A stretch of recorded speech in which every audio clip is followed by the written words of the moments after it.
In this video, I have compiled 180 PMP questions that are the closest to the real exam. These questions are situational and they cover all the exam domains. If you are looking for realistic questions, don't look further. You are in the right place. Let's get started. Now let's review more PMP questions in order to improve your readiness for the final exam. Let's get started. The first question says, the project manager is facing some struggles after joining a new company. Her superiors noted that during a kickoff meeting, she had difficulty answering questions about how the project fits in with the organization's objectives. What critical skill is the project manager lacking? Business acumen, ways of working, communication skills, or power skills. Okay, so if we are going to refer back to the triangle of talent according to the PMI, we have three skills. The first skill is way of working, the second is power skills, and the third is business acumen. All right, so here we have the communication skills is part of the power skills. So if we are going to choose, we are going to choose among these three options. So C here is not the right answer. And since the project manager is having difficulty to understand the organization objectives, is most probably related to the business acumen skills. So the project manager should focus on this skill set. Let's check the right answer. Yes, the right answer is A, and the project manager possessing the business acumen skills should be able to explain the business value of her project and how it aligns with the organization's goals. All right, let's move to the next question. A project manager is assigned to an eco-friendly packaging project. In order to manage involved stakeholders, the project manager starts by analyzing their power, urgency, and legitimacy. Which analysis method is the project manager applying? Stakeholder cube, salience model, power interest grid, or power influence grid. Let's have an idea first about stakeholder cube. Actually, this is how stakeholder cube looks like, and it takes into consideration three parameters: the interest, the power, and the attitude. As we can see here, the power interest grid takes into consideration only two parameters and classifies stakeholders according to power or interest. Power influence, on the other hand, classifies stakeholders based on power and influence, and stakeholder cube classifies stakeholders as per their attitude, power, and interest. You can see here the different classification of the stakeholders based on this method. And since here the project manager is using power, urgency, and legitimacy, by elimination, stakeholder cube, power interest grid, and power influence grid are all wrong options, and the right option should be B here, the salience model. If we get a deeper look into the salience model, it looks like that. We have the power, the urgency, and legitimacy, and based on these three parameters, we are going to map stakeholders. So here, the first category is considered as dormant stakeholders, like we see here. The second category here is discretionary stakeholders. 3 here, demanding stakeholders. 4, dormant stakeholders, and so on. So in your PMP exam, you don't need to keep by heart all these categories. You should only learn that the salience model entails of classifying stakeholders based on their power, their legitimacy, and their urgency. That's it. So let's verify the right answer. Yes, the correct answer is B. Let's move on to the next question. A project manager notices that his colleague, who is a fellow project manager, shows up at the office with new high-tech gadgets every day. This raises his suspicions that his colleague might be accepting gifts from hardware vendors who will be bidding on one of their company's upcoming multi-million-dollar contracts. What should the project manager do next? Let's see the different options. Warn the concerned colleague that such gifts aren't appropriate and leave it at that. Okay, here let's go back to the scenario and check out the keywords. This raises his suspicions. which means that there is no facts yet about the situation. So here warning the colleague is not appropriate because the project manager is not sure yet that these are gifts or not. Okay, let's check B. Convince his colleague to return the items and stop accepting any gifts from vendors. Here also the option entails that the colleague already took these gadgets as gifts, which is not approved yet. So I'm going to eliminate A and B. C, verify whether these items were gifts from vendors or he purchased them himself. So verification is a good next step in this scenario. So I'm considering this as a good option, but let's confirm with the last option. Report his colleague to the organization so that a conflict of interest investigation can take place. All right, so here reporting is not also very good option in such case because you're still like suspicious about the situation and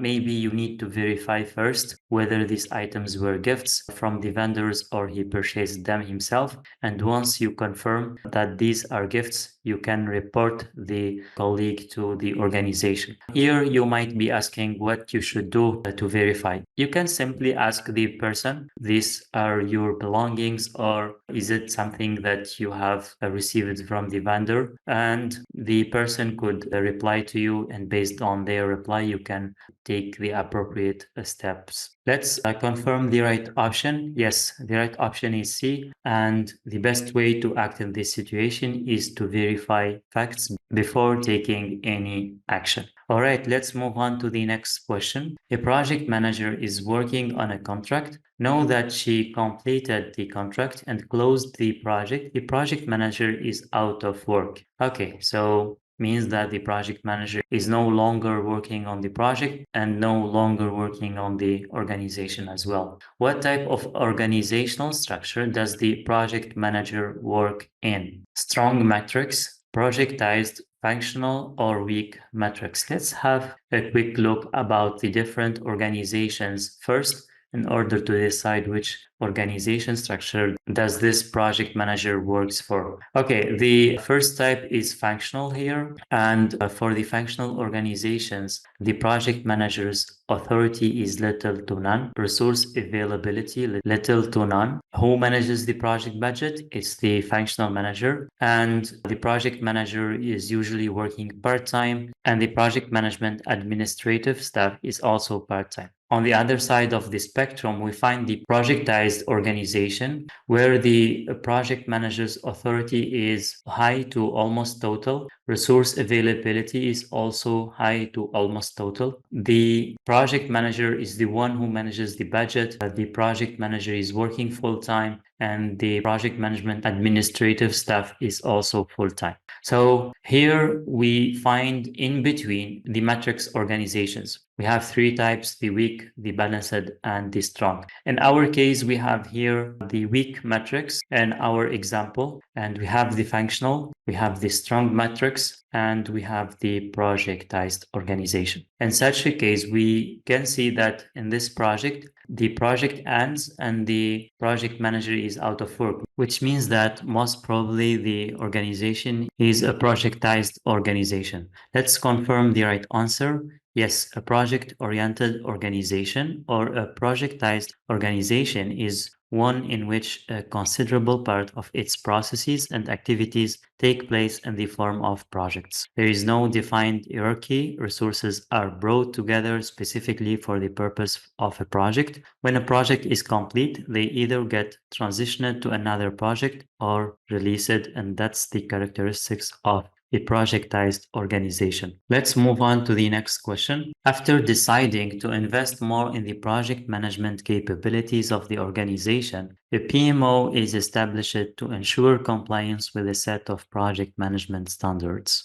What type of PMO is the organization implementing? Supportive, controlling, directive, or agile? Actually, we have three types of PMOs. We have the supportive or consultative, controlling, or directive. Agile is project management approach. In agile organizations, we could have PMOs as well. And usually these PMOs are called value delivery office, and they are usually supportive or consultative PMOs when it comes to agile. In traditional project management, we could have these different levels of PMO involvement. And in such case, we have a PMO that ensure compliance, which means that they are not supportive. They are not just providing the support, but also require that the project manager comply to these processes or these documents or whatever guidance they provide. And that makes the correct option is B, controlling. Directive is not correct because with the directive style of PMO, they take over the projects. They don't just give support or they require compliance. They step in and take control of the project. And that's not the case here. And let's confirm the right answer. Yes, the right answer is B. Controlling PMO focuses on two key areas: supporting the organization in applying project management practices and requiring compliance with these practices. All right, let's move on to the next question. In an interior design project for a library, the client asks the project team to increase the number of bookshelves beyond what was agreed on. Since the project is on schedule and adding additional shelves will not cause any delay, the project manager consents to the client's request. This is an example of either gold plating, customer obsession, scope creep, or successful project. All right, we have here requests from the customer to the project team, and the project manager accepted the request since it doesn't cause any delay. Okay, here we can notice that the project manager took only the delay as a criteria for accepting the process. Okay, and that's a problem actually, because this considered as a change request, and once there is a change request, the integrated change control process should be followed. And in this case, we can note that it is not followed appropriately, and the project manager is not taking the change request to the control board and did not document the process appropriately. So we don't consider this as a successful project, and we don't consider this as customer obsession. Why it is not considered as a customer obsession? Because usually with customer obsession, we are trying to satisfy the client by giving them what they requested and respecting the project scope and providing the quality that is requested. Customer obsession should not be by extending the project scope without following the agreed open processes. Okay, we are left with two options: gold plating and scope creep. Actually, the difference is gold plating when the project team usually is doing something to please the customer. The customer didn't accept for the change, but the project team themselves try to do some changes to please the customer. In our case, the client asks for the change request, so it doesn't come from the project team. That's why it is not considered as gold plating, and the right answer should be scope creep. Let's confirm. Yes, the right answer is scope creep, which is also known as feature creep or requirement creep, which is the uncontrolled expansion of the project's scope. The project manager should assess the change request from all perspectives, not just delays, and follow the change control process in order to implement the change. Okay, so let's move on to the next question. After a discussion with the development team, the Scrum Master decided to label backlog items as short-term, mid-term, and long-term. Soon after, the Scrum Master got an email from the product owner asking them to remove those labels without giving any clear explanation. What should the Scrum Master do next? A, ask for an explanation. Okay, so here in this situation, we need to understand what are the roles of each, the Scrum Master and the product owner. Here we see that the Scrum Master labeled the backlog items, and we know that the product backlog is owned by the product owner. Okay, so here, since the product owner asked the Scrum Master to remove the labels. So the product owner has the right to do this request. Okay, so A, ask for an explanation. Okay, the Scrum Master can ask an explanation later on, but since the product owner owns the product backlog, maybe the Scrum Master should implement what the product owner asked for, and later on maybe and formally request for an explanation. A is not maybe the best option. I would wait and check the other options, and maybe if we don't find any better option, maybe ask for an explanation could be right, but let's check others. B, call for a meeting to address this issue. Actually, we are not facing a real issue here. The Scrum Master did something that the product owner is not agreeing with. That doesn't really require a meeting, I think. So here, a call for a meeting to address this issue is not appropriate. We have a conflict and we have the product. We are in a situation that the Scrum Master should simply apply what the product owner asked for. Let's check the other options and look if there is any better option than B and A. C, wait until the next sprint planning meeting to update the labels as per the product owner's request. Actually, the product owner soon after requested by an email. The product owner could wait for a sprint planning, for instance, but he did not do that. And since he didn't do that, then we should not wait until the next sprint planning. And the Scrum Master should act quickly. And that makes C not a correct option. D, remove the labels. I think that's the next course of action the Scrum Master should do, which is removing the label, not waiting, not asking for explanations, not calling for a meeting, just remove the labels. Why is that? Because the product owner is the owner of the product backlog. The Scrum Master should not take the responsibility of the product owner unless the product owner requested from the Scrum Master to do that. Okay, so let's check the right answer. Yes, the product owner is responsible for the product backlog. Consequently, the Scrum Master should remove the labels as per the product owner's request, even if they didn't get any clear explanation for this decision. Okay, let's move on to the next question. The risk manager is collaborating with the project manager to perform a risk analysis. To determine the most likely project completion date based on known risks, they conduct a simulation using the tool to go through thousands of possible scenarios. And here, since we have thousands of possible scenarios, you should immediately think about Monte Carlo analysis. Don't think twice, because it's the only method that we use for thousands of possible scenarios. It's also the only method we use to iterate these scenarios using advanced softwares and powerful machines. Okay, so let's confirm the right option. Yes, the right answer is A. As you can see here, we didn't go through the different options. In your PMP exam, once you are pretty much sure about the answer, tick it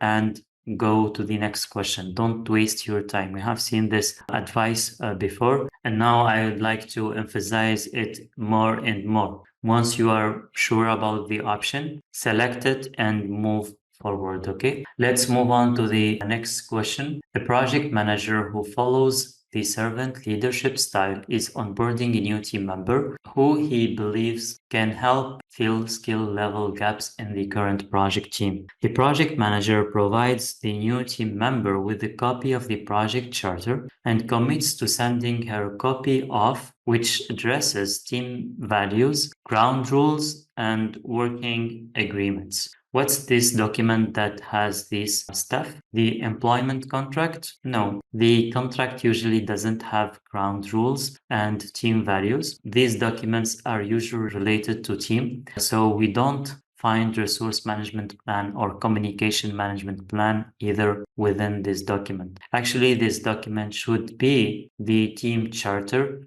Let's confirm the right answer. Yes, the team charter is a document that is developed in a group setting to clarify team direction while also establishing boundaries. All right, let's move on to the next question. A project manager is leading a project that has become so large, multiple teams, long duration, and a huge budget. that the sponsor has been replaced by a steering committee. Okay, so before we have a sponsor, now we are having a steering committee. What should the project manager do to accommodate this new change? A, acknowledge that the stakeholder structure has changed and tailor communication accordingly. Okay, here is good. I mean, we can see that the project is acknowledging the change and tailoring the communication accordingly. That's good. Usually when you see the term tailor, that's an indication that the answer is right. But let's confirm whether this is the best option or not. B, work according to the original plan. Okay, we usually, when you read this, I would advise you to not continue reading, because maybe they will give you in the second part something to let you convince that this is the right option. But since we start like this, work according to the original plan, it is not a good start for right option. Here, as if you are ignoring the change, so don't continue reading and skip to the other option, okay? Let's see the other option. Hold a meeting. This is good. Let's continue reading with the new steering committee and continue working on the project. Okay, the first part is good, but this part, not that much, because here, as if you are not going to do any changes, just holding a meeting without showing any willing to adjust your communication according to the new change. So I'm not liking this second part. I would prefer option A over option C. Let's check D. Share an updated status report with the new steering committee. Does this accommodate this new change? No, it's not going to resolve the issue. It's not going to accommodate the change, since sharing a status report is part of the communication strategy. And maybe the steering committee doesn't want just an updated status report. It would like to get more in-depth reports and have meetings as well and doing some investigation, stuff like that. So maybe D is not sufficient. You need to tailor your communication. You need to have a meeting. You need to acknowledge this change and process accordingly. So I would opt for A. Let's check the right answer. Yes, A is the right answer. On large projects, one sponsor might not be enough. A steering committee is established when a large project involves multiple business units, organizations, or individuals who all have a substantial stake in the project's success and outcomes. The project manager needs to be proactive and respond to this change. The initial communication plan for a single sponsor may not work for a steering committee. In order to ensure effective communication with the committee, the project manager must understand their communication requirements and preferences. 3 manufacturing lines are producing 5 mm diameter cylindrical steel bars. In order to perform quality inspection, the project manager takes 10 random bars from each line. We have here the 10 bars until this one. The following are the inspection results in millimeter measurements. Which are these measurements? Okay. The results of line 1 can be described as accurate, precise, both accurate and precise, or neither accurate or precise. So we can see here that the objective is to get 5 millimeters. And we can see here that for line 1, it's always around 445. Sometimes less, sometimes more, which is not as expected, because we are expecting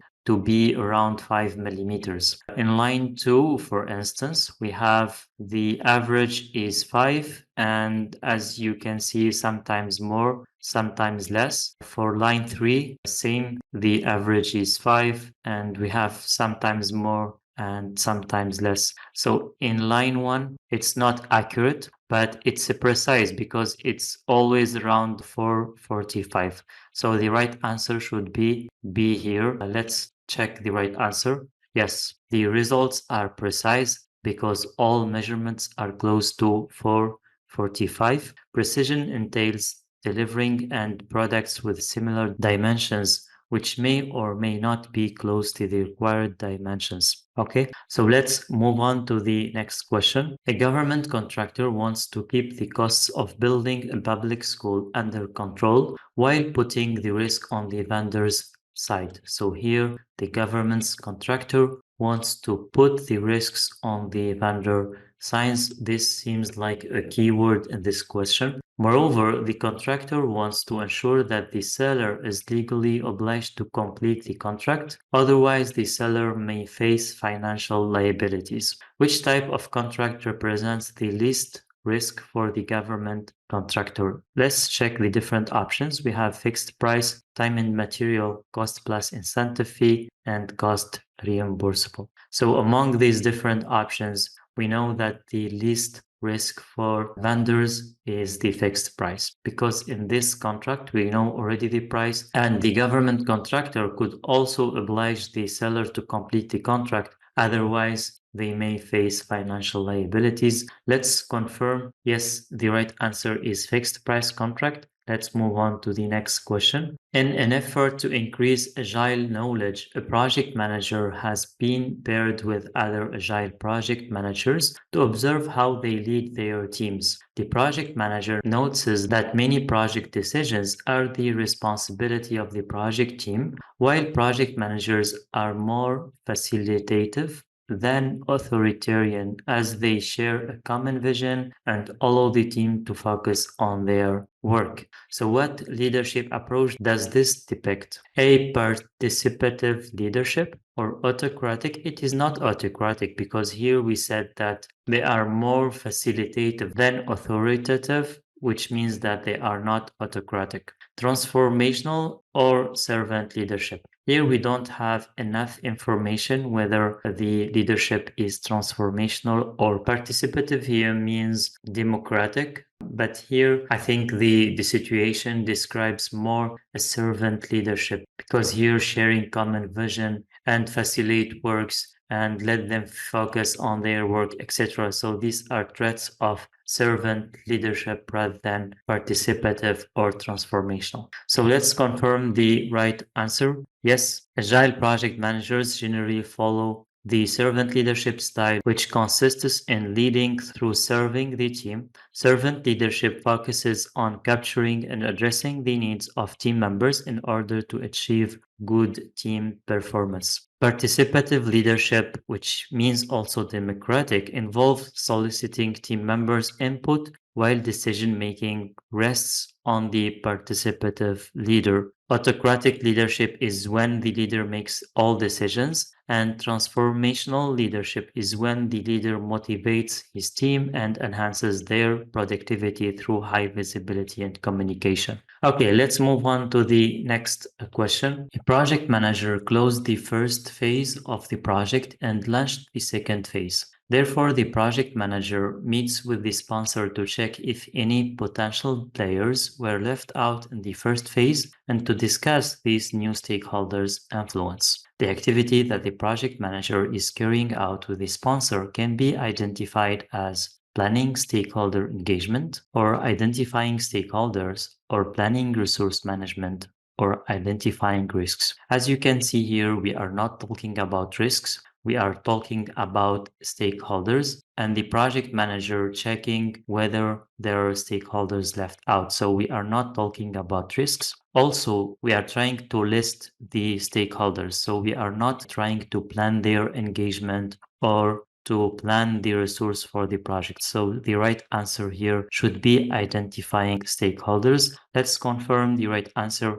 Yes, B is the right answer. Let's move to the next question. A project manager is assigned to lead an industrial project. In the second phase of the project manager will need to hire dozens of remote workers. What is the best way for the project manager to quickly collect data from candidates? Video recordings, workshops, questionnaires and surveys, or live interviews? We can eliminate two right away. Workshops require a lot of time, and live interviews also require a lot of time, because you have here dozens of remote workers and live interviews. Each interview should dure between 30 minutes to 1 hour. So you will spend a lot of time for interviews, also for workshops. We are left with two options: questionnaires and surveys, or video recordings. Actually, video recordings will be more effective than live interviews, because Usually video recordings will require a couple of minutes for each candidate, maybe 5 minutes or 10 minutes maximum. In some cases, it could be even 30 minutes, but usually it's short. Questionnaires and surveys are more effective if we would like to collect quickly data, because with questionnaires and surveys, we can apply filters and do some statistics, and it's very effective for such cases. I would say C is the right answer, but here I'd like to give you an advice as a recruiter. Combining C with A in some cases is very efficient. I have tried this myself. I use questionnaires, and at the end of the questionnaires, I ask candidates to record a short video about themselves, and in that video, they should respond to one question or two questions. That's it. It should not be long. The key here is that you are going to see the person talking, and you will get an idea about this person before meeting them in live interviews. So this will be very effective, believe me. But here, if we stick to the situation and if we would like to choose the method that permits you to collect data quickly, C is the right answer. Let's confirm. Yes, surveys and questionnaires are written sets of questions designed to quickly gather data from a large number of respondents who are usually geographically dispersed. All right, let's move on to the next question. The project manager who works at a web agency suggests creating a dropshipping e-commerce project since it's profitable. Her manager, on the other hand, doesn't fully agree. What should the project manager do to persuade her manager? A. Calculate the project's cost performance index. The project cost performance index, known as CPI, is used in predictive projects to understand how the project is performing. So it's not an indicator that the project is profitable or not. Here, that's the essence of the discussion between the project manager and the manager, is whether this project is profitable or not. CPI doesn't give you this information. SWOT analysis, this is used for assessing the project from a qualitative perspective, and it doesn't assess the project quantitatively. So it's not applicable in this case as well. You cannot persuade your managing using the SWOT analysis because it will not give you an indication whether this project is profitable or not. Calculate the project's budget at completion. Budget at completion is also used in predictive projects in which we are predicting to complete the project at that budget. So it's not a metric for defining whether the project is profitable or not. It's just how much we are going to spend in this project. D, calculate the project cost benefit ratio. This is what we are looking for actually. Cost benefit ratio is an indication for how the project will perform financially, and this is what the project manager should calculate, and this is what the project manager should show for the manager in order to convince them that the project is profitable. Let's confirm. Yes, the right answer is D. To persuade her manager to select the project manager should use the cost benefit ratio to demonstrate the project's profitability. All right, let's move on to the next question. A project manager is running a project with remote and local resources. The remote team complains that they are not getting enough information about what's going on with the project, which has caused them to do some rework. So rework here means that the work is done not according to the planning, and the team needs to do the work again because of some misunderstanding or quality issues or any other cause. The project manager facilitates a conference call with the two teams in which they decide to switch to a sophisticated enterprise chat platform to optimize communications. Here, the two teams agreed about adapting this enterprise chat platforms. So to make this easier for your understanding, enterprise chat platforms could be Microsoft Teams, could be Slack. Let's check the question. Which conflict resolution technique did the project manager use? Collaborate, Yes, we can see that the project manager brings the two team and facilitates a meeting, and the project manager reached to a solution. So we can consider this as a collaborate. Compromise? No, because each of the two teams doesn't sacrifice or give any concessions. Therefore, compromise is not the right option. Force also is not the right option because the project manager did not force the use of any of the solutions for both teams. That's why force is not accurate. Smooth is also not accurate because the project manager doesn't lower the impact of the conflict. Instead, the project manager brings the two teams together and try to find a solution. And here, collaborate is the best term that describes this situation. Let's confirm. Yes, A is the correct answer. Collaboration or problem-solving conflict resolution technique is based on incorporating multiple viewpoints and insights from different perspectives. It necessitates a collaborative mindset and open communication to achieve consensus and commitment to an agreement. This approach aims to reach a win-win situation for all involved parties. Okay, let's move on to the next question. To better understand how the project system flows, depicting the scope in abstraction and enabling stakeholders to communicate about it and what lies beyond its boundaries, a project manager uses a visual representation of how people and other systems interact with the new system. Which of the following tools does the project manager use? Affinity diagram, flowchart, context diagram, or influence diagram?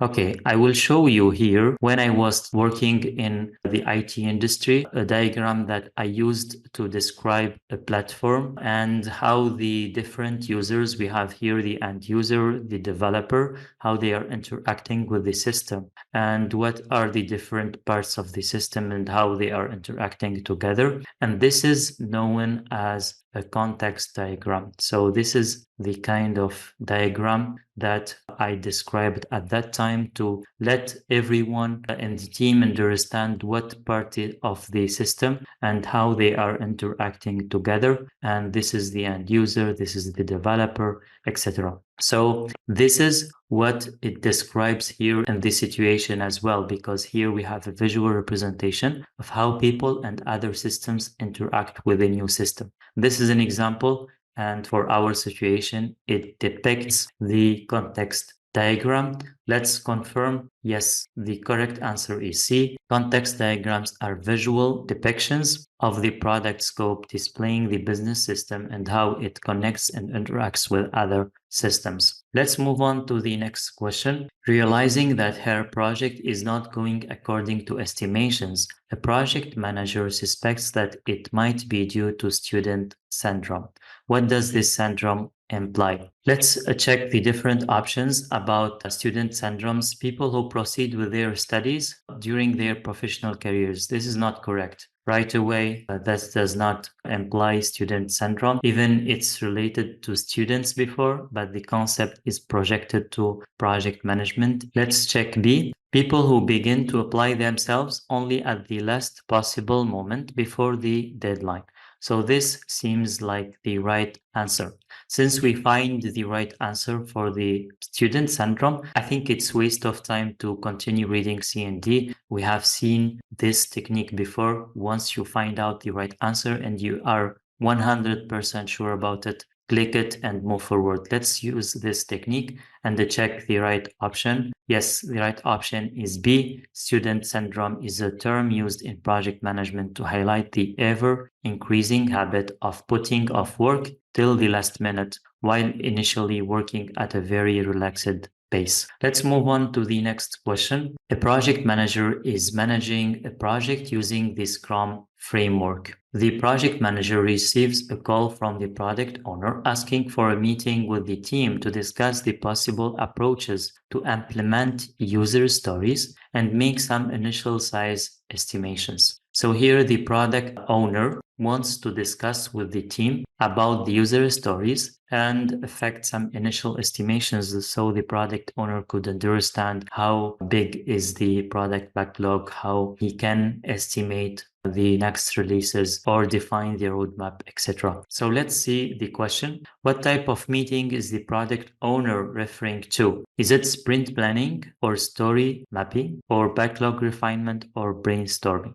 Okay, so sprint planning is done at the beginning of each sprint. Imagine that we have a sprint here and we have a second sprint, we have a third sprint. At the beginning of each sprint, we have a sprint planning, and sprint planning time is fixed. I mean, usually we know in advance when the sprint planning will take place, but for backlog refinement, we don't know exactly when it happens. Usually it's random throughout the sprints. So for this reason, sprint planning is not the right option, because here the product owner asked for a meeting during the sprint, and also there is initial size estimations. So usually during the sprint planning, we refine estimations and we give final estimations for the user stories before starting working on the user stories. So that's why A is not the right option. B, story mapping. Story mapping is when we try to decompose user stories and decompose epics.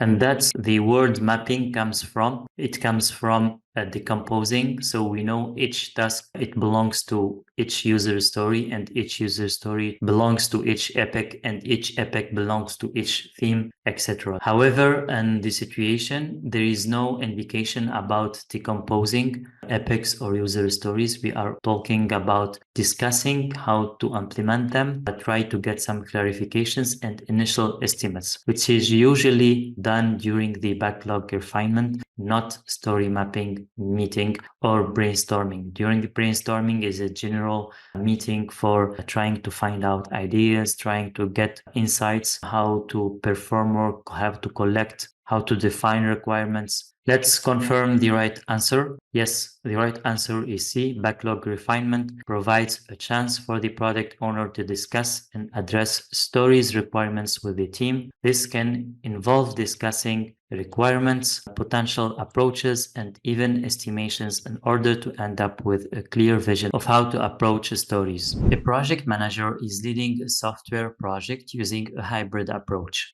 During a lessons learned meeting, one of the team members complained that every time she submits a new piece of code, she finds many errors caused by the code changes made by her fellow developers. The project manager suggested testing, updating, and integrating new software code more frequently in order to reduce such errors. Which of the following techniques did the project manager suggest? Is it constant integration, consecutive integration, consistent integration, or continuous integration? Actually, when we work on software projects and we find the need to test, update, and integrate a new software code more frequently, this is known as continuous integration. So here, a call for those who don't work in the software industry, you just need to understand that. Even though it's not something that you encounter in your project, you might be working in construction project or industrial projects,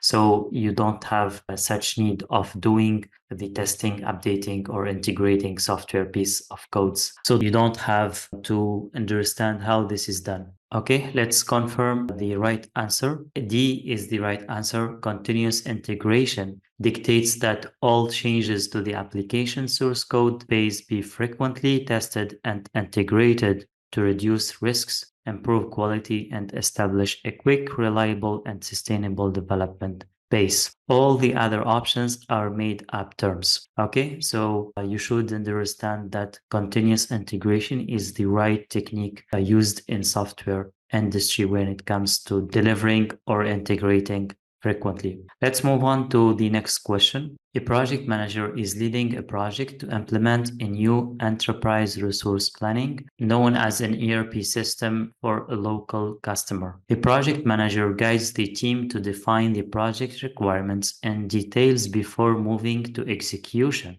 So if we stop here, you can understand that we are working in a predictive work environment because we are going to define the project requirements in details, okay, before moving to execution. Let's continue reading and learn more about the situation. The project will be delivered after 4 months, so we have a fixed timeline, but the customer will pay the organization in monthly installments. Okay, let's see the question. Which of the following project development approaches is the project manager adopting? Is it predictive, adaptive, iterative, or incremental? In this situation, we said that the situation implies a predictive approach, but here we are having a monthly installments when it comes to payment. Actually, the payment installments doesn't intervene when it comes to decide about the project development approach. Therefore, the right option is still a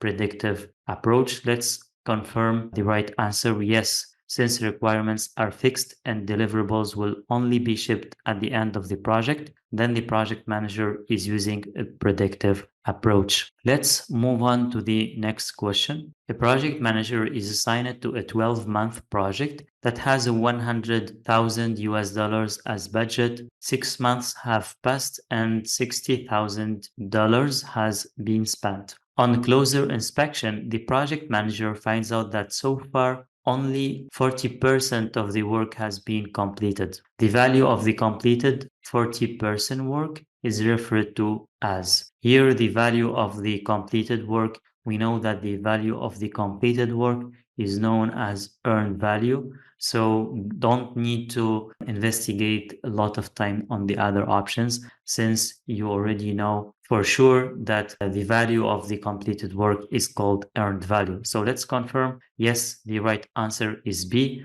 Let's move on. A project manager is carrying out the initial planning activities for a gas pipeline construction project. When estimating the activity of installing 1,000 meters of pipes, one team member states that they can run the same length of pipe in 14 hours on a previous similar project. Another team member claims that according to the current project conditions, it's possible to run 100 meters of gas pipes per hour. Using the analogous estimating technique, how many hours will it take the team to run the gas pipelines? So here we have two estimations. We have the 14 hours and we have here the 100 meters per hour. So for 1000, it requires 10 hours. But this is known as parametric estimates. And the question here asks about the analogous estimate. So A should be wrong. 11 and 12, we don't have anything that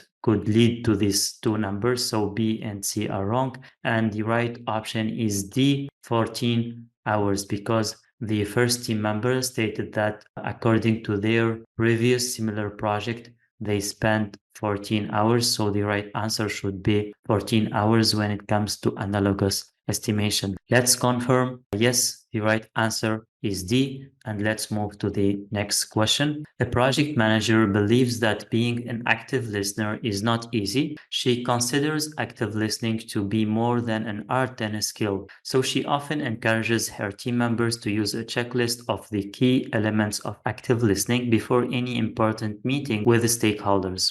Which of the following are regarded as elements of active listening? Select 3. So let's check one by one. Making eye contact. Yes, this is good for active listening. Paraphrasing is also excellent for active listening. Interpreting information. Yes, that's good as well. D, interrupting when appropriate. This is not correct. Actually, you should not interrupt in any condition. So D should be wrong and the right options should be A, B, and C. Let's confirm. Yes, the correct answer is A, B, and C. Let's move on to the next question. A project manager is leading a construction project of a shopping center. During the execution phase, the project manager received an approved change request from the client to modify the partition of the center. After checking the change request, the project manager realized that the budget allocated for its implementation might not be sufficient. Okay, so here the project manager notes that the change request is not appropriate. It lacks budget. So let's check the question. What should the project manager do next? Okay, here A, discuss the budget of the change with the client. B, implement the change since it's already approved. C, reject the change request due to its inadequate budget. And D, disregard the change request since the project follows a predictive approach. I think here we can dismiss two options right away. Reject the change request is not appropriate because the project manager doesn't have the privilege or the power to reject a change request. So this is to dismiss right away. Disregard the change request, also another option to dismiss because the project manager should not disregard any approved change request. And also the predictive approach does not prohibit submitting change request. It only says that in order to implement a change request, you need to follow the integrated change process, and that's it. For this situation, we can see that the sponsor gives the project manager an approved change request. So the process has been followed. But we notice something here. We notice that the project manager was not part of the change board because they received an approved change request and they find out that the budget is not appropriately allocated. So maybe if the project manager is within the board, they give their opinion about the budget. So in this case, since the project manager finds out that there is something not appropriate, it's better to discuss this with the client, discuss with them, inform them about this problem and the change request before starting the implementation. We know here that usually, the project manager should implement the approved change requests. But here, since the situation indicates that the project manager finds an error in the change request, then A is more appropriate than B.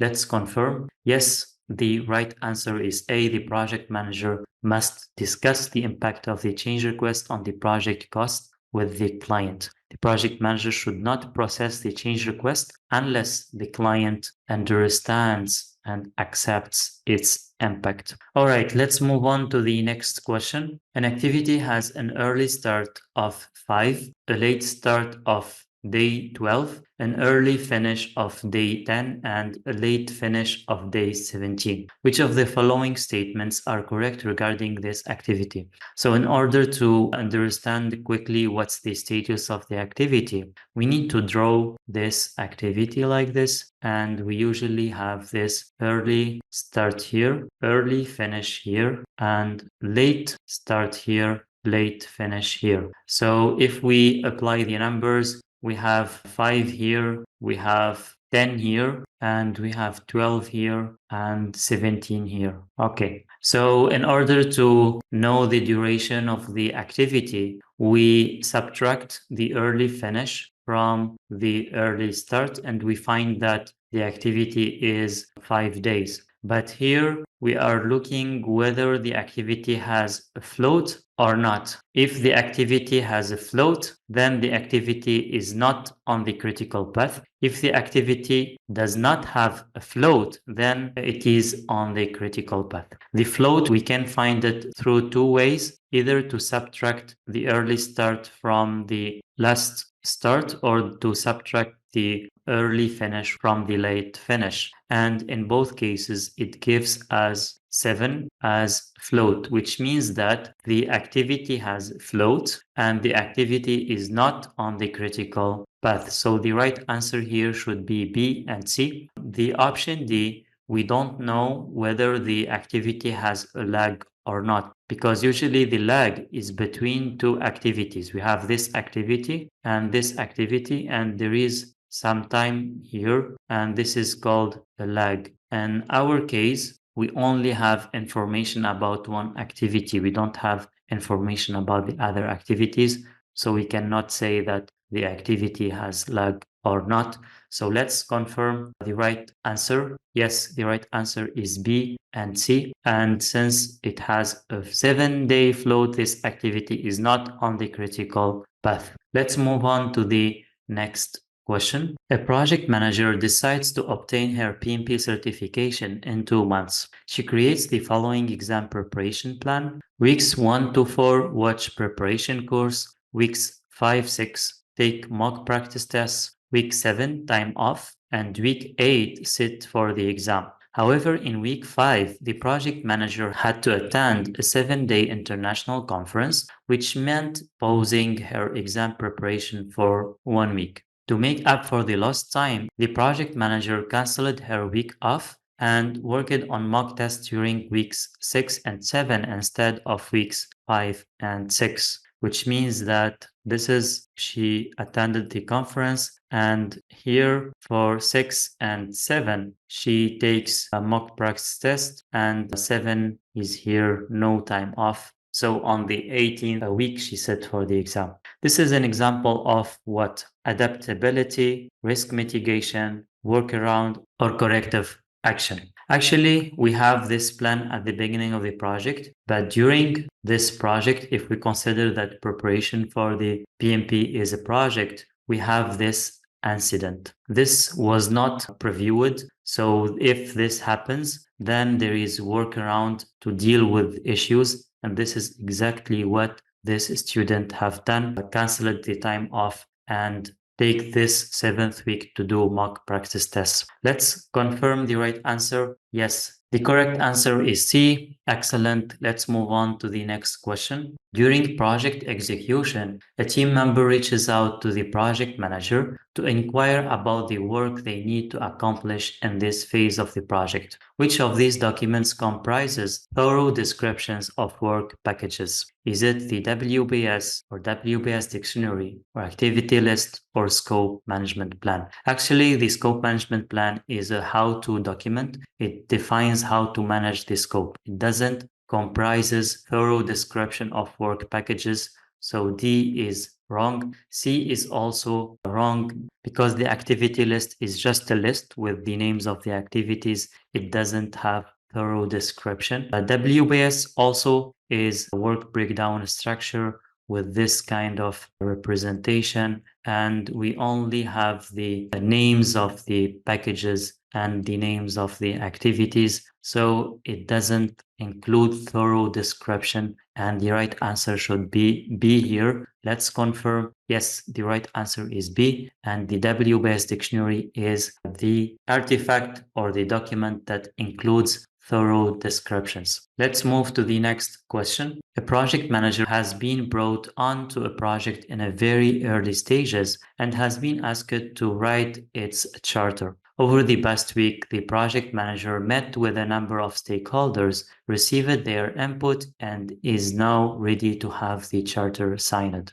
Who can sign the project charter? Select 3. So let's see within the list who can sign it. The project sponsor, yes, the project sponsor can sign the project charter. The project steering company, yes, they can sign the project charter. The project manager, they cannot sign the project charter because they cannot authorize themselves to run the project. Usually the project charter is authorized by another party who is authorizing the project manager to manage the project or lead the project. So the project manager cannot be the person who authorizes himself. D, project management office. Yes, the PMO can authorize the project as well. So let's check the right answer. Yes, A, B, and D are the correct answers. During the iteration review, the project team was demonstrating new features to the product owner. The product owner was resting his hands on the table with a relaxed and open posture, while occasionally fiddling with his pen or coffee mug without looking directly at the speaker.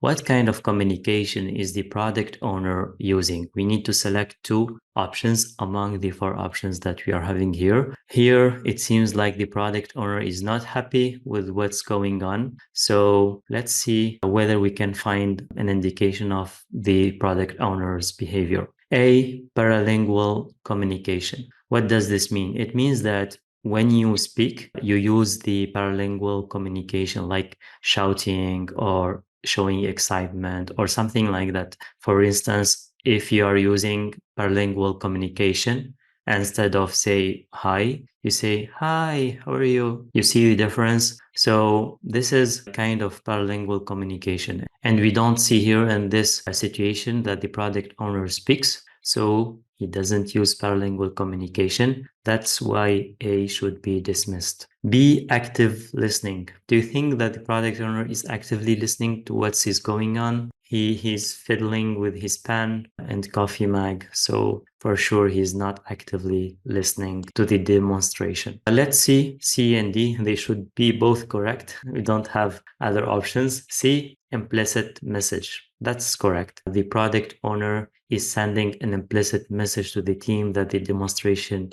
is not great. That's why he shows his frustration implicitly. And D, non-verbal communication. That's correct too. The open posture and these actions shows a non-verbal communication. So the right answer should be C and D. Let's confirm. Yes, non-verbal communication is used to convey implicit messages. It includes gestures, facial expressions, paralinguistics such as voice tone or volume, body language, personal space. You might be saying, we have seen here the voice tone in paralingual communication. That's right. And here I would like to add that paralingual communication is just a part of nonverbal communication. So this is nonverbal communication and paralingual communication is just part of it because it only involves speaking. When you speak, your voice, tone, and volume are included. And nonverbal communication includes also body language, personal space, eye contact, touch, appearance as well. All these are part of nonverbal signals and communication. Okay, let's move on to the next question. While traditional project management follows predefined phases and sticks to the predetermined scope, agile project management approaches. Let's see what is the characteristics of agile project management. Encapsulate analysis, design, implementation, and test within an iteration. That's possible. Actually, in each iteration, we can do all this because we need to deliver increment by the end of the iteration. And in order to create a potentially shippable product, by the end of the iteration, we need to do all this within the iteration. So that's making sense. Let's check the other options to confirm the right answer. B, involve documenting, estimating, and sequencing each planned activity in detail. If you are doing this, you are doing a predictive or traditional project management because you are doing the planning of each iteration in detail. So usually in Agile, we don't do this. We try to detail the scope for the next sprint or the next few sprints. And then we try to do the planning progressively and not at the beginning of the project. So that makes B not a right answer. Use Gantt chart. Gantt chart is usually used with the predictive approach as well because we defined all activities and we sequenced these activities, etc. So from the beginning of this option, we can eliminate C. Let's check D. Map the iteration backlog into the work breakdown structure, WBS. And here the WBS is also used in the predictive traditional project management. So that's what makes D is not a good option as well. The right answer should be A. Let's confirm. Yes, the iterative method is the heart of the development approach process. Each iteration generates a piece of the product until the final product is fully completed and delivered. All right, excellent. Let's move on to the next question. A project manager is leading a construction project. Throughout its execution, the project was influenced by both enterprise environmental factors and organizational process assets. Match the following statements with the corresponding influence category. A construction work requires a building permit from the city council. Okay, here we have an external entity, which makes that this option is environmental factor because it's not part of the project. This is outside factor for the project. So this is obviously an enterprise environmental factor. And here we can mention that we have two types for enterprise environmental factor. We have the external factor and we also have the internal factor. In our case, A here, since we have an external factor, it's obvious that we are dealing with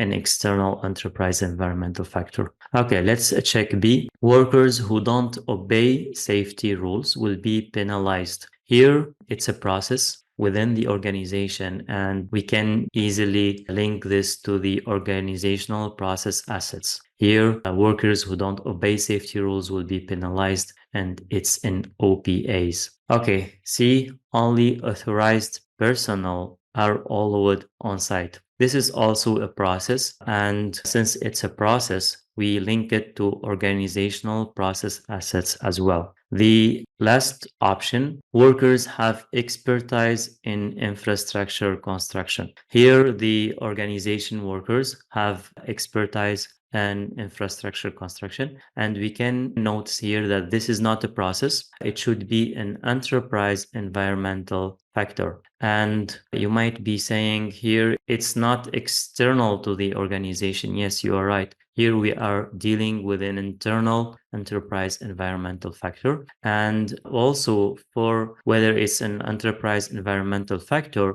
or organizational process assets, we can classify them either positive or negative. Positive means that this enterprise environmental factor is going to influence the project positively or negatively, as well as the process assets of the organization. You might be asking, in our case, workers who have expertise in infrastructure construction, this is considered as a positive enterprise environmental factor because we are having experts in the team. In some cases, if you are running a project and your team is not having enough knowledge, this is a problem and it's considered as a negative because it will negatively impact your project. This same for the process assets as well. Some processes are going to organize and help the project in some ways. Other processes, on the other hand, or so many processes could make the achievement of the project difficult, could add some bureaucracy, and that's why we need to have a balance when it comes to processes.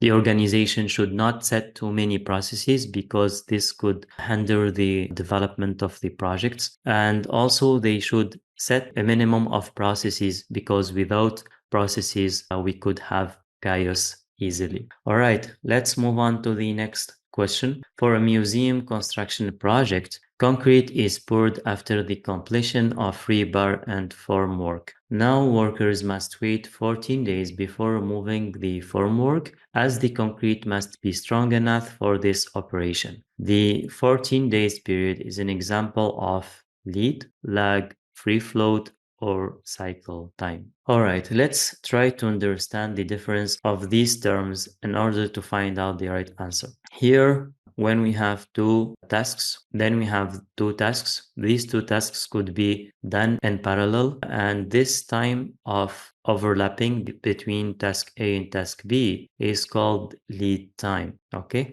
and since we are here waiting 14 days before removing the formwork, then we are not talking about lead time. But wait a moment here. Lead time doesn't mean just one thing. It has another meaning.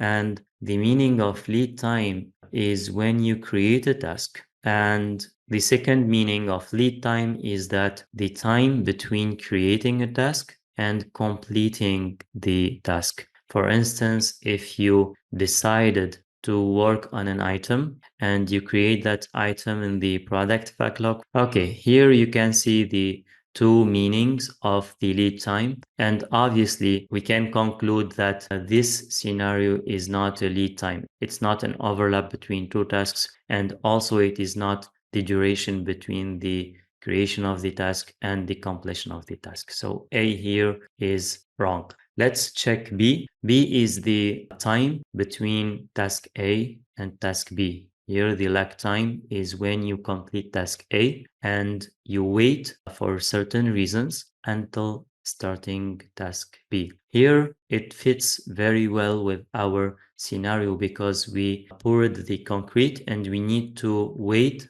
14 days before removing the formwork, and that's a lag, and that what makes the right answer be here. But let's complete checking the different definitions. The cycle time here is the time between start working on a task and completing the task. So it is not a cycle time in our case. Free float when you have two activities, let's say this is A and this is B, and the late start of A, for instance, is day 10, and the early start of task B is day, let's say, 15 here. Okay, so task A could have a delay of 4 days. So it could finish at day 14 maximum in order to not impacting task B, which is going to start on day 15. That's free float. In our case, we are not in this situation because we are not talking about any delays in the scenario.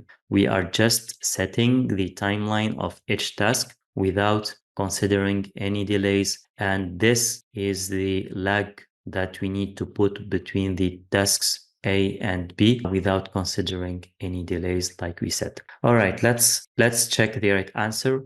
Yes, lag time is when a delay is purposely made between activities and not caused by any factors. This is on purpose. Free float is when the delay is happening unpurposely. Okay, let's move on to the next question. A project task is 90% complete. It cannot, however, be finished until another task is completed. What type of dependency is this? Select two. We have finish to start, finish to finish, mandatory dependency, or discretionary dependency. Okay, so here, since we cannot complete the second task until finishing the previous task, then the relationship is mandatory here. It's not discretionary. Discretionary here means optional or not mandatory, okay? So here C should be right and D should be wrong. Now let's focus whether it's a finish to start or finish to finish. Let's check the different options we have when it comes to precedence relationship.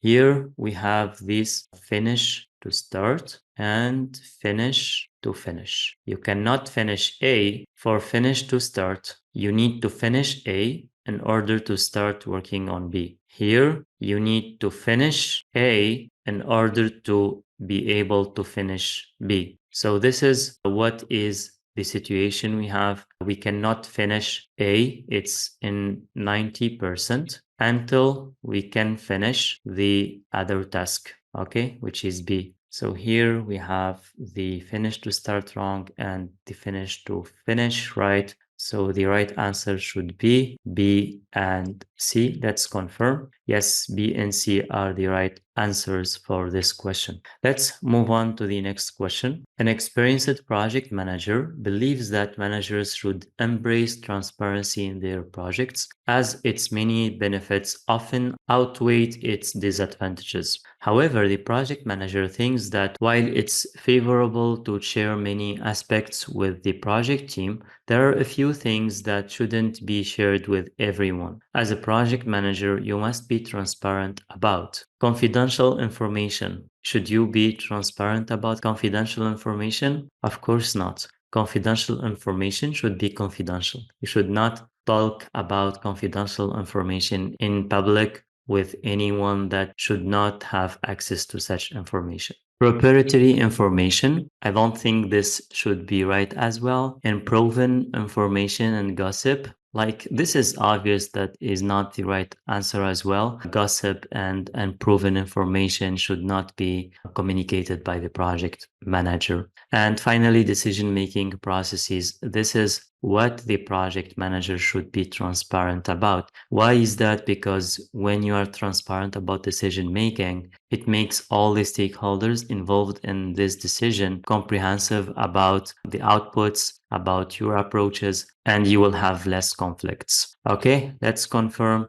Yes, the right answer is D. The project manager must demonstrate transparency regarding their decision-making processes. Let's move on to the next question. An organization operates in the oil and gas industry and tends to sign an agreement with a contractor to get provided with experts, technical know-how, and mechanical spare parts. Since the organization's projects consist of building innovative high-tech machines, the exact description of the work involved is not clear. So we are here not having a clear scope. We don't have clear description of the work. What type of contract should the organization sign with the contractor? Okay, is it a fixed price incentive fee? We know that fixed price, whatever it is with incentive or without incentive, is not good when it comes to unclear scope. So A should be wrong because we don't use fixed price with non-clear scope. Here D as well, firm fixed price is also should be dismissed right away because the work scope is not clear. We remains with B and C, cost plus award fee and time and materials. The best among the two options is the time and material because cost plus award fee could be risky for the organization because the cost could increase a lot since the scope is not defined, whereas time and materials, you already know the rate, whether it's the hourly rates or the daily rates or whatever. So you are having some controls and you can adopt this since you have a non-clear scope. Let's confirm. Yes, the right answer is C. When you need to hire technical experts, you should use a time and materials contract. A time and material contract is a hybrid of fixed price and cost reimbursable contract. This type of contract is suitable for projects with no precise scope of work or when it is hard to determine the required duration and material to get the job done. All right, excellent. Let's move on to the next question. A project manager is in the phase of planning the redesign of a commercial building. The project team includes one carpenter who is only available to work part-time. Okay, since the carpenter's work is on the critical path, the project manager has to push back the project's planned completion date, to accommodate the carpenter's availability. All right, what technique did the project manager use? Is it load balancing, resource loading, resource leveling, or resource smoothing? Okay, here we can remove an option right away. Load balancing is actually not related to project management. It's related to information technology when you are dealing with servers and you need to load the traffic or the processes. You need to balance loading the processes or servers or traffic to different servers. And obviously A is wrong here. We remain with three options. Resource loading. Resource loading is also not appropriate here. We use the resource loading when we have different resources, when we have resources that are using the same thing. For example, since we have four carpenters and maybe one carpenter have a very high load of work and the other carpenter doesn't have a lot of work, and we do a resource loading so all the four carpenters have the appropriate volume of work, and we are not in such situation as well, so resource loading is not the right option either. We remain with resource leveling or resource smoothing. Let's explain the difference between both. Here, imagine that we are in such a situation. In this situation, we are here having a limit of 35 hours limit, which is the number of hours per week. And in order to do the resource leveling, we try to update the schedule and let the resource do the work appropriately according to the time frame that they can do the work at. And in such a case, this workload is splitted into 2 weeks instead of 1 week. And we can obviously see that instead of finishing all work by the fourth week, we will finish the work by week 5. This is called resource leveling. On the other hand, for smoothing, you try to limit the work, accommodate the constraints that you are having without changing the schedule, like trying to find if there is another spot, like try to smooth the situation. In such a case, you bring this to this area during week 4 in order to complete the work and not change the schedule. So in our case, since we are adapting the schedule to accommodate the part-time work of the carpenter, now we are talking about the resource leveling, and the right answer here should be resource leveling, not resource smoothing. Let's confirm the right answer. Yes, the right answer is C. Resource leveling is used to optimize resource allocation by adjusting the activity's start and finish dates. This often results in changing the original critical path, as was the case in the described scenario. Okay, let's move on to the next question. A project manager is carrying out a project using the agile approach with 2-week sprints. 1 week into the current sprint, the team hasn't completed any of the sprint backlog items, making it impossible to achieve the sprint goal. What should the project manager do? Here, the sprint goal is a brief description about the objective of the sprint. And here we are going to see, and in this scenario, the team hasn't completed any of the sprint backlog items, which makes achieving the whole sprint goal not possible. Let's see what the project manager can do. A, cancel the sprint, hold an early retrospective meeting, and start over with a new energy. Is the project manager in Agile can cancel the sprint? No. The project manager in Agile cannot do that. Only the product owner can have the right to do that. That's what makes A not the right answer. Discuss with the team the root cause of their poor performance during the stand-up meeting. Okay, the first part is good, but the second part here is not good at all. The stand-up meeting is used to sync the planning of the day between the development team members, and also it is used to capture the blockers by the project manager. And capturing the blockers doesn't mean that doing root cause analysis and all this stuff during this meeting, because if we do it this way, the stand-up meeting will last for longer than 15 minutes. So ideally, the project manager can do the root cause analysis, but after the stand-up meeting in a separate meeting. Stand-up meeting is just a short meeting. We can capture, like we said, the blockers. We can briefly guide team members, but we cannot have discussions of the root causes and stuff like that and stay for a very long time discussing poor performance in such a meeting. Okay, so that's what makes B not the right option either. Let's check C. Discuss with the product owner the possibility of updating the sprint goal to make it more achievable. Okay, here the goal we said is a description, and you can lower the bar, and instead of, for instance, developing whole page, the objective will be developing, let's say, just a single functionality within the page. That's most probably will demotivate the team, and it's also not going to resolve the problem. I don't like it much, but let's see D here and confirm whether we can find a better option or not.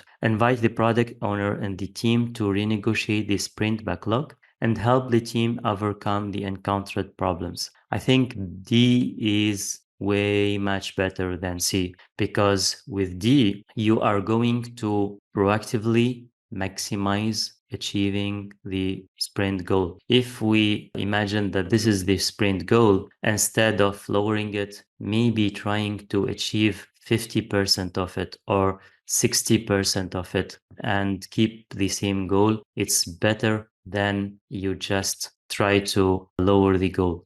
So here, by inviting the product owner and the team to renegotiate the sprint backlog, which means that since we are not able to finish this sprint, maybe we could remove some items that are not contributing too much to the sprint goal. Also, we can prioritize this sprint backlog so the product owner could tell the team, hey, you know what, in the remaining week, try to do these two items. They are the top priority. So this is a renegotiation of the sprint backlog and setting the priorities. And the project manager should continue supporting the team and try to resolve the problems and help the team. Let's confirm here the right answer is D. Since the cross-functional team were unable to complete any of the user stories, the best course of action is to meet with the product owner and try to maximize the value of the sprint and achieve most of the sprint goal by renegotiating the sprint backlog. All right, let's move on to the next question. A project manager is facilitating a meeting to define the user stories of the next iteration. Two team members, Charlotte and Sam, get too vocal during the meeting. Charlotte believes that user story 2 is clear enough, while Sam thinks it's ambiguous and needs further elaboration. The team moves on to the next user story, ignoring Sam's point of view, unfortunately. All right, let's see what's going on. Sam accepts the team's decision and remains quiet for the rest of the meeting. That's too sad. At the end of the meeting, the project manager tells Sam that user story 2 could be reviewed during the iteration's first week when more information is available. Which of the following conflict resolution technique did Sam use in this scenario? Is it smoothing, compromising, forcing, or withdrawal? Here, smoothing, actually this technique was used by the project manager because the project manager try to lower the impact of the conflict by saying it's not a problem, we can review it during the iteration, like it's not a big deal. Try to lower the impact of the conflict. So it's not a technique that is used by Sam.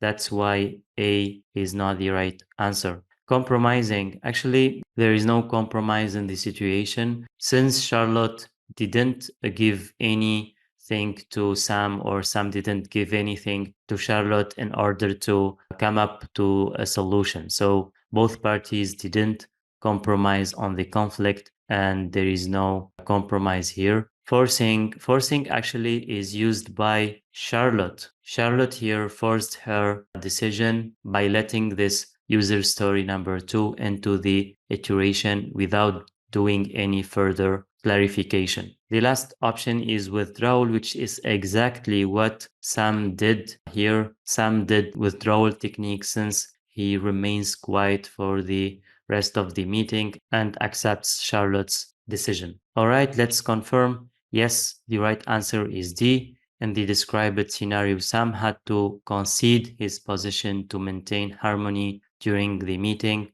This conflict resolution technique is referred to as withdrawal or avoidance, which results in a lose-leave situation. During the project execution phase, the Change Control Board (CCB) approved a change request that no one on the project team knew how to implement. What should the project manager do to deal with this situation? We have two right options here. Let's check what are these two options. A, document the issue in the issue log. Okay, we know that when we encounter an issue, we record it in the issue log, and we do this in order to check later on what issues we have faced, also who is taking care of the issues, who is the issue owner, and all this documentation associated with the issue, along with the resolution of the issue if the issue gets resolved. But here in the question, we are asking about what the project manager should do to deal with this issue. It's like more how the project manager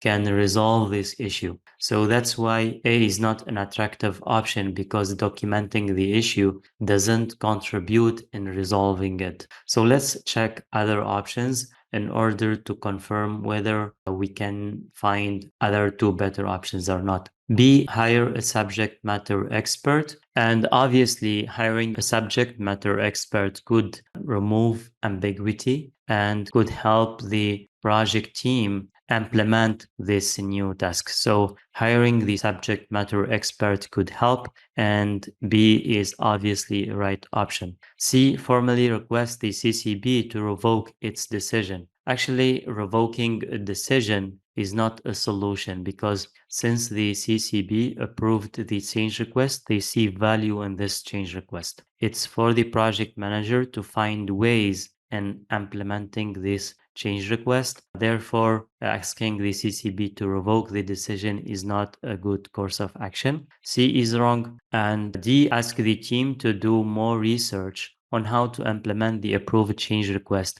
is a way of collecting more data, doing a research, and by collecting more information, we can have more idea about the change request and how to implement it. So D is making a lot of sense, and the right answer should be B and D. Let's confirm yes, hiring a subject matter expert and conducting more research will help your team implement the change request. This is considered as a problem-solving approach since it entails finding solutions to the encountered issues or challenges. Here, according to the PMBOK 7th edition, uncertainty can be reduced by collecting more information through conducting research, engaging experts, or performing a market analysis. All right, let's move on to the next question. A project manager is evaluating a potential industrial project to determine whether its anticipated financial gains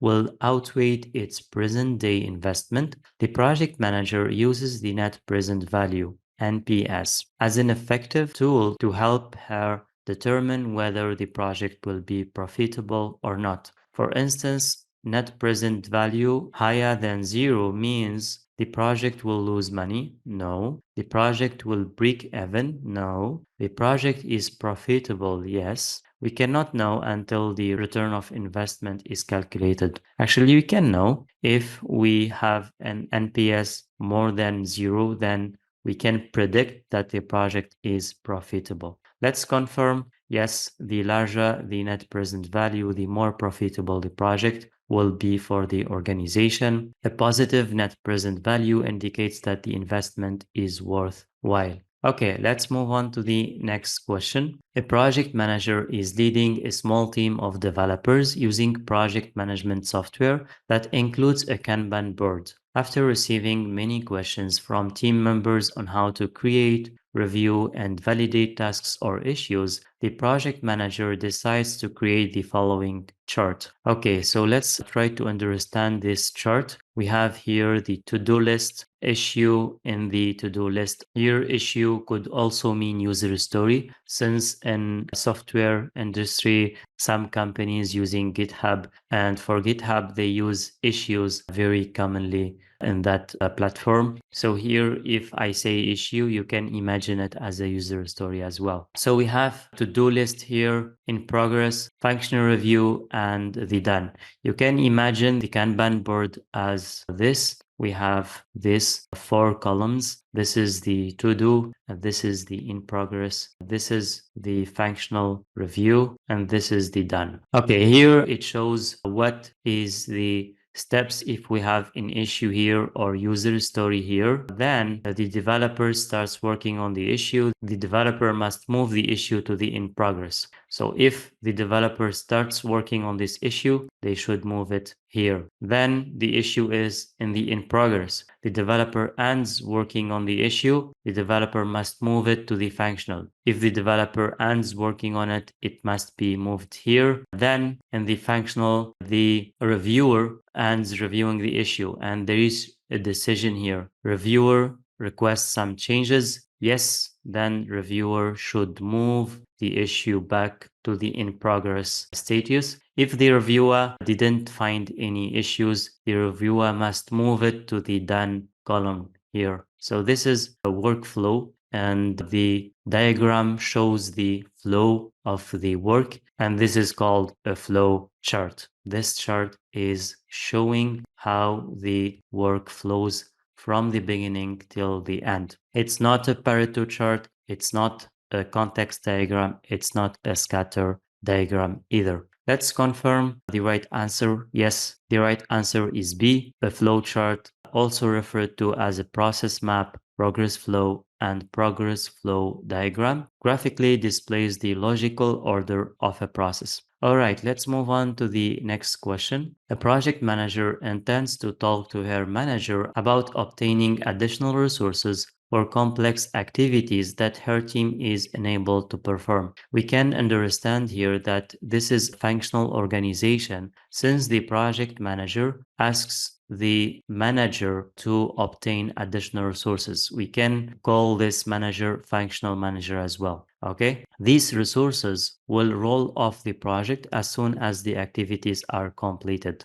Okay, here that's obvious we are in a functional organization. Which of the following skills does the project manager need the most in this situation? A. Planning skills to identify resource requirements. Okay, here the project manager needs planning skills to obtain the required skills, but it's not, I think, the most skill that they need in this situation. In this situation, they are asking for more resources, additional resources. So planning skills is not that relevant. I think A is not appropriate here. B, interpersonal skills to convince her manager of her need for additional resources. This is actually very relevant to the situation. I think B is excellent, but let's confirm with C and D as well. Interviewing skills to hire the required resources. I think if we compare B and C, I think B is more relevant. Technical skills to respond to the risk associated with adding more resources. I think what the project manager needs most in this situation is B, because if the functional manager didn't agree, then that's a problem. And the project manager needs interpersonal skills to convince the functional manager. Let's confirm the right answer. Yes, the right answer is B. Trying to convince upper management requires the use of interpersonal skills, which are often needed when acquiring resources. Okay, let's move on to the next question. After baselining the scope and during project execution, a key stakeholder who is a member of the change control board requested a new requirement. Okay, so this is a new change request that we are having here in this situation. The project manager is convinced that this new requirement can add value to the project. What should the project manager do? Implement the change request since the key stakeholder is a member of the CCB.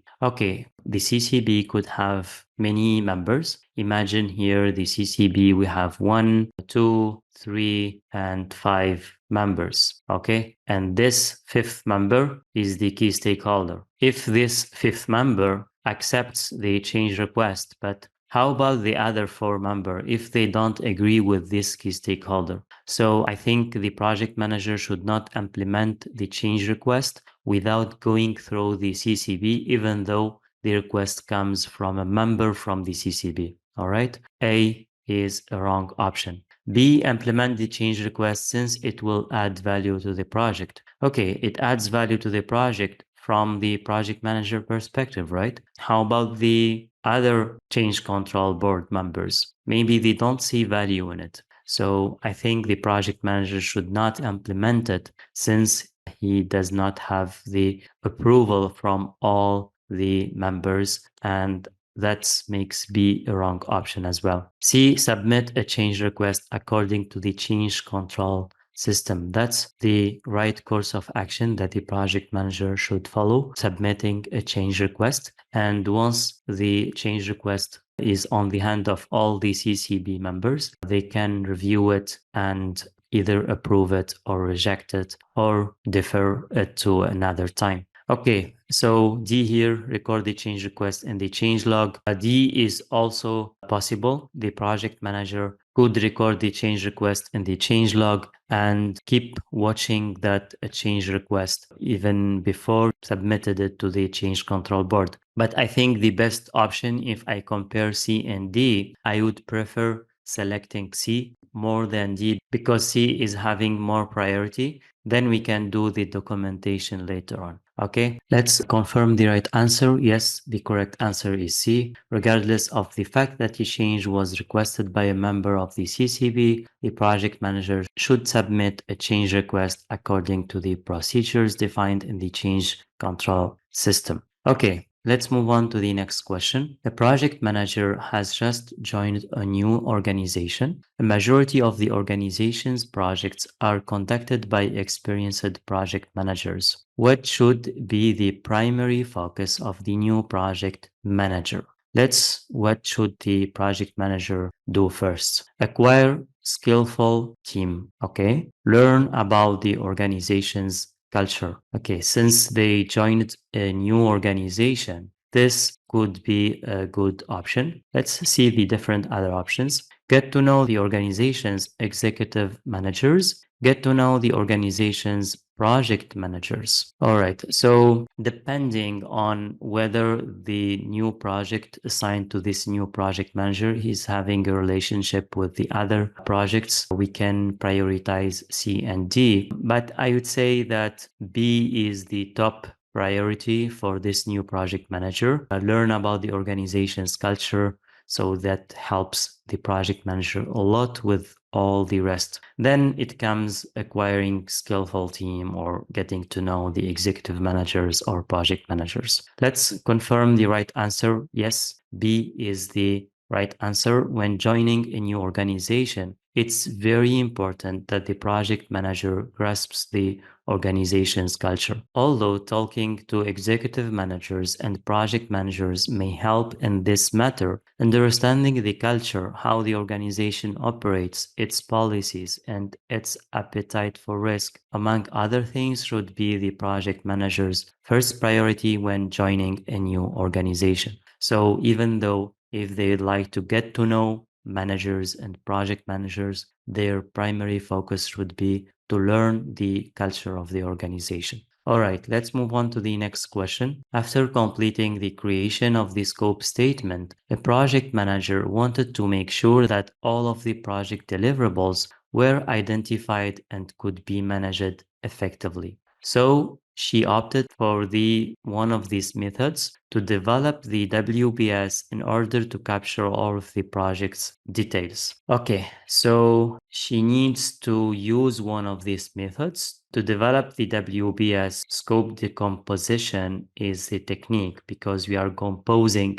the scope, which we find in the scope statement, and we develop the WBS by doing the decomposition technique. So the right answer should be A here without even deeping dive into the other options. Let's confirm. Yes, scope decomposition is a planning method used to decompose and subdivide the project and scope deliverables into more manageable small work units. The decomposition level depends on the complexity and size of the project. All right, let's move on to the next question. Adopting a predictive approach to plan an agriculture project, a project manager chooses these methods to estimate the cost by using the work breakdown structure. Is it analogous? We don't use WBS to come up with analogous estimation. Actually, for analogous estimation, we use previous projects. For instance, we have project A, project B, and we have this new project C. And we find out if our project C is similar to A, then the cost of A could be similar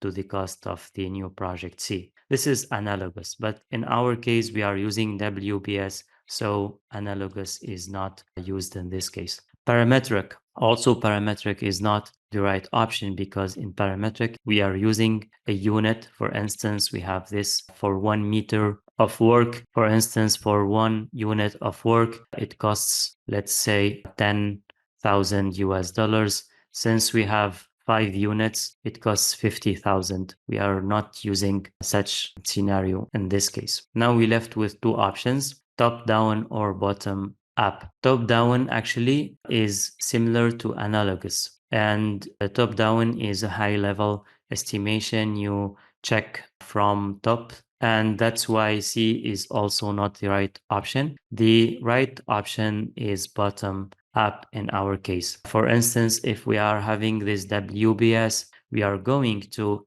estimate from bottom here to up, and we are going to estimate the cost needed for each of the work packages. Then, for instance, here we sum landing page and web page. This is 6,000 US dollars, and we sum these two values. This is 10,000, and for the coding 16. We sum these two values. Same here, we sum this 4,000, the design 4,000, and all the project is 20,000 US dollars. So we are here summing from bottom to reaching the total here for the project. This is the bottom up estimate. This is the WBS. Okay, so let's confirm the right answer. Yes, the right answer is D. The bottom up method can be used as an estimation technique for the project's overall cost by estimating the approximate value of smaller components and using the total sum of these values to find the overall cost. Let's move on to the next question. The project manager is assigned to an industrial project that follows a predictive approach. During the risk planning phase, the project manager decided to create a contingency reserve for what? Passive risk acceptance, active risk acceptance, workaround, or unidentified risks. For contingency reserve, we know that it's used for risks that we know about. And the risks that we don't know about are usually concerned with workarounds and unidentified risks. So we can eliminate C and D right away. We can see here the graph showing that we have two types of risks. Those are identified and those that are not identified. And when these risks happen, we apply a workaround, and usually we use management reserve for these kind of risks. So here we are not using the contingency reserve. The contingency reserve is used when the risks are identified and we apply the risk response. So since we apply the risk response, so we are actively accepting the risk. We are going to accept the risk and we are preparing a plan for the risk. So we are actively accepting the risk. And in case we are passively accepting the risks, we don't do anything. Here for the identified, we have two options, either actively accept, and in this case, we use the risk response. We plan the responses and we use the contingency reserve. And for the passive acceptance, we don't do anything. We don't plan for these risks. We know that there is risks, but we don't do any actions other than monitoring them. And in this case, when they happen, we do a workaround and we use the management reserve as well. And in our scenario, since we are using contingency reserve, then we are actively accepting risks. Let's confirm the right answer. Yes, risk acceptance acknowledges the existence of a threat, but no proactive action is taken. The most common active acceptance strategy is to establish a contingency reserve, including time, money, or resources to handle the threat if it occurs. All right, let's move on to the next question. A project manager is leading a project outside of her expertise field. During a planning meeting, two team members engage in a heated debate concerning the suitable way to implement a certain project requirements. What should the project manager do? Put an end to the discussion to avoid getting the meeting out of control. So imagine you do this. What you gonna do afterwards? What's the conclusion? You don't get any decision about the suitable way to implement the requirement. So you don't resolve any of the issues. Just putting the end of the discussion is not going to resolve the issue. That's why A should be wrong. Let's check B. Help team members decide the best way to implement the concerned requirement. This is good, actually. This is the role of the project manager by facilitating a meeting. I think B is a good option, but let's check C and D. Inform team members that the final decision should be taken by her after listening to their opinions. Actually, we said here that the project manager is leading a project outside of her expertise. Since she doesn't have enough information how she could make the decision. So this is not making any sense actually. So let's check D. Let the most experienced team member decide. If the project manager used this technique, then they are forcing the decision, and the forcing problem solving approach is not usually the best approach. It is best to work for a collaborative approach and problem solving that could benefit both team members and could benefit the project. So the right answer should be B here. Let's confirm the right answer. Yes, taking into consideration the project manager's lack of technical knowledge, she should not interfere in the decision-making process when it comes to the best way of implementing the concerned project requirements. The project manager should let subject matter experts, which are the team members, decide, since they have the needed knowledge and experience to make the right decision. A project manager is assigned to manage a software development project. When she came across one of the project key stakeholders in the company's hallway, the project manager seized the opportunity to get his feedback. The key stakeholder was impressed with the project's progress and requested from the project manager to urgently add a new user story to improve the product's user interface, UI. What should the project manager do next? Okay, let's see the different options. A. Welcome the stakeholder's request and add the user story to the sprint backlog. If you add the user story to the sprint backlog, which means that the development team should work on this user story right away, which also means that you are going to change the plan of the current sprint, and you didn't ask the product owner to do that, since here the project manager is going to add the user story to the current sprint. So that's what makes the option wrong here. A is not correct. But however, keep in mind, if instead of mentioning sprint backlog and you find the product backlog here, then magically this option will be correct, because if the project manager puts it in the product backlog, it means that the development team will not work on it right away. They will wait until the product owner validates the user story and they agreed on to bring it to the sprint backlog of the next sprints. So be careful when you see the different options. The product backlog and the sprint backlog are not the same thing. We have talked about this in many videos in the agile approach section. All right, let's see B here. Add the user story to the product backlog. You see here, now it's in the product backlog. It's a good start for this option, and schedule it for the next sprint to protect the team from disruption. Okay, here the first part is good. What I didn't like about this option is that the project manager decides to schedule it for the next sprint. So the project manager took the decision to prioritize the user story. Even though the stakeholder here said that we need to urgently add this user story, it doesn't mean that the project manager make the decision. The product owner is the owner of the product and the owner of the product backlog, and is the only one who prioritizes tasks. That's why I'm going to dismiss B as well.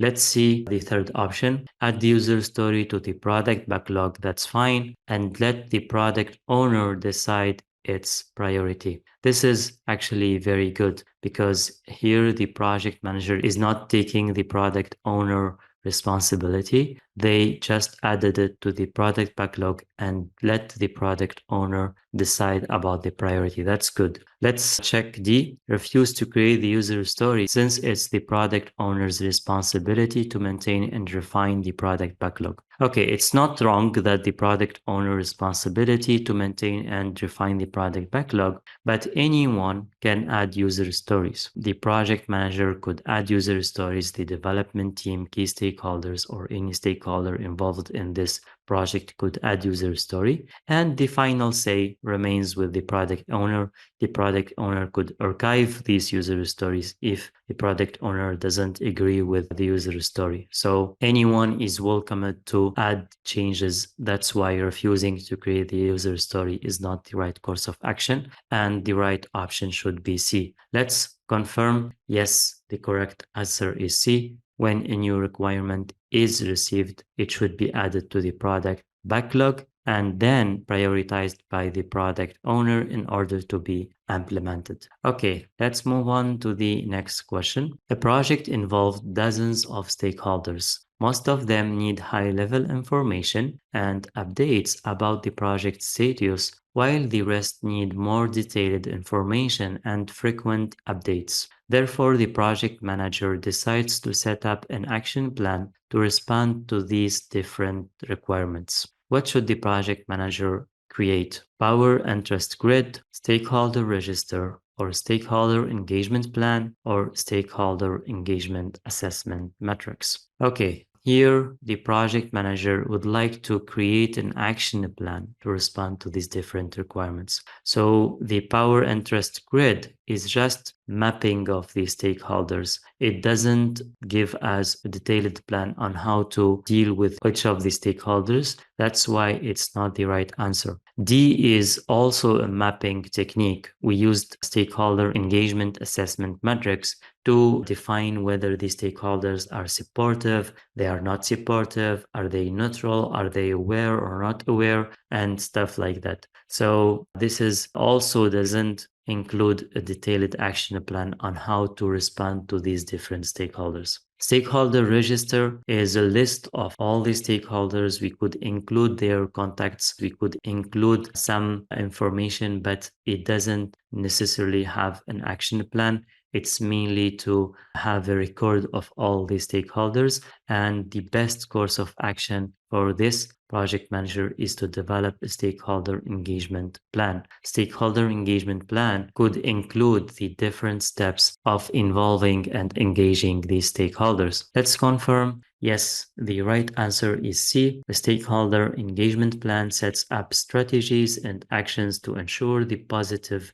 and effective involvement of all stakeholders in the project. Let's move on to the next question. A project manager joins a company which has recently gone through major organizational changes. The new project manager is very concerned about the team's lack of motivation and closely monitors when they arrive and leave work. This is a very severe project manager.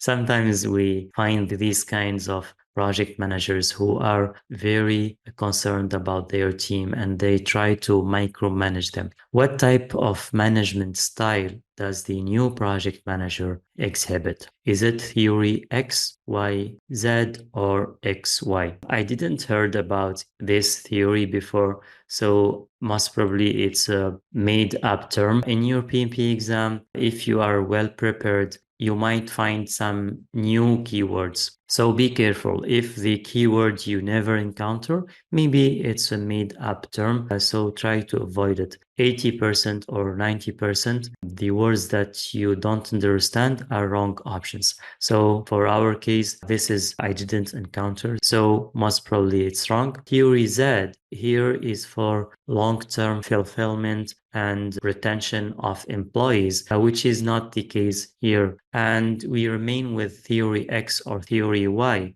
And the difference is that X is an authoritarian, repressive style, tight control, no development for the project team, while the theory Y is liberating and open style, empower team members and try to help them to continually improve. So if we compare X and Y, we find that our project manager is exhibiting the theory X. Let's confirm the right answer. And yes, Douglas MacGregor defines two models of worker behavior, X and Y, and these are the differences. Okay, let's move on to the next question. The project manager has developed the project schedule using the network diagramming method and has calculated the overall project duration. However, the project manager was surprised to find 3 critical paths. What should the project manager do next? Approve the network diagram and closely monitor all 3 critical paths. This should be okay. So let's see the different other options. Approve the network diagram and closely monitor the longest path among the 3. Actually, the definition of a critical path is the longest path. And since we have 3 critical paths, that means that the 3 critical paths should have the same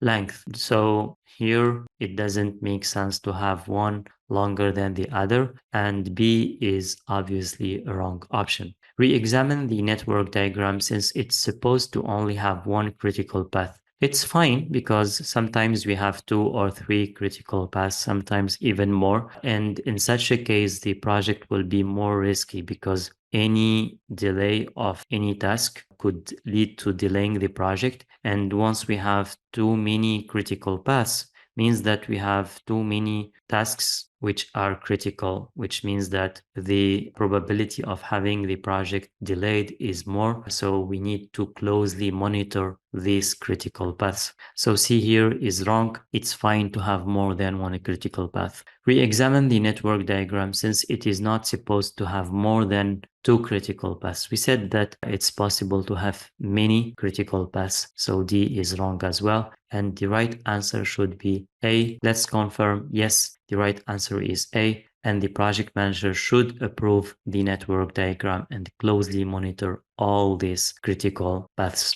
All right, let's move on to the next question. A project manager is assigned to lead a construction project for the first time. 3 months in, a year. When you find 3 months in, it means that we are in the execution phase. The project manager notes that the running cost is higher than expected. So he decides to assess the project's financial status by calculating the difference between the earned value and the actual cost. What is the project manager calculating? Is it the cost performance index or the cost variance or the planned value or the to complete performance index? Actually, here we have the difference. And once they have the difference, it's the variance, not the index. So immediately we eliminate cost performance index and to complete performance index. And here we have the cost variance, planned value. Planned value is defined in the planning phase, so it's a wrong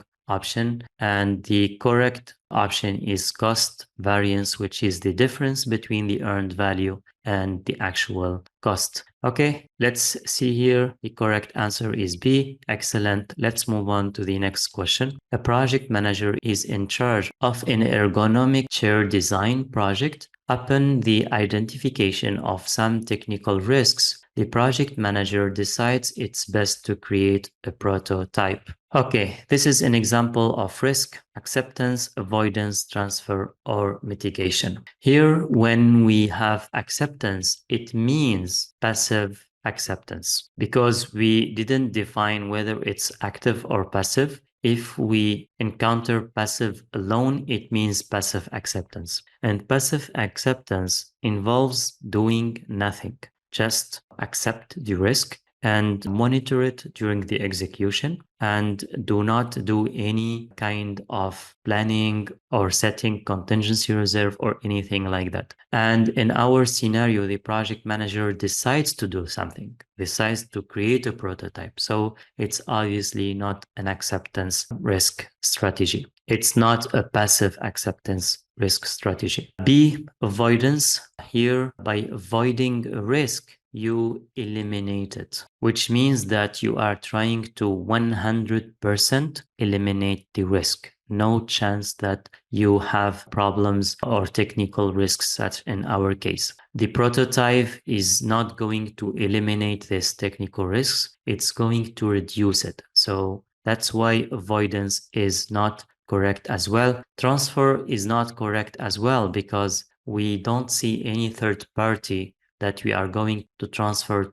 the risk to. There is no insurance company, there is no other entity to transfer the risks. That's why C is wrong. And the correct option is D. We are mitigating the risk of technical issues by doing a prototype. So we are not eliminating the risk, we are reducing the risk. That's exactly the definition of mitigation strategy. Let's confirm, yes, risk mitigation can imply a prototype development in order to prevent the risk from scaling up. Creating a prototype will support the testing, and through testing, you can generate the necessary data to probably even close the risk. To keep costs low, you can opt for partial prototypes for the specific portions of the process that involve the risk. Excellent. Let's move on to the next question. A project manager noted that multiple interpersonal conflicts are rising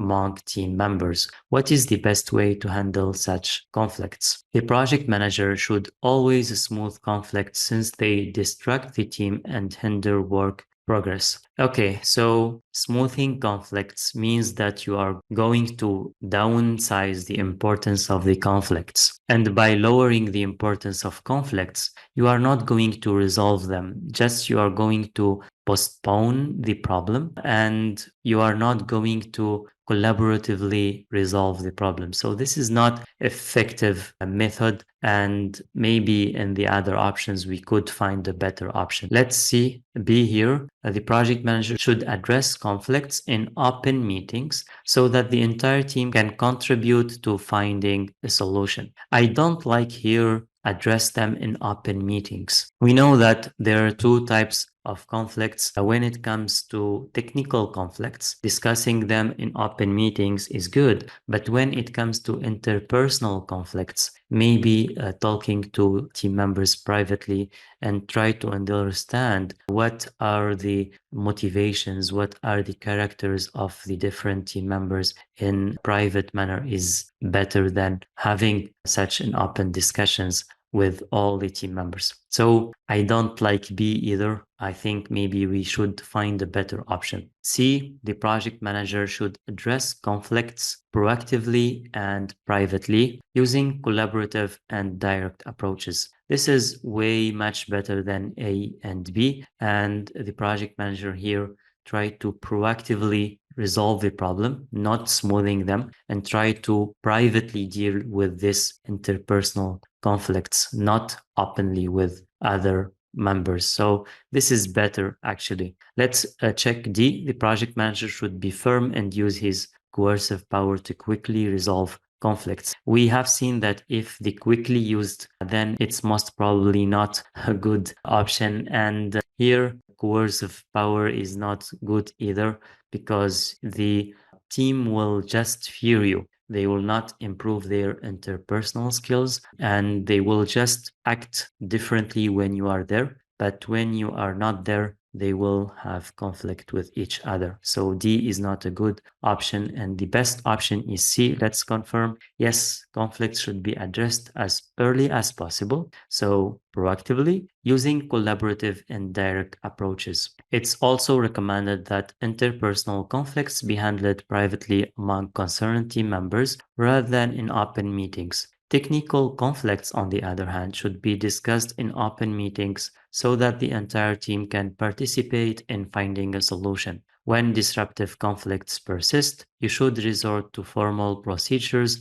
including but not limiting to disciplinary actions. All right, let's move on to the next question. The project manager is responsible for running the project quality assurance report. While reviewing a control chart, the project manager observes 9 data points in a row on one side of the mean. What should the project manager do? Here, the project manager is using a control chart, and in this case, you need to remember how the control chart looks like and what are the different problems we have when it comes to controlling quality using this tool. Okay, let's review together how the control chart looks like. And this is the control chart. And within this chart, we have an upper control limit and lower control limit. And we have this mean. The mean here is 50, like you can see. And we have seen in this scenario that the project manager observes 9 data points in a row on one side of the mean, which means that we are here having the rule of 7. The rule of 7 is when we have 7 or more data points on one side of the mean. Here we have 9 data points on one side of the mean, so obviously we are having this rule of 7. And when we have a data point outside of the tolerance area, like in this case, it's an assignable cause. We need to find the root cause of this problem. Also, we need to find the root cause of this problem, because when we have this kind of behavior, it means that later on we are going to go far from the mean. It also means that our data are precise but are not accurate, and we need to have an accurate data. Since our mean is here, we need always our data to be close to the mean, like in this case. Okay, here it's close to the mean, that's fine, but if we have this or if we have this, then that's a big problem. Let's check here. What should the project manager do? Carry out a design of experiments. Actually, this is not going to resolve the issue that we have seen. Actually, design of experiments is when we are using different inputs in order to find out some outputs in order to assess situations. And we use this usually when we have issues. So A is not correct. Make the necessary changes to the chart to reflect the new mean. Actually, you should not change the chart. You should fix the product or process in order to make data close to the mean and not changing the mean. So B is not making sense. Identify the assignable cause. This, what should the project manager do? The project manager should understand why we have 9 consecutive data points on one side of the mean. Okay, let's check D. This is the rule of 7, meaning it can be disregarded.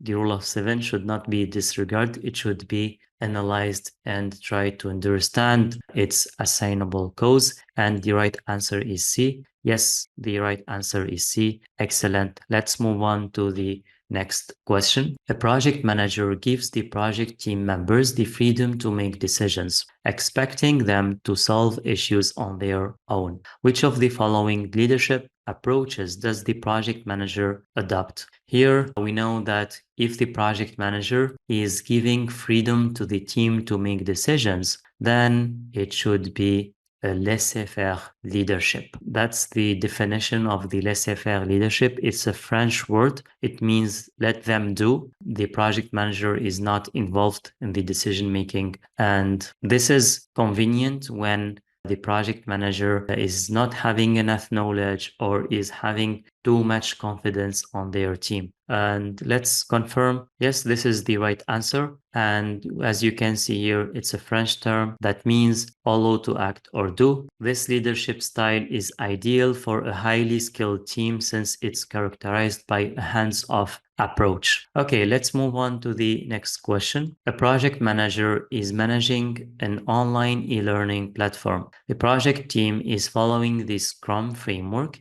and every few weeks they release a new version that includes more features, user interface changes, bug fixes, security patches, etc. In order to avoid confusing users with the continuous changes, the project manager decides to make all release information accessible to the platform members under the news section of the website. What type of communication is the project manager intends to use? Is it push communication or interactive communication or pull communication or proactive communication? There is one option that we can eliminate immediately. Interactive is not correct because here we have just going to have a news section on the website that includes information. Interactive communications means that we are discussing over phone, or we are discussing in a meeting face to face, or over a video conference or something like that. So it is not interactive to have a news section on the website. Proactive communication is also not a right option. Proactive is usually related to actions, and it is not common to have a proactive communication. And we left with push or pull now communication. And the difference is that we use push in order to give the end user or the stakeholder information right away. So here you are pushing information to the stakeholder. For instance, you pick up the phone, you call someone, you are pushing the communication to that person. For the pull, on the other hand, you let the user, the information is here, and the user or stakeholder is here. And if they need this information, they go and take that information. They know where it is and they try to pull the information to them. And if they don't need the information, they don't do anything and they don't pull the information to them. Imagine if you are in the front of a door and in that door you have pull, and you can understand that in order to open the door, you need to make action. So that's the meaning of pull, and that's exactly the situation we are having on hand. The users here should go to the website, check the news section in order to find the latest updates. If they don't do that, nothing happens. They are not bothered with all the changes. That's the pull communication. Let's confirm the right answer. Yes, the described scenario involves an example of pull communication. PMBAK defined three types of communication: interactive, push, and pull. That's why proactive here is a made-up term. Pull communication is a communication type where access to the information is provided. However, the receiver must proactively seek out and retrieve this information. Usually, this technique is used when the information is not critical for the progress of the project. It will not harm the project if the user doesn't get this information right away or even doesn't get it at all. So keep that in mind when to use pull communication. Don't use pull communication for critical information. After introducing a new foreign developer to the team, the project manager noticed that a certain senior team member seems to be avoiding any interaction with him. What should the project manager do? That sometimes happens, and unfortunately, if we find rejects from existing team members, we need to proactively take action. So let's see whether in these four options we have a proactive action by the project manager. Okay, here we have talk, notify the functional manager. This should be wrong actually, because here is an escalation method. And I think in this situation, the project manager needs to deal with the situation before escalating. So this is in the project manager's responsibility to deal with their team members. Look past, this is not proactive. This is ignoring, look past, so eliminating. Address the issue. So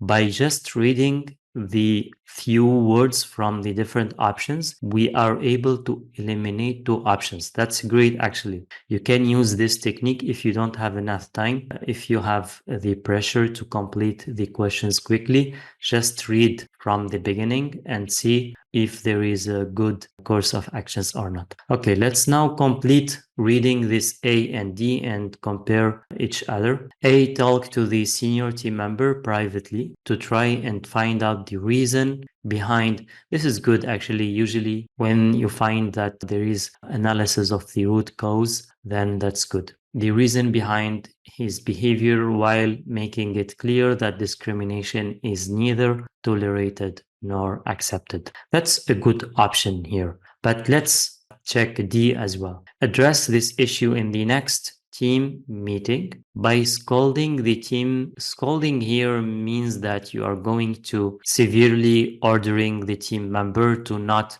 doing that in the future, and lecturing everyone about the importance of an inclusive work environment. Doing that in team meeting and scolding team member in front of their colleagues is not a good course of action. That's why D is not good and A is the best option. Let's confirm. Yes, excellent. The correct answer is A. The project manager should talk to the senior team member privately to get to know the reason behind their behavior and make clear that They should not discriminate their colleagues. All right, let's move on to the next question. A product owner started the day with a sprint planning meeting to discuss and define the goal and backlog of the new sprint. Which of the following options is correct regarding the sprint planning meeting? Let's check the different options. A discussion between the product owner, the scrum master, and the cross-functional team. Yes, usually we have these three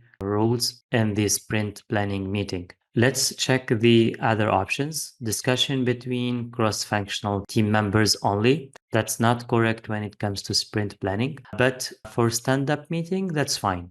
We could have stand-up meetings with cross-functional team members only. In many cases, the Scrum Master joins the stand-up meeting, but it's not mandatory. So B is wrong when it comes to sprint planning. Discussion between the product owner and the Scrum Master. We don't have any meeting that only includes the product owner and the Scrum Master, and C is wrong. Discussion between the Scrum Master and the cross-functional team members. This is usually for the retrospective meetings, even though the product owner could attend the retrospective meeting if they want to. But for the retrospective, we have the Scrum Master and the cross-functional team. And for the sprint planning, all the Scrum team should be there. So A is the best option. Let's confirm. Yes, excellent. In the Scrum framework, the sprint planning meeting should include all the Scrum team. Let's move on to the next question. A project manager is leading a construction project in a foreign country where corruption is widely spread. After facing trouble obtaining the required construction permits from local authorities,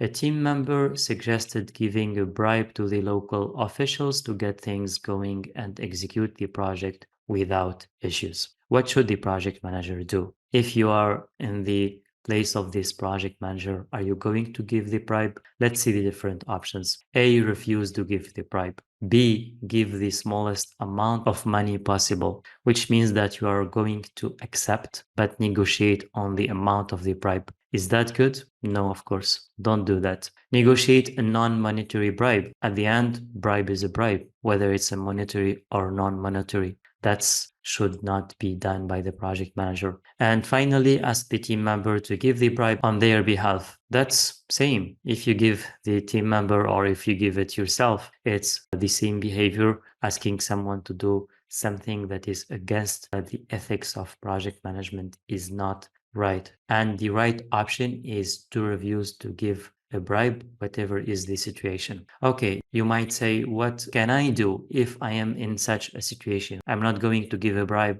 I'm facing a trouble here. So what's the problem?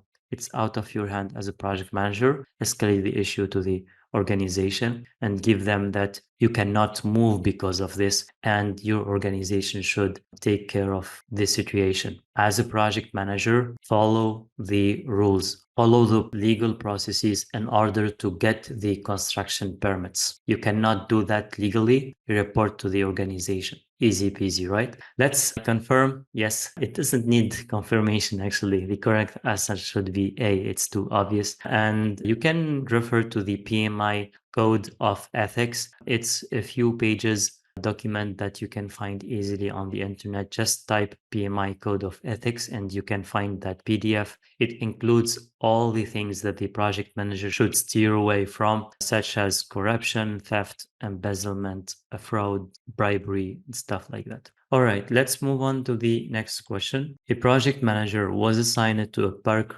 redevelopment project, which consists of cleaning and equipping the park for local families and residents. The project involves a really big number of stakeholders since it includes multiple phases and different types of tasks to execute. What should the project manager do? Okay, let's see the different options. A, disregard low power stakeholders. Disregard is not good course of action. So when you find disregard, it's wrong and move on to the next option. Only engage here without continue reading. Only engage means that you are going to not engaging the other. So this is not good practice. So the right option usually involves engaging stakeholders, and engagement could have different levels, but just engaging one category of stakeholders without engaging the rest is a wrong option. So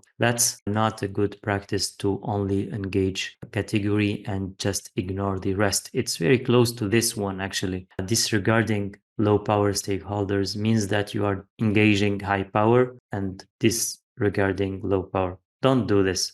Just try to prioritize and do the engagement according to the levels, and that engagement could be adjusted. There is low engagement, there is high engagement, medium engagement. You do that. Don't disregard and don't only engage a group of people. Okay, let's check C and D. Analyze all stakeholders. That's good. In order to prioritize engagement. That's excellent. So you try to analyze them and prioritize engagement and define the level of engagement. That's also good. Okay, so far C is fine. Report the issue to the project sponsor. This is not good because communication is on you as a project manager. Don't delegate it. You need to take care of it. So C here is the right option. Let's confirm. Yes, excellent. As a project manager, you cannot leave out or disregard any stakeholders, and you need to identify all project stakeholders regardless of their number, then analyze each one of them in order to prioritize the engagement. Excellent. Let's move on to the next question. The project manager is leading an iterative project. The product owner calls for a meeting with the project team and other permanent stakeholders to review a demonstration of the produced deliverable. When should the project manager organize this meeting? So here we have a demonstration and we are working under an iterative project. So a demonstration comes at the end of iteration, right? It could not be at the beginning of the iteration. So this doesn't make sense. At the end of every iteration, this is the right option. At the end of the project, no, we are under iterative project. So we should have some demonstrations to review at the end of each iteration. At the start of the project is also ridiculous. So the right option should be B. Let's see. Yes, here the iterative review meetings takes place at the end of each iteration to allow the project team to obtain feedback from the product owner and concerned stakeholders on a regular basis. Let's move to the next question. A project manager is assigned to an accounting software development project. In its beta version, some users reported that the software freezes 1 to 3 times a day. All right, hopes that this freeze doesn't endure for many seconds or minutes. Otherwise, it's a big problem. Since the project manager needs more information to fix the problem, he asked the users to fill in okay, let's check sheet, cheat sheet, checklist, or survey whenever the issue occurs. Okay, check sheet is something like that. We have issues, occurrence, we have days here, we have the type of issues here, and whenever the issue is encountered, there is a sign. Here we could have like encountered 2 or 3 times a day, like in our case, so we have 2 here or 3 marks. Okay, so this is a check sheet. And in our situation, obviously, we are in the check sheet situation, since the users need to fill in a check sheet whenever the issue occurs. This cheat sheet is not used. Checklist also is not appropriate. Survey is also not the appropriate technique. And we can see here that the correct answer is A. We can read here, a checklist is used to verify whether a set of required steps has been performed or not. All right, let's move on to the next question. During the risk identification phase, the project manager and her team identified more than 100 risks, too many risks. The project manager believes that the quantitative evaluation of each of these risks will take a lot of time, whereas not all of these identified risks are important enough to justify such a measure. So we have these 100 risks and we need to do a more analysis, which is a quantitative analysis for only the most important risks. Let's see what the project manager should do next. Identify risk triggers, then perform a quantitative analysis of risks that have no triggers. Actually, that's not the purpose of triggers, to decide whether to do quantitative analysis or not. Triggers, signs to help deciding whether the risk is going to take place or not. This is usually in the execution phase, and we identify the triggers to help us knowing whether this risk is going to take place or not. So obviously A is not related to the situation we are having and not a correct option. B, use qualitative risk analysis to qualify and prioritize risks for the quantitative risk analysis. Yes, usually we use qualitative risk analysis, which is probability and impact analysis. And after doing this probability and impact analysis, we prioritize the risks that needs quantitative risk analysis. For instance, we can choose only the critical risks that have high probability and high impact. So this looks fine. Let's check why C and D are wrong. Conduct a qualitative assessment, that's fine, of each risk's probability, then perform a quantitative analysis of risks with a high probability. So here, why it is wrong? Because here we are only taking the probability as a parameter for doing the prioritization, whereas the qualitative risk analysis should be done with probability and impact, not just probability. D, conduct a qualitative assessment of the potential impact of each risk, then perform a quantitative analysis of risks with a high impact. Here, same. Here we are only considering the impact. We are not taking into consideration the probability. Sometimes you have a risk with high impact but very, very low probability. In such a case, you could not prioritize this risk for a quantitative analysis. So that's why C and D is not better than B. For B, quantitative should be probability and impact. But for C here, we only focus on probability, and D, we only focus on the impact. Let's confirm. Yes, the correct answer is B. Qualitative risk analysis is the process of assessing risk's occurrence probability and impact. This method helps to focus efforts on only high probability risks by laying the foundation to perform a quantitative risk analysis. Let's move on to the next question. A project manager is leading an agile project for the last 9 months. When should the project manager stop tailoring the process? Let's see the different options. When the product owner decides, when the project manager decides, when the cross-functional team members decides, or the tailoring process should never be stopped. What do you think? Should we stop the tailoring process? And what does this mean? Actually, this means that we stop the retrospective meetings. And do you think that we should one day stop the retrospective meetings? Of course not. So the right answer should be D here. The tailoring process should never be stopped, even though if the product owner or the project manager or the cross-functional team give that suggestion should not be taken into consideration.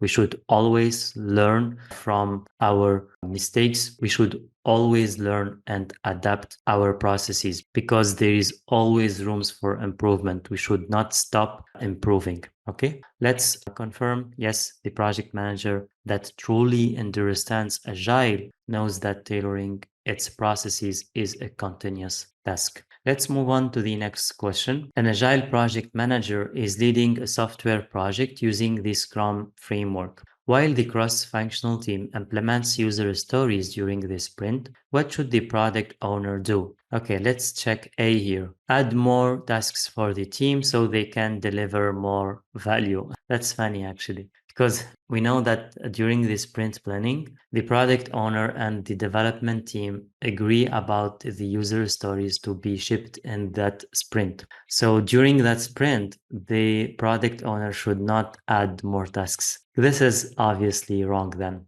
B, let the team do their work and respond to any questions they might have. Okay, that seems very good actually. The product owner should not distract the team, and they should be available for the team to answer their questions. Let's check C and D, protect the team from interruptions and facilitate discussions. Actually, this is the role of the project manager or the scrum master, since we are having a scrum framework, and it's not the product owner role. So that's why C is not correct. D, monitor the sprint progress and extend its duration. Now I'm going to stop reading from here. You cannot extend the duration of the sprint. The sprint, it's a time-boxed iteration. Once it reached the end date, it ends. And then you start a new sprint. You cannot extend its duration. All right, then D is wrong, and the right answer is B. Excellent. The product owner should let the team do their work and answer any questions they might have during the sprint. Let's move on to the next question. A project manager is leading a 3-year project that involves upgrading and improving an electrical engine for industrial use. Since the majority of project activities are hazardous, the project team will receive extensive safety training. The training will ensure the safety of workers and prevent delays caused by unsatisfactory work. The cost of the conducted safety training falls under. Okay, we have here the cost of regulations, the cost of quality, the cost of conformance, and the cost of non-conformance. I think here we can eliminate 2 options right away. The cost of regulations, we don't have any regulations in the situation here. So it is not a cost of regulation. And cost of non-conformance as well. We don't have any non-conformance in this situation that leads to doing such training. The training is a proactive measure made by the project manager, and that will ensure the safety and prevent delays and stuff like that. So it's considered as a cost of quality, but within the cost of quality, we have 2 types. We have the cost of conformance, but within the cost of quality, we have 2 types. The cost of conformance and the cost of non-conformance.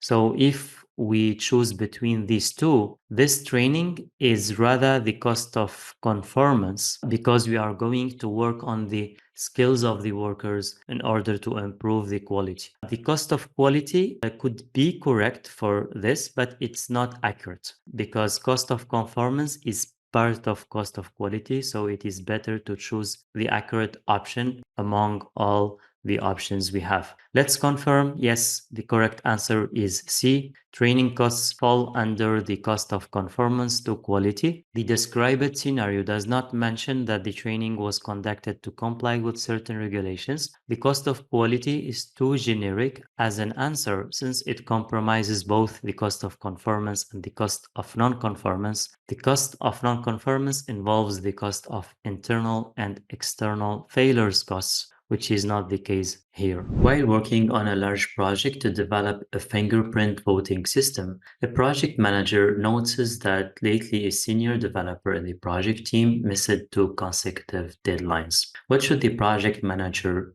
do? Okay, A, verify whether the developer is a shared resource with another project. All right, so maybe if the developer is a shared resource, they might have enough time for your project, and for this reason, they miss deadlines. In this case, probably you already know about the developer. So even though if they are a shared resource, it's not an excuse. Maybe the developer should manage their time efficiently. So I don't like this option too much. It's not a big no, but maybe there is a better option. Let's check the other options.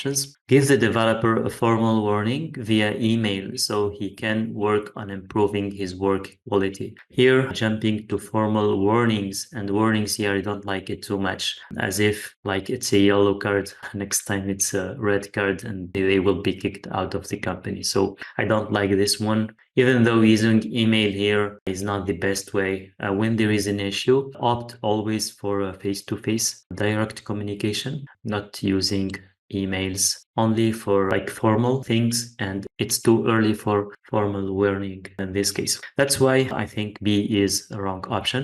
Let's check C. Meet with the developer in person and offer support if needed. This is very good. Meeting with the developer and providing support means that the project manager is following a servant leadership style, which is always recommended when it comes to project management. So I think C is the best option so far. Let's check D. Escalate the issue to the developer's line manager and ask him to immediately address the issue. Escalation is not the right option either. It's too early for escalation, and the duties of the project manager is to deal with issues like that with the team. So why escalating? For all these reasons, I think C is the best option. Let's confirm. Yes, the project manager needs to understand the reason for recurrently missing deadlines in order to provide appropriate support. All right, let's move on to the next question. Even though 2 user stories were estimated consecutively at 2 and 3 story points, their implementation took 2 days each. By how many story points do these 2 user stories contribute to the team velocity when calculated at the end of the iteration?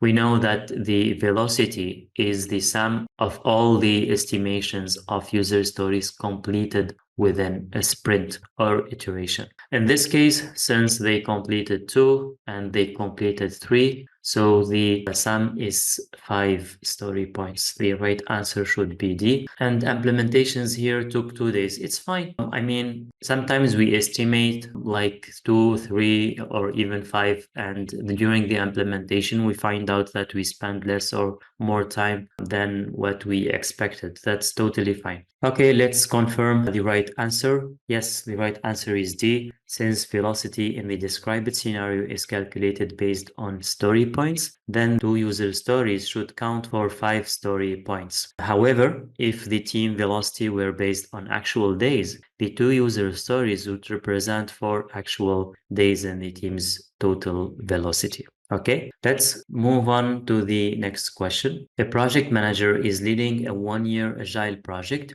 After a couple of months, the sponsor wanted to learn about the big picture of the project progress. More specifically, the implemented versus the pending features. Which of the following tools should the project manager use? Select 2. We have A, cumulative flow diagram. This is actually a high picture diagram that used for executives and the sponsor to learn about the big picture. So A should be right option. Iteration burn down chart. This will show the completed and implemented features during the iteration. It will not show the big picture of the project progress, only the iteration progress. That's why B should be dismissed. Feature chart. Yes, feature chart is a good chart that could indicate the big picture when it comes to features. C is a good option. Kanban board, actually it depends whether you are using the Scrum or Kanban framework or other frameworks.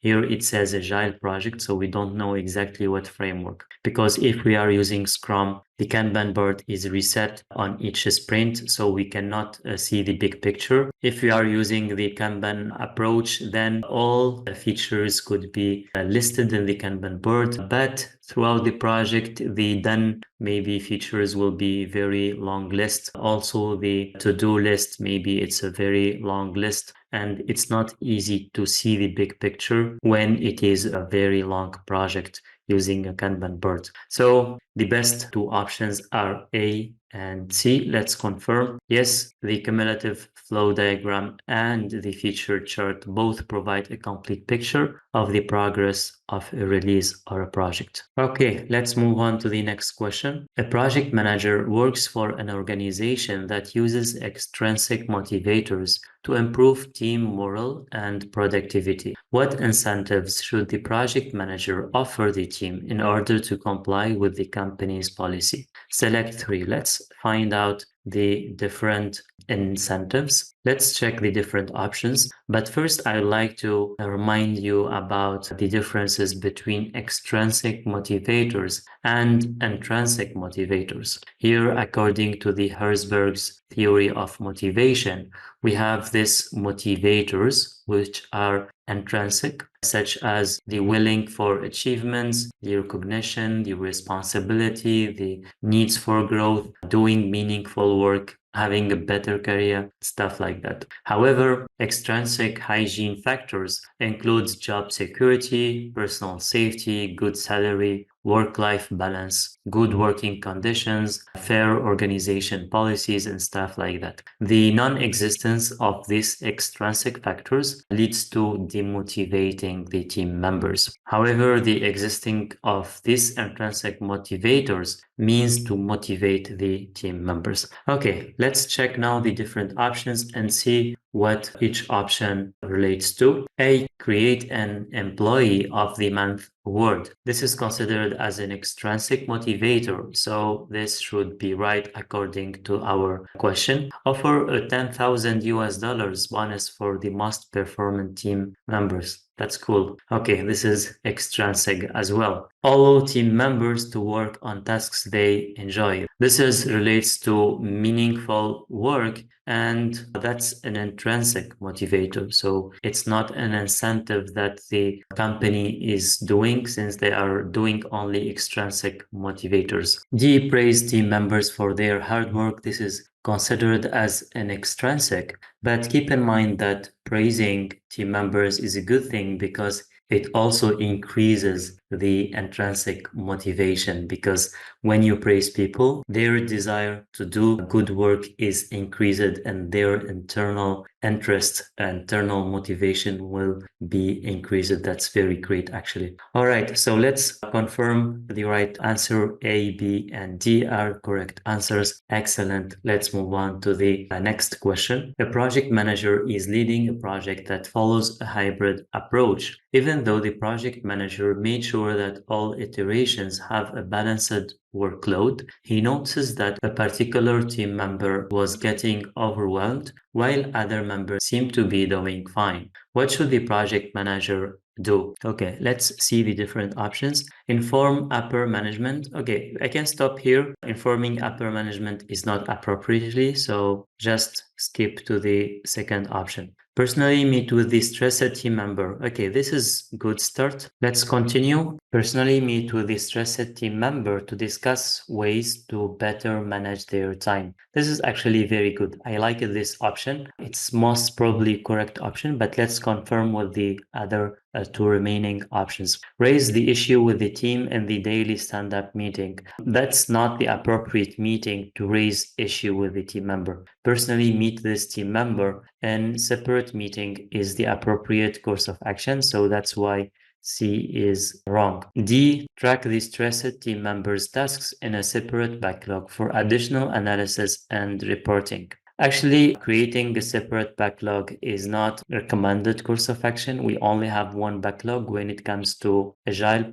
We only have one backlog usually. And here for additional analysis and reporting, it's not needed also because we already know that this team member is struggling or is overwhelmed compared to other colleagues. So that's why I think B is way much better than D. And let's confirm, yes, the right answer is B. One of the key qualities of effective managers is their ability to actively listen to those around them. In this situation, the project manager has to step into their leadership role and offer guidance to the team member who seems to be overwhelmed. Okay, let's move on to the next question. Before starting the project and after identifying all of the individuals and groups involved or affected by the project manager took a step further by classifying stakeholders according to their level of power, interest, and influence. This step is referred to as stakeholder analysis,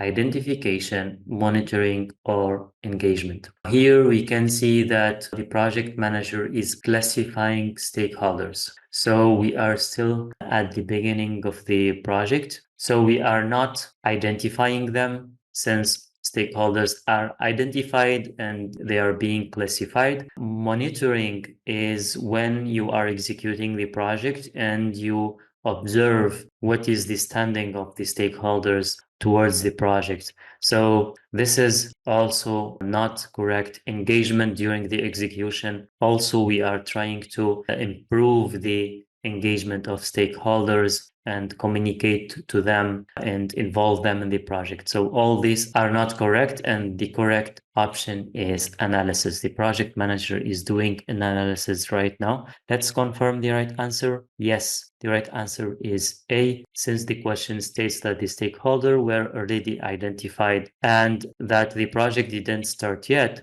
Stakeholder analysis is the right answer. Let's move on to the next question. A project manager is leading a predictive project. After identifying a risk, the project manager decides to transfer it to another party. A, buying insurance. We here have a transfer risk strategy. So buying insurance is one of the ways or one of the most common ways of transferring strategy. So this is correct option. All the other options should be wrong. We can verify, but believe me, when you find here transfer risk, most probably 90% of the cases it's by buying insurance. So be here accepting a lower profit in case of cost overrun. No. Asking the sponsor to deal with the risk. This is considered as escalation. Eliminating the risk through beta testing. This is avoiding accepting a lower profit. This is considered as acceptance risk strategy. So the right answer is A. Let's check the right answer. Yes, excellent. Let's move on to the next question. Due to the financial crisis,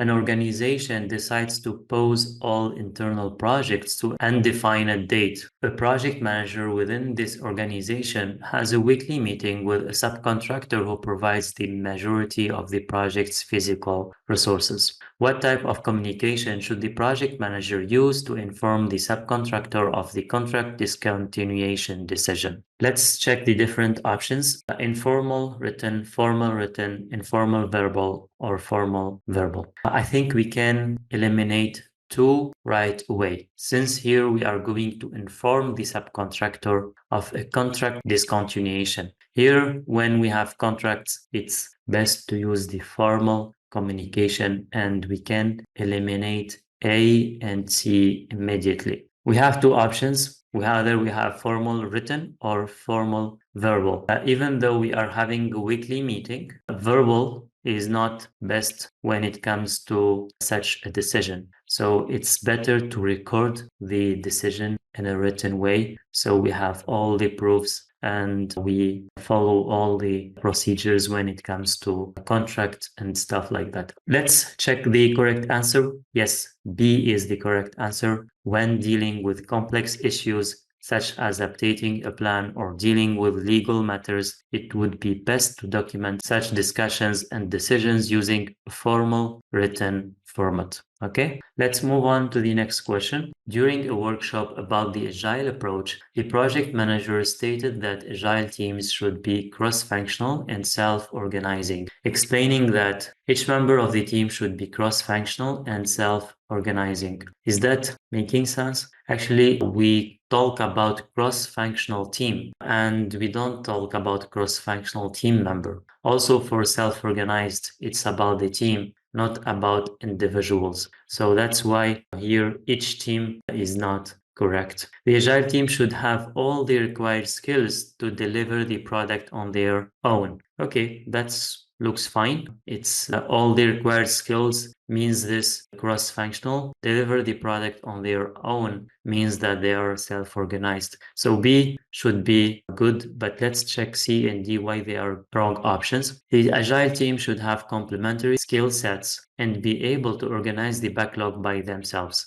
Here, it's not correct. By the way, here we said the backlog and we stopped. We didn't define. Usually when we say the backlog, without anything, it means product backlog. And in this case, it's wrong because the product owner is the responsible for the product backlog. That's why the option C is wrong. If this question is about sprint backlog, then it magically becomes right because it's the responsibility of the development team to manage or organize the sprint backlog. So be careful when you see the backlog. Try to check the first word here. If there is nothing, it's product backlog. But if there is product backlog or sprint backlog, it's clear and they are both different. You can refer to the video related to the Agile in the course and you will learn more about the difference between these two artifacts. Okay. D, the Agile team should self-organize to acquire the necessary skills to be cross-functional. That's a funny statement. It doesn't make sense. And the right option should be B, and yes, a cross-functional team is a group of individuals who acquire different substantial skill sets that are enough to accomplish their common goal proficiently. All right, let's move on to the next question. Despite creating an agenda and time boxing the meetings, the project manager struggles to engage all attendees. What should the project manager do? A, make meetings shorter to prevent boredom. Actually, making meetings shorter is already done here. The meetings are time boxed, which means that they have a defined time for the meeting. So I think this is already done by the project manager and it's not the problem that the project manager is facing. And it's not 100% related to the issue that is the project manager facing either. So A is wrong. B, limit the interventions of the most talkative attendees to allow others to participate. Sometimes we have talkative attendees. They consume all the time themselves. They don't let anyone talk with them. It's possible to limit the interventions of those talkative attendees. So B would be right, but let's check C and D. Change to remote meetings to make everyone feel more comfortable. Here, it's not the problem of having a remote meeting or in-person meetings. Actually, engaging attendees is much more easier with in-person meetings. So changing to remote meetings will not resolve the issue. I think C could be eliminated. Let's check D. Encourage all attendees to participate and share their thoughts by asking for their opinions on the discussed matters. Okay, here the project manager tried to engage these participants and ask for their opinions. I think if I compare B and D, I would prefer D more because this is more direct. It's trying to be direct with engaging these attendees and could resolve the issue more effectively. And it doesn't even require that you have talkative attendees. Even though you don't have talkative attendees, you can do this. So that's why I prefer D over B. Let's confirm. Yes, the correct answer is D. As a facilitator, the project manager must ensure that all attendees take part in the meeting by encouraging them to share their ideas and opinions and engaging them in the discussed topics. Two Agile teams are working on developing the same product. Team A is made of 5 members and uses 2-week sprints. Team B involves 4 members and uses 3-week sprints. Team A completed all sprint backlog items with a velocity of 50 story points. Team B, on the other hand, reached 70 story points without completing all of the sprints backlog. So we have a lot of details here. You need to be focusing when reading this kind of questions. Okay, so to resume, you have 2 teams, one with 5, the other with 4 members, one with 2 weeks, the other with 3 weeks. One completed 50 story points and the second completed 70 story points, but without completing all the sprint backlog items. So probably this, for instance, could have 80 story points in the sprint backlog, but they completed only 70, whereas team A have 50 story points in the sprint backlog, which they completed all. All right, let's see the question. Which team has better performance? Team A, since they completed all sprint backlog items. Actually, completing all sprint backlog items is a good thing. And if we have 2 teams, I would say that the team which is best is the team that fulfills their commitment. So I think A is a good option, but let's check B, C, and D. Team A, taking into consideration their velocity, they can achieve 57 story points in a 3 week sprint, which is better than what Team B achieved. Here, I would like to say that when it comes to velocity, we cannot compare two teams according to their velocity, because each team has their own velocity, and it doesn't mean that one team is better than the other. So that's why B is wrong. Team B, since they have a better velocity, we already said that velocity is not criteria to compare between teams. Team B, since they achieved more story points with fewer team members. Same here, achieving more story points also depends with how you are estimating as a team. Maybe for some teams, 5 story points means a big user story. For others, it's a small user story. So it's depending on each team. That's why B is also not accurate, and the right answer should be A. Let's confirm. Yes, the team that has better performance is the team that fulfills its sprint engagement by completing all of its backlog items. All right, let's move on to the next question. A product owner and team members have different interpretations of a particular user story. To resolve the disagreement, the project manager suggests the creation of personas. What's the most probable reason for creating personas? To use it as a wireframe to help clarify project outcomes. Actually, personas doesn't clarify project outcomes, so it's not part of the scope of the project. It's not part of the deliverables. That's why A is not making sense, and it's a wrong option.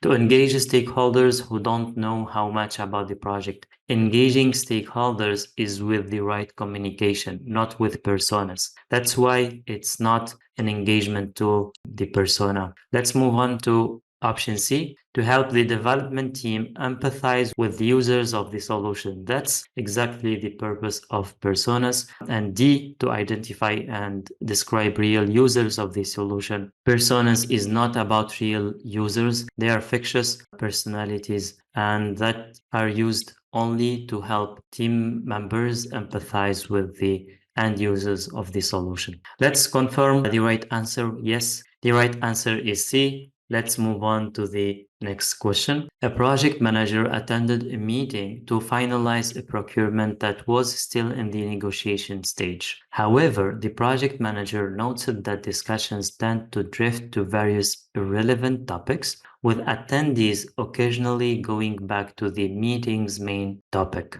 What's this meeting missing? Select 2. Let's check what this meeting is missing. Minutes. Actually, the minutes are used after the end of the meeting to sum up the action plan of the meeting and what was discussed, etc. So it's not the reason why the discussion drifts, and that's why A is not correct. An agenda. Maybe the agenda is the right reason why the discussion drifts, because attendees are not sure whether to discuss this topic first or second or third. So they are jumping from topic to topic, and an agenda could be the reason. An objective. Okay, here if we focus on the scenario, we find that the objective is clear: to finalize a procurement that was still in the negotiation stage. So I think the objective is not missing in this scenario. Also, since the attendees are going back to the main topic, so they probably know what's the main topic. That's why I'm going to dismiss an objective here. Let's check D, a facilitator. Yes, that's probably the reason for discussions drift. The lack of a facilitator who follow up on the agenda could be a reason for such messy meetings. Let's confirm. Yes, your correct answer are B and D. The meeting probably does not have either a clear agenda or a facilitator. All right, let's move on to the next question. A project manager created the following high-level hierarchical list of human and physical resources of a project that consists in creating a bulk SMS platform for marketing campaigns. What does this visual illustration represent? Is it a resource calendar. This doesn't look like a calendar, right? So it's a wrong option right away. Organization breakdown structure. If it's an organization breakdown structure, we could see that here is the CEO, here is the department chiefs, etc. But it doesn't look like that. This is a wrong option. Resource breakdown structure. This is the resource breakdown structure. We have the resource here referring to either human resources or equipments or materials. And we can see here this breakdown structure illustrates well the resource breakdown structure diagram. A RACI chart, this is not a RACI chart. RACI refers to the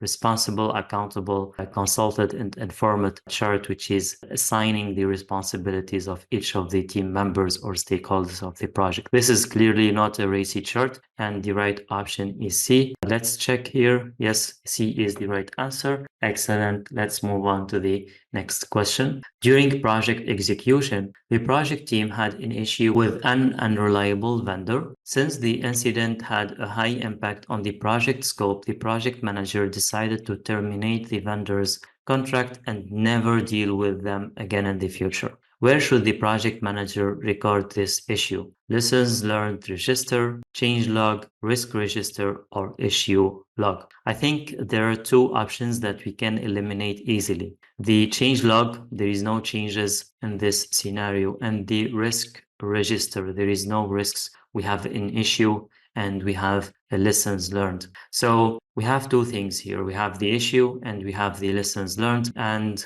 to issue, we record it in the issue log, and the lessons learned, we record them in the lessons learned register. And the question is about recording the issue. So if we refer to the question, then we are going to record the issue in the issue log. So the right answer should be D. Let's confirm. Yes, excellent. The issue log is a project document where all information concerning faced issues is recorded and monitored. However, for option E, even though the described scenario involves lessons learned never to deal with the unreliable vendor in the future, the question only inquires about where to record the issue. Okay, so be careful. Sometimes from the question, you can filter some options, okay? Let's move on to the next question. A PMP certified project manager has a wide knowledge of project management and over 20 years of experience as a designer in the automotive industry. Her last assignment consisted in managing a group of designers to develop a new design of a futuristic car model.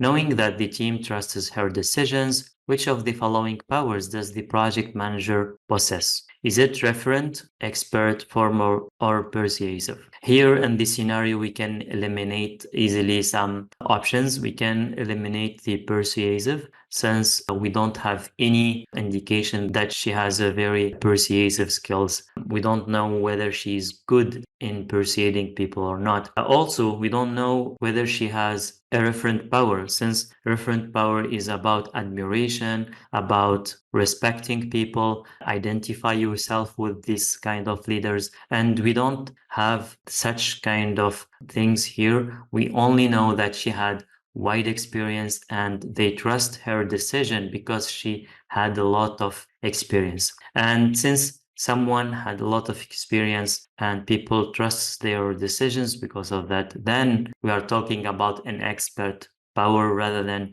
a formal power. Let's confirm the right answer. Yes, B is the right answer. Let's move on to the next question. A project manager receives a document from the customer containing the new project's requirements. When going through the document, the project manager finds it difficult to understand certain requirements, outputs, and most importantly, the project's ultimate goal. What should the project manager do next? A, ask the customer for clarification. Yes, you could ask the customer how these documents are put together, why you did that, why you think of that, etc. So this could be a way of collecting information to remove ambiguities. A could be fine. Let's check B, C, and D. Reject the new project as it involves a lot of ambiguity. Rejecting it right away, I don't think this is a good next step for the project. Maybe ask the customer first, get to know more about this project. Then you can reject if you think that this project is unfeasible, for instance, or if it involves a lot of risk if your organization doesn't accept such projects, etc. So I think B, it's too early to decide. C, start planning the first iteration, how you are going to start working without even knowing the goal of the project. So C is not making sense. Acquire a team to help analyze the project requirements. Are you going to acquire a team even without starting the project or without having any confirmation to run the project? You don't know about the project goal. You only have some documentations without understanding requirements, etc. So it's too early to acquire a team either. That's why I think the best thing that the project manager should do is to ask the customer for clarification. Let's confirm. Yes, in case of ambiguity, the project manager should first ask for clarification from the customer before making any further decisions.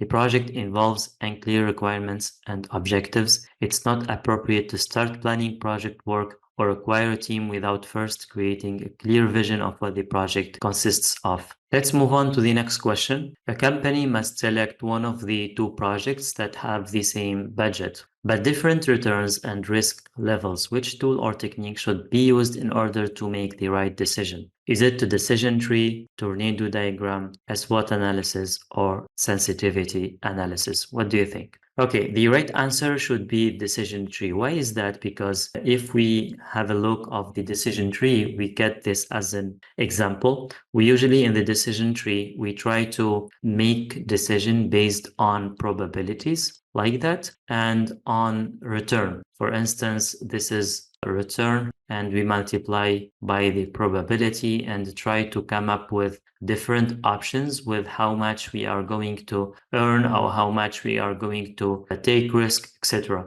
So if we are in a situation and we are trying to assess the returns and risk levels, it's most probably the decision tree diagram that is involved. Let's confirm the right answer. Yes, the right answer is A, and the decision tree analysis is used to support the identification and selection of the best course of action among several alternatives. Let's move on to the next question. During the sprint review, the product owner informs the Scrum team that the meeting is being recorded in order to send it to a key stakeholder. A day later, the stakeholder contacted the product owner to express their disappointment with the product, claiming that it is nothing like what they had in mind. That's too sad. Let's check what the project manager should do next. A, facilitate a meeting between the product owner and the concerned stakeholder. Okay, since the stakeholder is not happy about the product and the product owner is the responsible for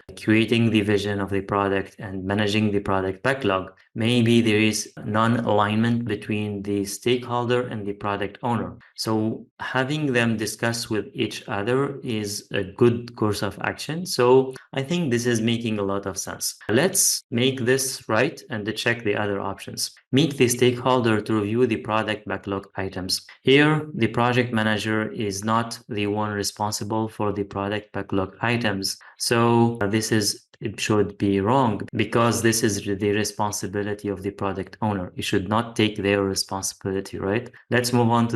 Let's check C. Ask the development team to have more frequent backlog refinement sessions with the product owner. Maybe they have backlog refinement sessions with the product owner. Maybe the development team is having frequent backlog refinement sessions with the product owner. But still the stakeholder is not happy because what the stakeholder is imagining about the product is different from what the product owner is thinking. So I don't think this is related to the issue on hand and it will not resolve it anyway. So C is wrong. Ask the development team to collaborate with the key stakeholder. Actually, your role as a project manager in Agile, a Scrum, is to protect your team, not to let them collaborate with the key stakeholder. The only point of contact for the development team is the product owner. So let the product owner discuss with the key stakeholder and let them agree about the project requirements and protect your development team from being interrupted all the time.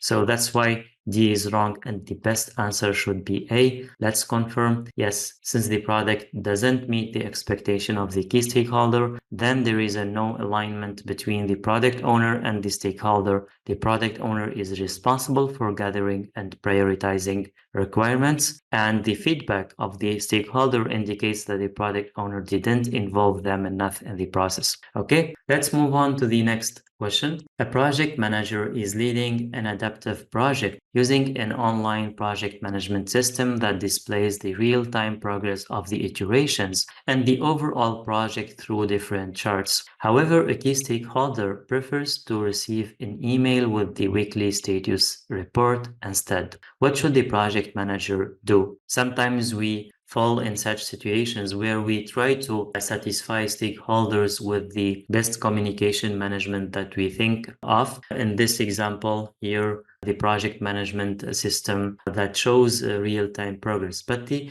stakeholders aren't satisfied with what we are doing, and they prefer sometimes old style, sometimes old way of communications, such as emails, for instance, or paper reports or stuff like that. Let's check what the project manager should do in such a case. A, add a small recurring task of one story point in the product backlog to send the weekly report. Do you think that is the right course of action? Actually, the product backlog, like its name indicates, it is related to the product. Sending an email or sending a report to the stakeholder is not related directly to the product, so it should not be added to the product backlog. That's why this is not making sense. B, take this in charge in order to let the team focus on achieving deliverables. So this is a work that the project manager should take in charge. As a project manager, you need to protect your team and take of all the management work,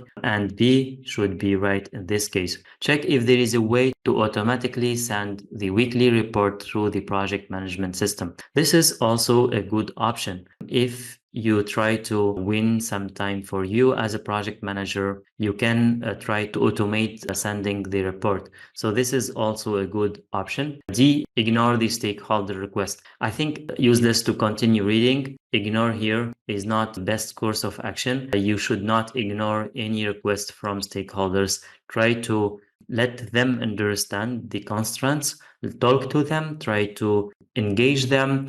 Here, if you can just satisfy their request and send them the email or try to find a way to automate it, that's always better. Let's confirm the right options. Yes, B and C is the right answer. The project manager should remove impediments that slow down the team's progress towards achieving the iteration goal. This can be done by taking this task in charge, whether by sending the status reports manually or by finding a way to automate it. Furthermore, the project manager can remind the key stakeholder that they have real-time access to the project status. So try to educate them slowly. Maybe in the future they will say, it's fine, now I can use the real-time platform. If they don't get it, if they still want to get emails, you should continue sending emails. Upon the client's request, a project manager of an e-commerce website development project agreed to extend the scope while committing to the same delivery date. In order to achieve that, the project team must work 24/7. What should the project manager do? A, start a night shift for the co-located team members. Here, if we have, for instance, 3 members working on the project and they have this amount of scope, okay? And suddenly the scope becomes like that. We have added the scope to double, for instance, and we are still working with 3 team members. Does letting someone from the 3 team members or 2 members from the 3 team members work a night shift resolve the issue? Of course not. That's why this is not going to resolve the issue, and A should be wrong. B, hire virtual teams that work in different time zones and schedules. This is considered as a crashing technique. We will add more resources. Instead of having 3 people, we are going to have 6 people working on the project. Then instead of doing only this scope, the 6 people, 3 of them will still continue working on the initial scope, and 3 new others will work on this new scope. And these new three, they could be virtual teams, since this project allows for virtual work. Okay, so B is making sense, but let's check the other two options. Fast tracking couldn't resolve such an issue because we are having a lot of scope and our team cannot do this scope unless they work 24/7. So fast tracking is not going to resolve the issue. Use the resource leveling technique. This technique is used in the planning phase when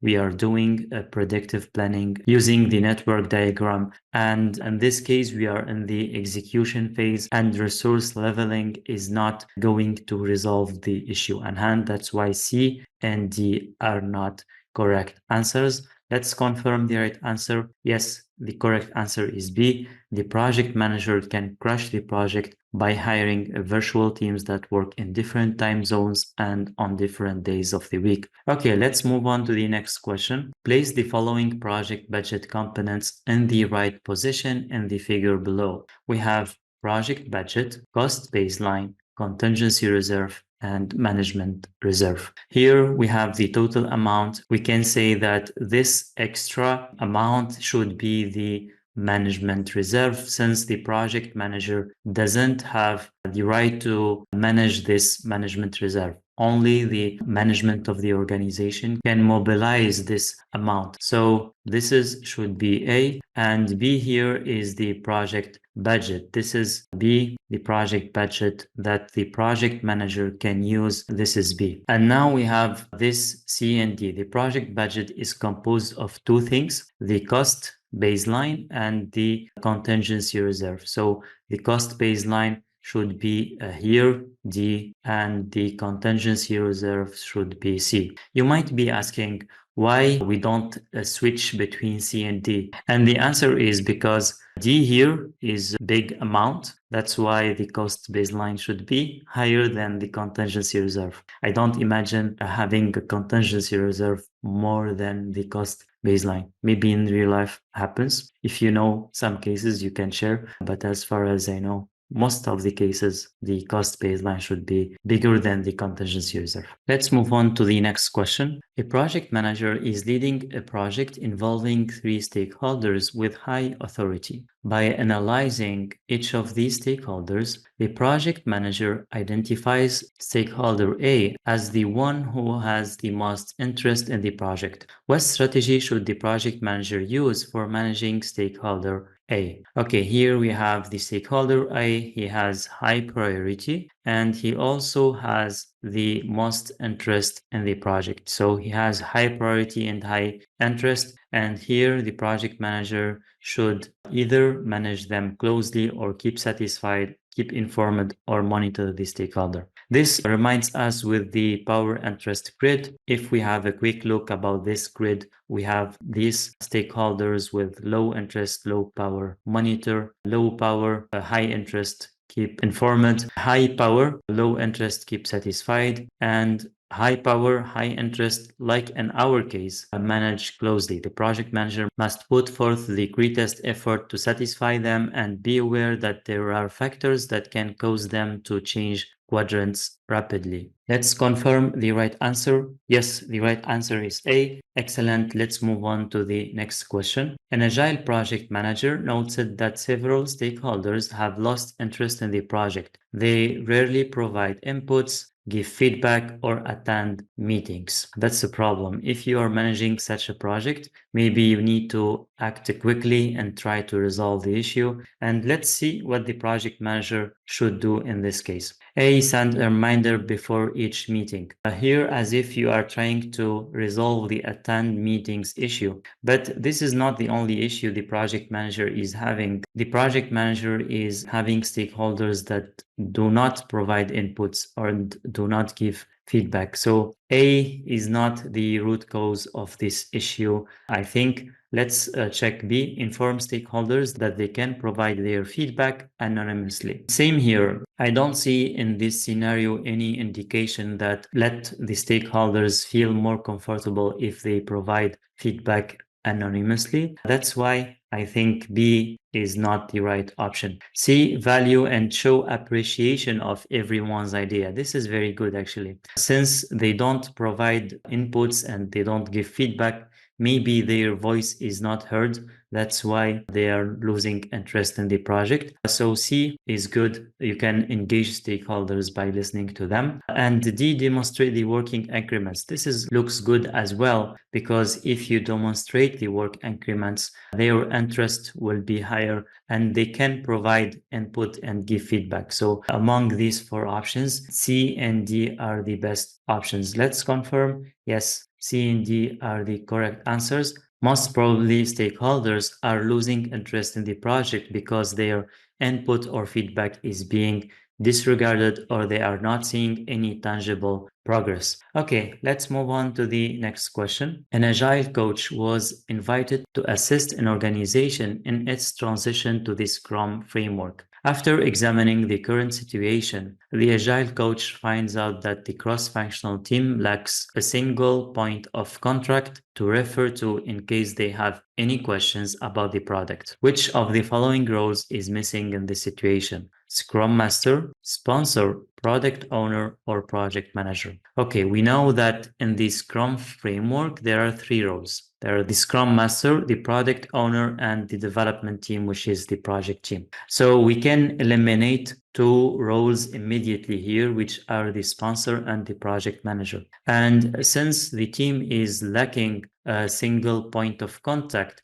here the product owner is playing this role. The product owner is the representative of the customer, and they are talking to the development team, the cross-functional team, if they are needing any question or any clarification. Here we can see the different roles of the Scrum framework. You can also read the main responsibilities of each role, and we can check the right answer. The right answer is C. The product owner, known as the voice of the customer, is the one in charge of ensuring that the cross-functional team creates value. The product owner ensures that the product specifications are clearly communicated to the team through the definition of acceptance criteria and ensuring that those criteria are met and satisfied. Excellent. Let's move on to the next question. A project manager is managing a project using a hybrid approach. After 1 week of the first iteration, the customer informs the project manager that they were dissatisfied with the deliverables. What should the project manager do next? Ask the customer to submit a change request so that their dissatisfaction can be addressed. Okay, here maybe the dissatisfaction is not going to change the baseline of the project. So right away, asking to submit a change request without knowing the reason for dissatisfaction is maybe not what the project manager should do next. So that's why this is not the best option so far. Let's check the other options. Use soft skills to convince the customer that the deliverables conform to the project specifications. Here, using soft skills to convince the customer, it's fine to use soft skills, but here you need to be pragmatic, and convincing them that deliverables are meeting specifications is not going to resolve the issue. Understand why they are not satisfied, and maybe they are having the right for not being satisfied. So in this case, it's useless to use soft skills to convince them. It's better to resolve the issue rather than just convincing them of the deliverables. So let's check the other options. C, investigate the cause of dissatisfaction and verify the deliverables. I like this option very much because you are investigating the cause of dissatisfaction and also verifying the deliverables. So you understand that this dissatisfaction, is it in place or not? So this is what the project manager should do next, and this should be the right answer even without complete reading. So the right answer should be C. Let's check implement adjustment and improvements in the next iteration.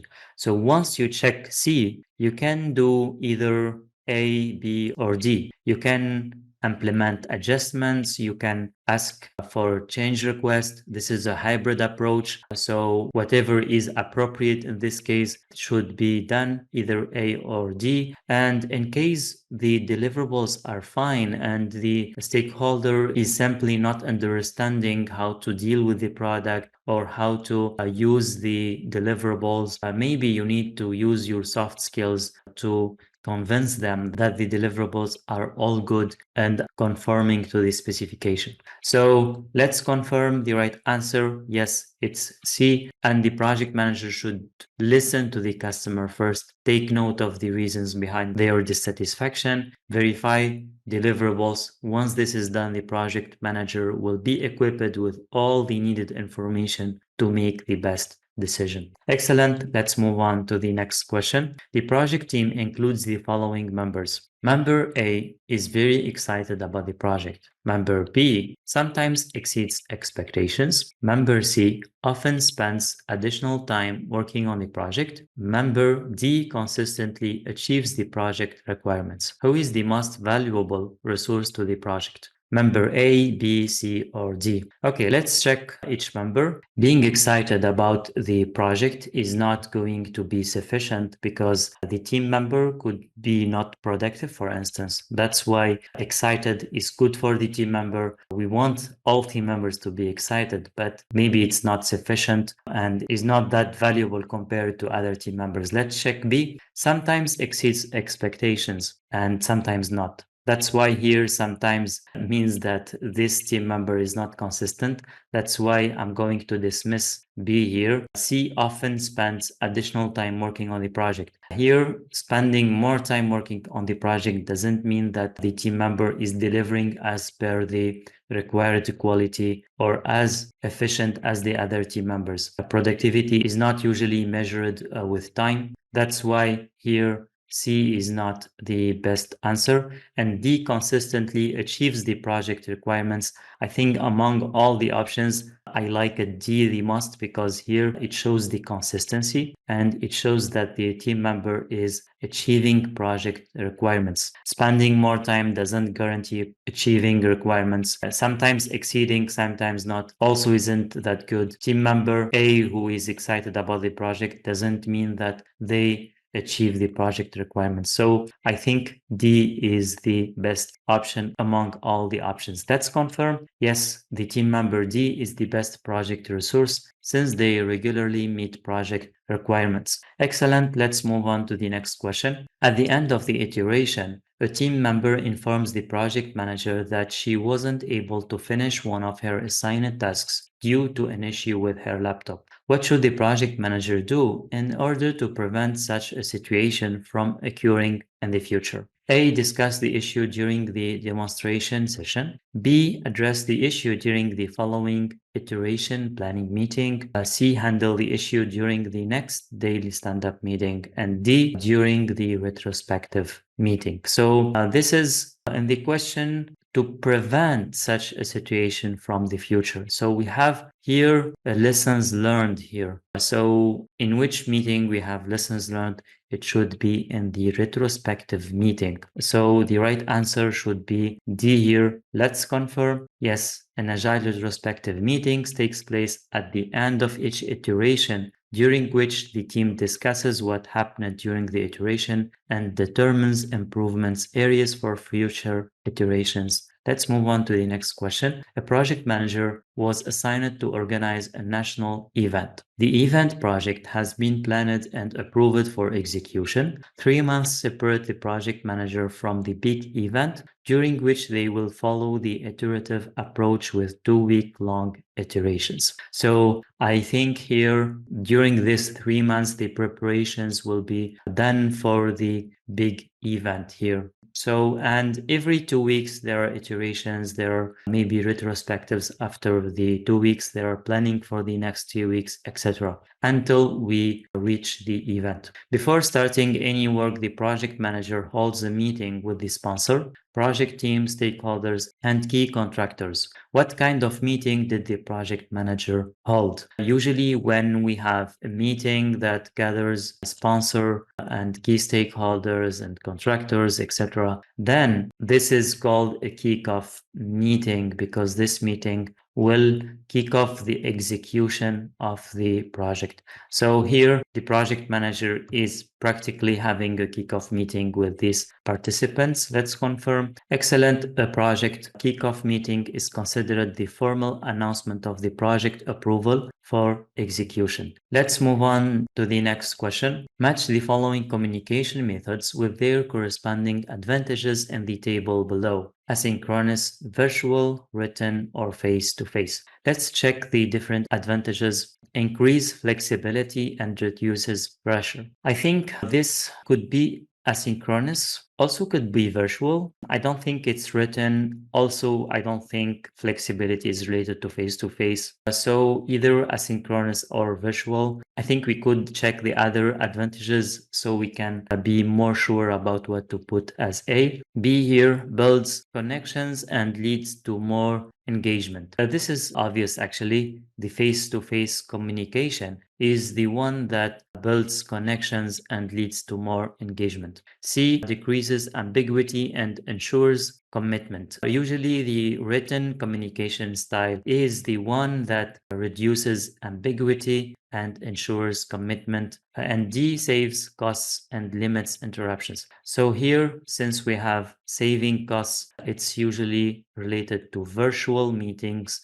because we don't have to move to a physical area and have a meeting. That's why D here should be virtual, and then consequently A should be asynchronous, which is increasing flexibility and reduces pressure. A project manager is in charge of a new bridge construction project. The project manager were informed by one of the subject matter experts that next July all of the bridge construction work will need to stop, taking into consideration the past history of river flooding due to hurricane season. The project manager agrees with the expert and arranges to stop the work during that month. This decision is considered as acceptance, transfer, mitigation, or avoidance. Here we can find that the project manager stops the work. This means that the project manager did not accept the risk and did not transfer the risk to an insurance company, for instance. Also did not mitigate the risk because they did not take other measures to reduce the amount of loss. For instance, they stopped the construction, and this means that they are trying to avoid the risk. Let's confirm the right answer. Yes, the correct answer is D. The project manager's decision to stop construction work during July means that they are trying to avoid the risk rather than accept it. The project manager made the safe decision to stop all construction during hurricane season. So that's good. Let's move on to the next question. 3 months into project execution, the sponsor gets into a financial crisis and asks the project manager to immediately end the project. What should the project manager do? Here, the sponsor asks for project termination. Let's see the different alternatives. A, try to persuade the client to complete the project. Here, the client, which is the sponsor, same thing, gets into a financial crisis. So they don't have financial means to complete the project. How are you going to convince them or persuade them to carry on the project? So this is making no sense in my opinion. I'm going to mark this as not correct. Let's check option B. Talk to the management about the situation. Okay, so here, since we are having a contract closure, maybe the management should be involved, but let's check the other alternatives and see if there is other good alternative. C, start the close procurement process. So here you are going to close procurement process. It's fine if you are going to close the project, you close the procurement, but not just that. You need to close all processes related to project closure. And let's check D, start the close project process. So this C is a part of D. So if I'm going to choose between C and D, absolutely I will choose D because D is more comprehensive. You are going to close the project process, which means that you are going to close procurements, you are going to release resources, you are going to do lessons learned, you are going to document all things related to the project, etc. So here let's compare B and D. What should the project manager do next? I think start the close process is more comprehensive because within the close process, the project manager will inform the management and will collaboratively with the management close the related contracts. So I think this is more comprehensive and makes a lot of sense. And B and C could be part of closing the project process.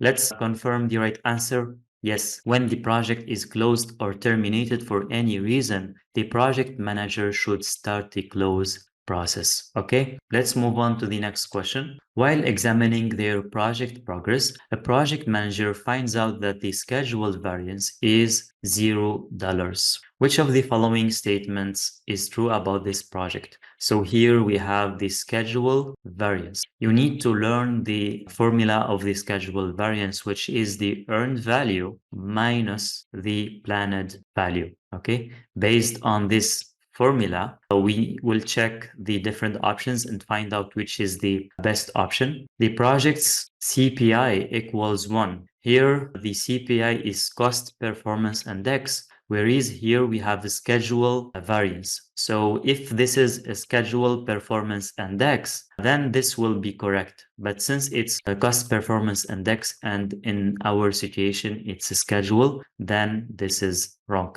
The project's earned value equals its planned value. We see here the formula earned value minus planned value. Since it is 0, then they should be equal. That's why this option should be correct. Let's check the other options. The project's cost variance is 0 to, we don't have any information about the cost variance, so we cannot confirm this. This should be wrong. The project's estimate at completion equals its budget at completion. We don't have enough data to confirm this either. So the right answer should be B in this case. Let's confirm the right answer. Yes, schedule variance measures whether your project is on track by calculating its actual progress against expected progress. And this is the formula. And since it is 0, that means that the earned value equals the planned value. Let's move on to the next question. A project manager is leading a project using a hybrid approach. Shortly after acquiring the resources, the project manager discovers that the team members are politically very engaged. Almost all of their meetings end with a political dispute between team members. The project manager has decided to put an end to this before it deteriorates team members' relationships by prohibiting any political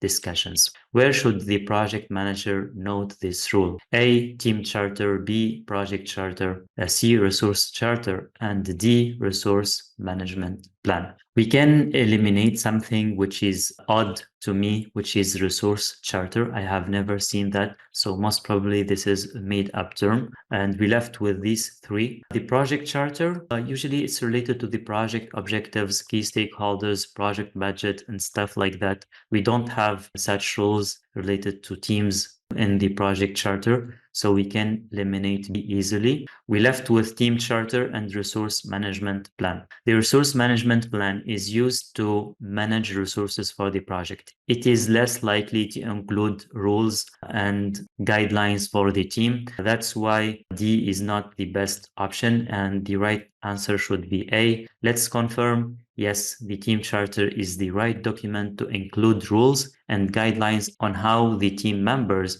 should interact with each other. Excellent. Let's move on to the next question. A product owner creates a release plan based on an estimated team velocity of 50 story points. However, in the first 2 sprints, the team achieved 37 and then 35 story points. What should the project manager do? Here, according to the empirical measurements, we can see that there is, let's say, considerable difference between these real achievements and this is the expected achievements. We can here see that the average is 36, which is the release plan was established based on 50. Let's check the different options. What should the project manager do? Inform the product owner that based on available empirical data, the release plan could not be achieved. This is making a lot of sense. You inform the product owner, hey, you know what? It's impossible to achieve the release plan because we are having this average while we are estimated based on this. So this is making a lot of sense. And this is a big yes. Let's check B. Use their leadership skills to motivate their team to reach the estimated velocity. Here, the difference is not very close to motivate team to reach that estimated velocity. It's not easy to motivate them to keep that 50, especially that they started with this 37 and 35. So I think using leadership skills is not going to resolve the problem. We should be realistic about the capacity of the team and try to adapt accordingly and not trying to push the team to do work that is beyond their capacity. Okay, so B should be wrong. Let's check C. Extend the duration of the sprint until completing 50 story points. Here we know that extending the duration of the sprint is not possible. The definition of a sprint is a time-boxed duration. When the sprint is over, it's over. We don't extend it for any reasons. That's why C is not correct. Let's check D. Study with the product owner the possibility of adding more resources to the team. This is making sense actually because we are able to finish 37 and 35 with our team. Maybe if we increase the team with, let's say, 2 other members, maybe we can reach 50 story points. And this decision should be validated by the product owner because the product owner is the representative of the business and they can validate decisions that have financial impacts. So D should be right and the right options should be A and D. Let's confirm the right answer. Yes, A and D are the right answers. Scrum uses empirical data to measure work progress. Therefore, the project manager should let the product owner know that based on current performance, the release plan is not feasible. The product owner can update the release plan or study with the project manager the possibility of adding more resources to the team. Okay, perfect. Let's move on to the next question. A project manager is leading a team of engineers to perform a 2-year project. After a few months, the project manager notices that the team is becoming less interested in the project. What can the project manager do to maintain motivation? Let's see the different options and try to select the best option. Offer a bonus at the end of the project. Okay, here we have a 2-year project. So offering a bonus at the end of the project maybe is not going to motivate them throughout the project. So I think this is not the best option. Let's check the different other options. Offer an immediate salary raise. Okay, imagine here we have the 2 years project where we started. This is the first year and this is a few months into execution. If you offer a raise here, does it going to impact the whole duration of the 2 years? Maybe their motivation started here and then it drops. Here you provide them a rise, their motivation will increase and here it will drop.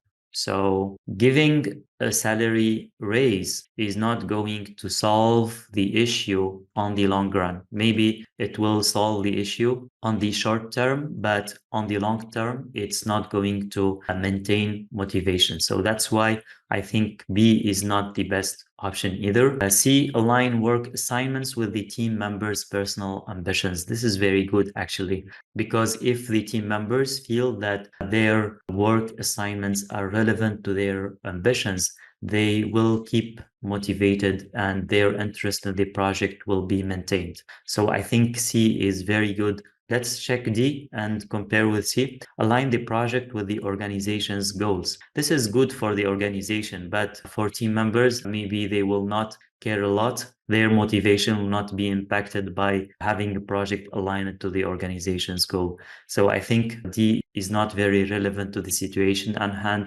and C is the best option. Let's confirm. Yes, the project manager should understand the team members' ambitions and create a link between the project's activities and goals and their personal objectives. Excellent. Let's move on to the next question. To build a web application, a project manager referred to a freelancing platform to hire a remote team composed of a designer, a front-end developer, and a back-end developer. 1 week after becoming acquainted with each other, the conflicts dramatically intensified between the two developers to the point that the project manager decided to terminate their contract, and they have been both replaced. Okay, so here the question, what is the current development stage of the team? We have a situation where the project manager acquired the team and the team gets into a conflict, and then the project manager decided to terminate their contracts and recruited another 2 developers. Okay, we are here in a stage of journeying, norming, storming, or forming. Since both replaced, so we are going back to forming the team again. So I think the current development stage should be forming. Let's get a reminder about the Tuckman ladder stage. We are having at the beginning forming, storming, norming, performing, and adjourning. And we can see that the team efficiency at the beginning, they get to know each other, then they move to storming. And here, the project manager terminated the contract of 2 developers and recruited 2 other developers. So they are back to forming. That's why the correct answer should be D. In this case, let's confirm. Yes, when the team was in the storming stage, there were conflicts between the 2 developers. However, since they have been both replaced, the team is now back to the forming stage. Okay, let's move on to the next question. A project manager is managing a construction project. Following an inspection, the customer rejected some of the deliverables due to non-conformance to the acceptance criteria. What should the project manager do next? Assess the impact on project constraints. Okay, so here this is possible. Let's check the other options. Document the reasons for non-acceptance. Okay, that's also possible. But here, what should the project manager do next? Maybe we need to order the different options. Let's continue reading. Issue a change request. That's possible. Maybe we need to order it as well. Use their soft skills to convince inspectors to accept the deliverables. So here, again, using soft skills to convince inspectors to accept the deliverables is not ethical. That's why this should be eliminated right away. You should not influence inspectors' decision. We left with A, B, and C. Let's order them. I think the first thing the project manager should do is documenting the reasons for non-accepting. Then after documenting, there will be assessment of the impact.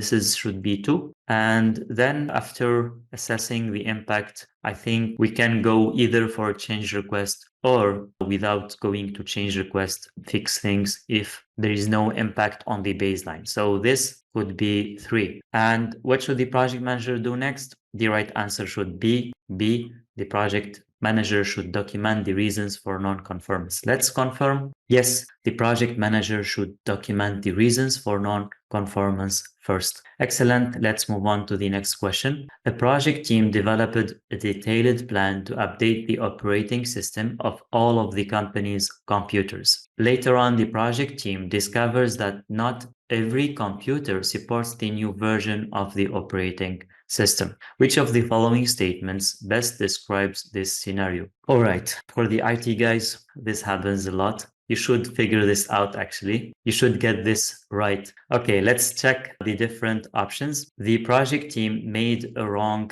assumption, or the project team didn't develop an appropriate project plan. The project team didn't establish an adequate risk response. I think here the project team developed a detailed plan. Then they discovered that not every computer supports the new version, which means that this is an issue, not a risk. That's why we cannot say that they didn't adequately prepare risk responses. So maybe they have identified many risks and they well prepare their responses, but this risk they did not identify. So that's why C is not a good option. The project team didn't consider the new version of the operating system as a constraint. Actually, the new version of the operating system is the deliverable. So it's not logical to consider it as a constraint. It's a deliverable. That's why D is not making a lot of sense. We are left with A and B. Actually, we can say that the project team considered that all computers are compatible with the new version. They could assume that, and later on they could find out that they have wrong assumptions. And in this case, the team didn't develop an appropriate project plan. Here in the scenario, we said that they developed a detailed plan. So most probably this is wrong because they already developed a detailed plan. And since they developed a detailed plan, they should have an assumption log. And within the assumption log, they assumed that all computers support the new version. So most probably A is the right answer. I prefer A over B. Let's confirm. Yes, the right answer is A. The project team made the assumption that all of the company's computers are compatible with the new operating system. Consequently, they planned the project based on this belief, but later on they found out that their assumption is untrue. Okay, excellent. Let's move on to the next question. The PMO is in the process of transitioning to an agile work approach. The team has shown high resistance to the changes since they are unaccustomed to adaptive approaches. What can the PMO leaders do to encourage adoption? Let's check the different options. Forge ahead and provide point-in-time training on the new methods. I don't like here point-in-time training. If there is an issue, we provide a training. This is not ideal when it comes to continuous development. As PMO, they should continually provide trainings to the team members and the project managers. So that's why I think this is not a good option. B, train project managers on the adaptive approaches to help convince the team. Training the project managers is good. Help convincing the team, that's fine. B is okay. But let's check the different other options. Stick to the predictive approach to avoid any conflicts. Here, sticking to the predictive approach is not going to help the project. Since the PMO is transitioning to agile, maybe there is a reason for that. And most probably they see value in transitioning to agile. So that's why going back and taking a step further is not a good option. Let's check D. Use a hybrid method that combines both adaptive and the predictive practices. I think D is a very good answer. If I compare D with B, I would choose D because hybrid methods are usually used when there is a transitioning to agile to help the project managers and the team be familiar with the agile approach. So I think D is the right answer. And B here will be rejected, maybe because the training is only for project managers. If this option includes training to project managers and also the project team, maybe it will be more convincing and it will be difficult actually to choose between the two. But here, since the training is only for project managers, I can safely say that D is way much better. Let's confirm. Yes, the right answer is D. Transitioning a team to agile could be difficult and confusing when they are not accustomed to or familiar with this approach. One of the most effective transition methods is the adoption of a hybrid approach that combines both predictive and adaptive methods as a means of introducing agile to the team. A project manager is assigned to lead a big project with a key portion requiring outsourcing to a service provider.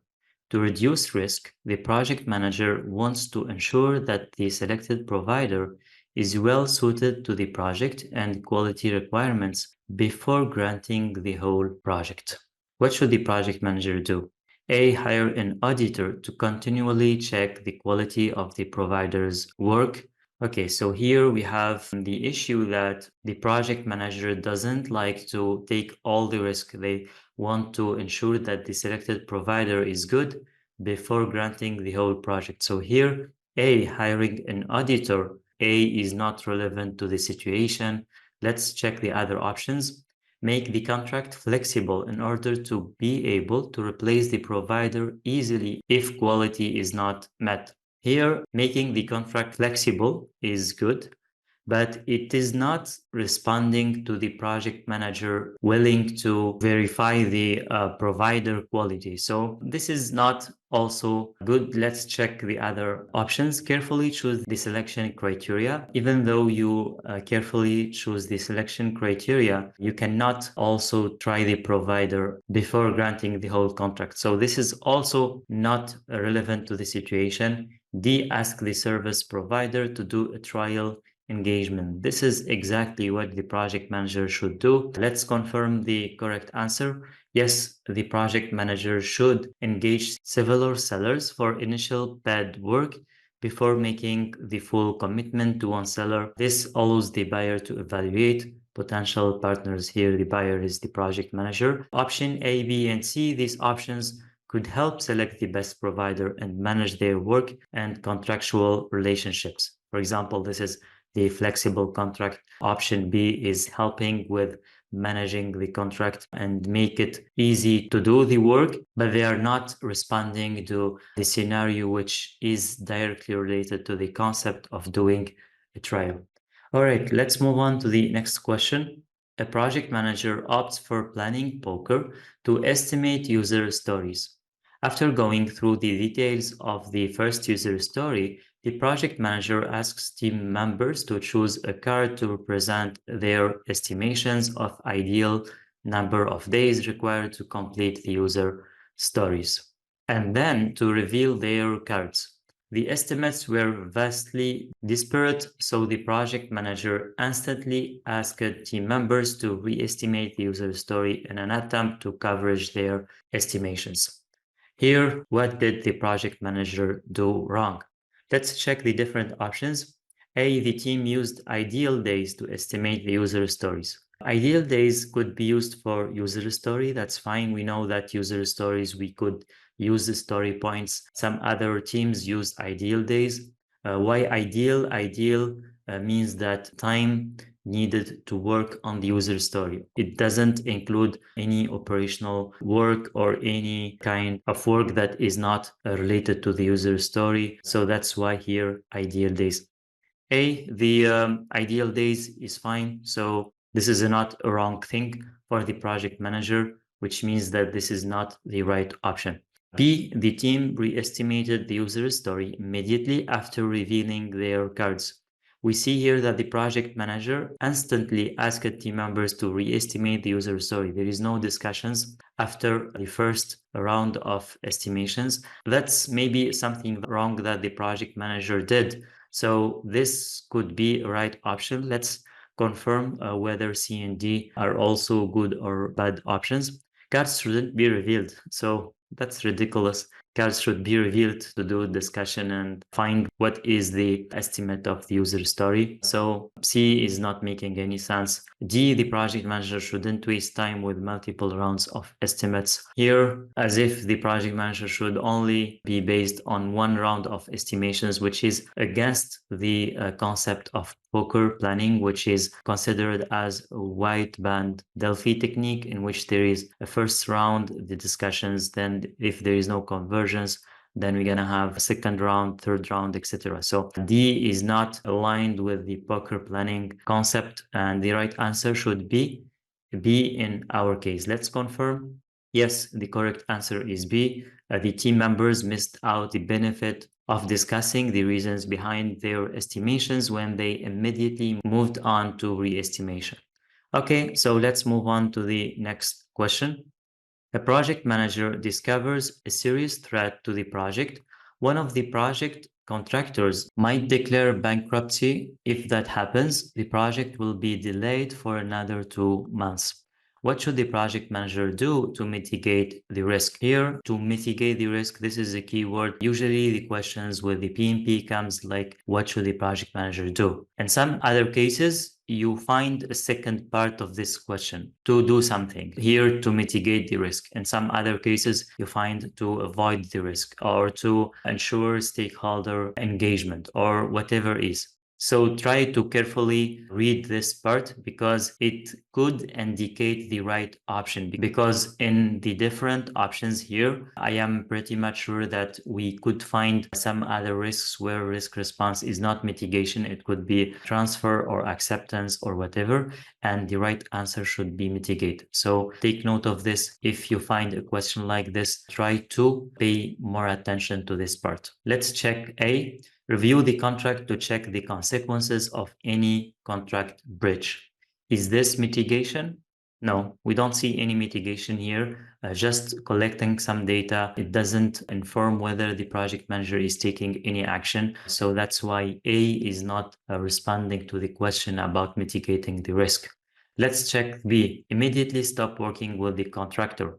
This is immediately stopping working means that the project manager would like to avoid the risk. But here, even though the project manager immediately stops working with the contractor, I don't see that the project manager is having an alternative. So avoiding the risk without having an alternative is another secondary risk. So B is not going to help the project manager in any way. C, contact an insurance company to secure coverage for potential losses. Here, insurance company, what does it mean? Transfer. Excellent. Whenever you see the insurance company, it's related to the transfer strategy for risk, which is not mitigating the risk. That's why C is not correct either. D, contact other contractors who can supply the necessary materials. Here, the project manager is going to take action, going to contact other contractors, maybe check if they have the materials or not, try to negotiate with them the price, try to win some time. If the bankruptcy is real, then the project manager will be ready to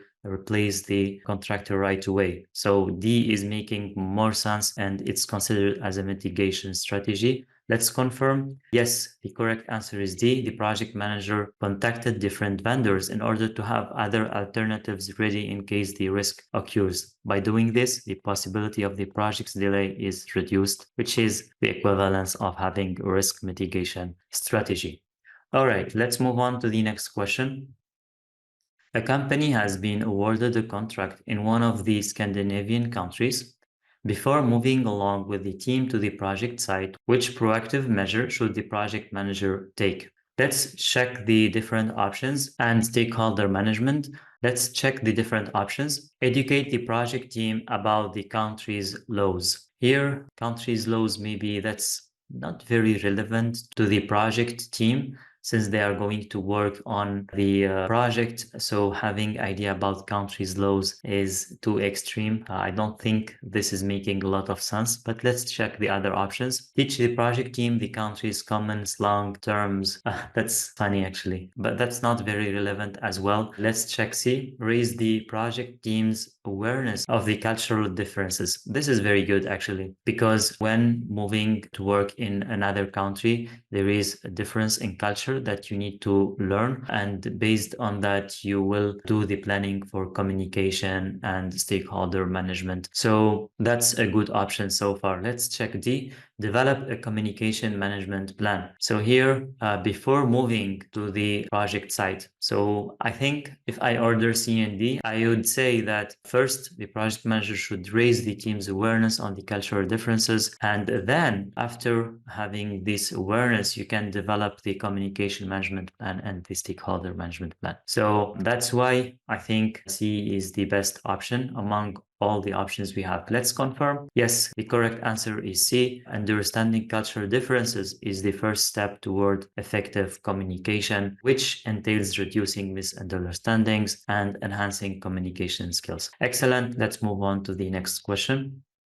A company provides an open space as a way of fostering team collaboration. However, while an agile software project, a senior developer approached the project manager to request a separate office where she can better focus on her work since she was unable to carry out some critical tasks in the common team area. What should the project manager do? Okay, here the team member or the senior team member is asking separate office to focus better on her work since she is going to work on critical tasks in the common area. So let's see the different options.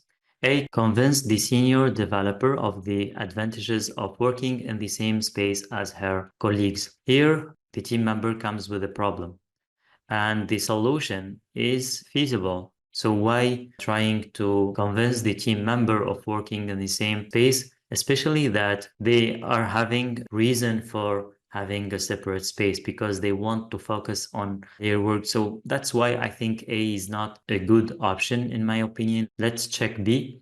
Move the senior developer to a separate cubicle. Here, the project manager will give a separate cubicle to the team member. But in this case, it doesn't show if the developer is going to be on that cubicle forever or just temporary. That's why I am suspicious about this option. Let's check the other options. Allow the senior developer to work in a separate area until her complex tasks are resolved. This is actually a best course of action, especially that she is working on agile software. And we know that there is a concept in agile that is called caves and common space, which means that usually people work on the common area. And if there is a team member willing to focus on something, they move to a separate office, which is caves. And then once they finish, they go back to the common area. So this is a very good option that illustrates this concept. Let's check D. Ask the whole team not to make noise as it might disturb others. That's not going to resolve the issue because the team, when they are working in an open space, they might discuss to each others. Otherwise, there is no sense in making an open space. That's why it's not feasible to always and all the time ask team members not to make noise. Let's check the correct answer. Yes, the correct answer is C. Companies that go for a caves and common office design allow their agile team members to temporarily work in quite separate areas if they are unable to concentrate in the common open area. However, once they have finished the work at hand, they should return to the common team space. Okay, let's move on to the next question. An organization has recently converted to Agile. After a few months, the project manager's supervisors complained that Team A was performing poorly because it always had a lower velocity than Team B. What should the project manager do? Okay, here we have comparison between the velocity of two team members. We have seen before that we should not compare velocity when it comes to different teams. Let's check the different options. Move some of the team B's best performance to team A. That doesn't make sense because we said that we should not compare velocity of the two teams. Set up a reward program to motivate team A here as if team A is not performing good. That's not correct as well. And C, encourage team A to increase their velocity in the upcoming sprints. This is not making sense as well. And D, inform the supervisors that they can't compare the performance of different teams based on their velocity. That's exactly what the project manager should do. Let's confirm the right answer. Yes, the right answer is D. Velocity cannot be used to compare the performance of different teams. Let's move on to the next question. During the sprint retrospective meeting, the project team suggested improving communication and collaboration by using fishbowl windows and remote pairing. We know that these two techniques are used for remote teams in order to improve collaboration between team members. Despite the project manager's concern that this might negatively impact the team's productivity, the project manager agrees to implement both tools in order to promote self-organization within the team. What should the project manager do next? Let's check the different options. A, at the end of the following sprint, the project manager and the project team should evaluate the impact of the new practices. That's fine when we implement a new practice. At the end of the next sprint and the retrospective more precisely, we check whether these new practices are contributing to the success of the project or not. So evaluation is good and this is a good option so far. Let's check B. The project manager should frequently join the remote conferencing rooms to ensure that the project team is actually working and not wasting time chit-chatting. Here, the project manager, as if the project manager is not trusting the team and tries to control them all the time. That's why this is not a good option. C, the project manager should measure the team's velocity during the following sprint. And in case of any decrease, the project manager should discontinue the use of the new practices.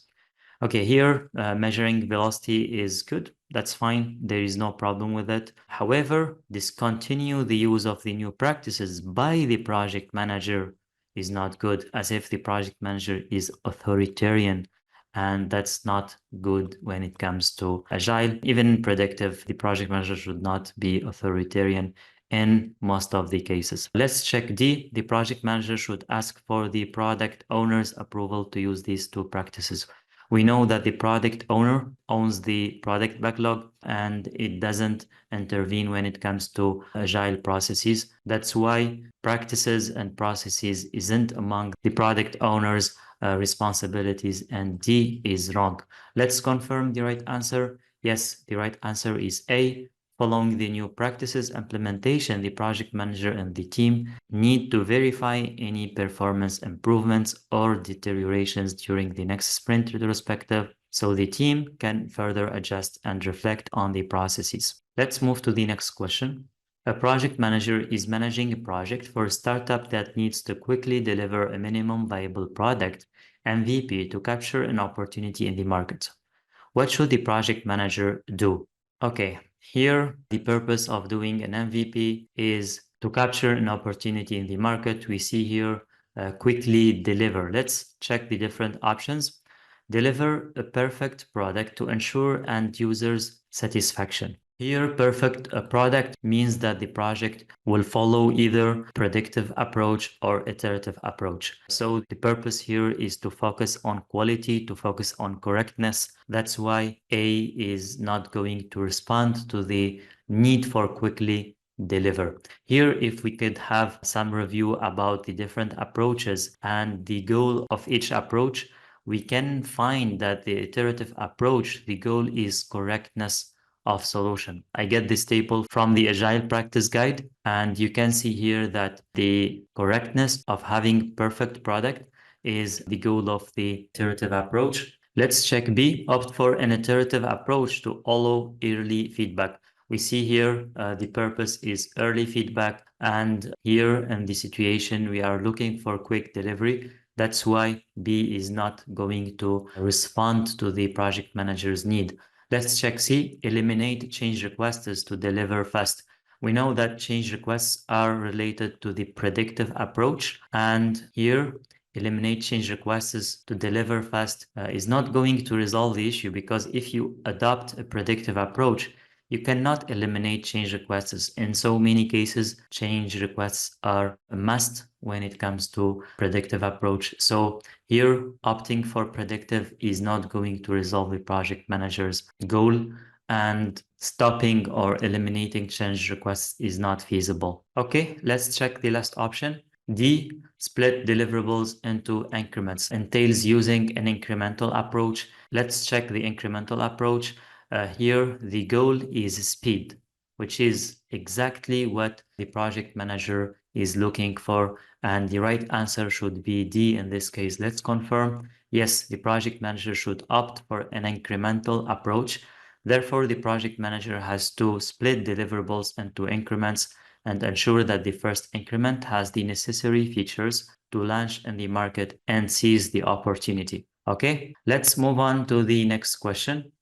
When the sprint is almost over, one of the team members informs the project manager that they don't have enough time to properly prepare the demonstration for the sprint review, since they are trying to complete the sprint backlog items. Here, just a note, they here refers to the team member. Here, one of the team members informs the project manager that they don't have enough time to properly prepare the demonstration. So be careful in the exam. If you are not native English speaker, if you see they, keep in mind that sometimes it refers to the ruler, and some other cases it refers to one person. It's called the singular they, because by using they, we don't specify the gender. That's why it's used. So the PMI is using they in many questions. So if you find they, here you should understand that it refers to this team member. In some other cases, it refers to the project manager. In some other cases, it refers to the sponsor or the product owner. So just note here when you see they. What could the project manager suggest in order to avoid such an issue in future sprints? We have said in a previous advice that the question could have two parts. This is the first part of the question. The question could stop here, but we have a second part that you need to pay attention to it. Here, what should the project manager suggest in order to avoid such an issue in future sprints? Let's check the different options. A, creating a task for conducting the demonstration.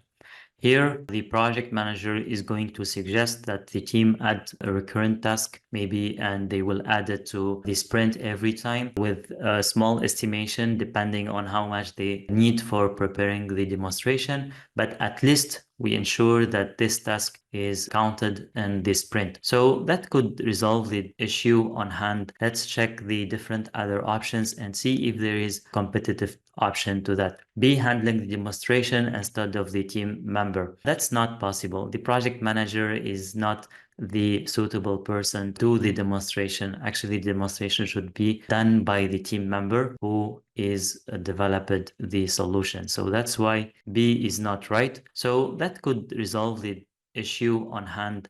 Let's check the different other options and see if there is a competitive option to that. B, handling the demonstration instead of the team member. That's not possible. The project manager is not the suitable person to do the demonstration. Actually, the demonstration should be done by the team member who is developed the solution. So that's why B is not good. C is not a good option. Delaying the demonstration for a few days to allow the team to get properly prepared. So here, delaying the demonstration means that the demonstration will not be at the end of the sprint, which is not making sense. The demonstration should always be at the end of the sprint, and we know that we cannot extend the sprint, and we don't allow the team to get additional time to do more stuff, including preparing the demonstration. So D is not good, and by using the elimination method, I think the best option is A. Let's confirm. Yes, the correct answer is A. The creation of a task for the product demonstration and making it part of the sprint allows the team to dedicate the needed time to properly prepare for the demonstration. However, you should keep in mind that the sprint demo shouldn't take up too much of the team's time. Time shouldn't be spent putting long slides decks together, for instance. We remember that among the agile principles, we have working software importance over exhaustive documentation. So we don't like slides, we don't like long documentations. Agile encourages real demonstrations. Okay, let's move on to the next question. A project manager is in charge of a construction project. The project manager receives an email from the quality control team stating that they are having numerous issues with one of the project vendors. What should the project manager do next?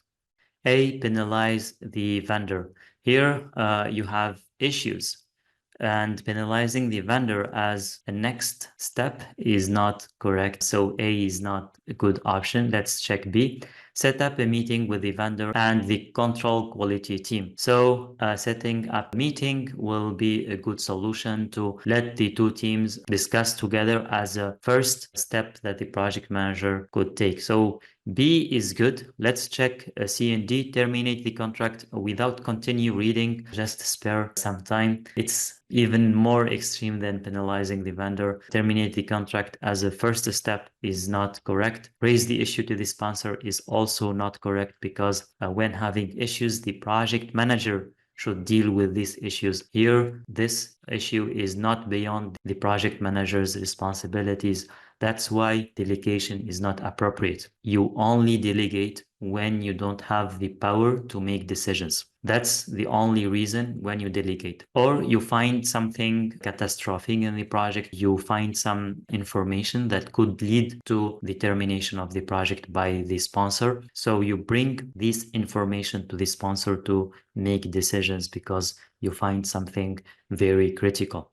Otherwise, if there is some issues in the team, if there is some issues between the vendors and the team, if you find that stakeholders are not agreeing with each other, facilitating all kinds of issues and responding to risks, especially the planned risks, etc., are all among the project manager's responsibilities, and delegation is not appropriate. Keep that in mind. Let's check the right answer. The right answer is B. First and foremost, the project manager should be proactive and try to resolve the conflict, the quality control team and the vendor, and work out a solution. The project manager oversees an agile project for developing a mobile application for a fast-paced startup. The project involves a cross-functional team comprising developers, designers, and testers. As the project progresses, the project manager encounters various challenges such as technological complexities, stakeholder communication gaps, and collaboration issues. What should the project manager's primary focus to ensure the team remains aligned with agile principles? So, like we said before, here is the first part of the question, and here is the second part: to ensure the team remains aligned with the agile principles. Let's check the different options. A, ensuring the team delivers new features as frequently as possible. Here, when you see as much as possible or as frequently as possible or something like that, it's kind of extreme phrases.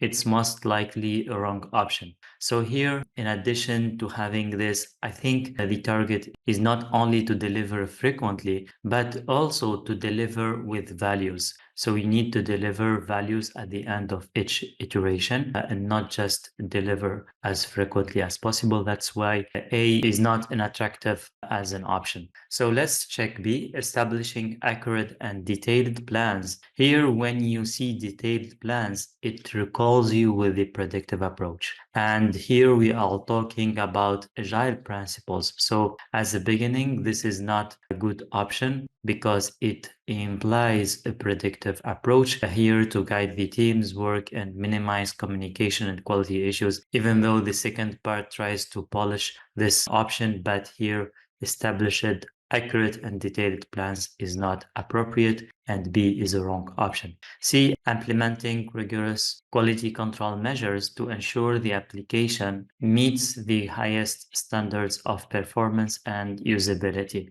So here it's close to the option B, since we have rigorous quality control, means that we are going to make a control quality plan and try to define the standards and try to meet with these standards. And I think this is also related to the predictive approach and not with the agile approach. That's why C is not correct. We know that in agile we have a principle to focus on working software rather than on exhaustive documentation.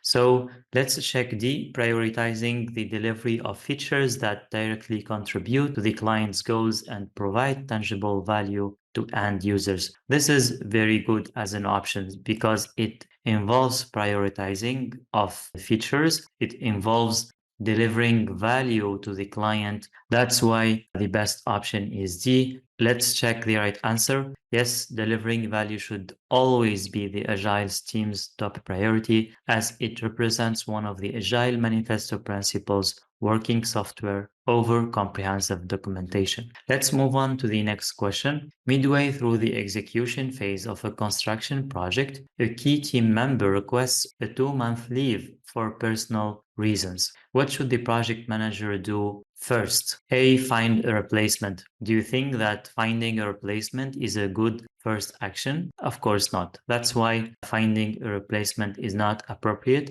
Let's check B. Evaluate the impact of the team member's leave on the project. This is good. Usually, as a first step, we evaluate, we assess, we analyze, and this is all our good course of action. So let's check the 2 other options. C, persuade the team member to take several short leaves over the remaining project duration instead. So here it's not appropriate to do this first. if you did not evaluate the impact. So I think C could be a second step after evaluation. That's why it's not a correct option here. D asked the team member to postpone their leave as well. I think this could be an option after evaluating the impact. So the right answer should be B here. Let's confirm. Yes, the first thing the project manager should do in this situation is to understand what impact this leave will have on the project. For instance, 2-month leave may not have a big impact on a 3-year project, but it will have a significant impact on a 6-month project,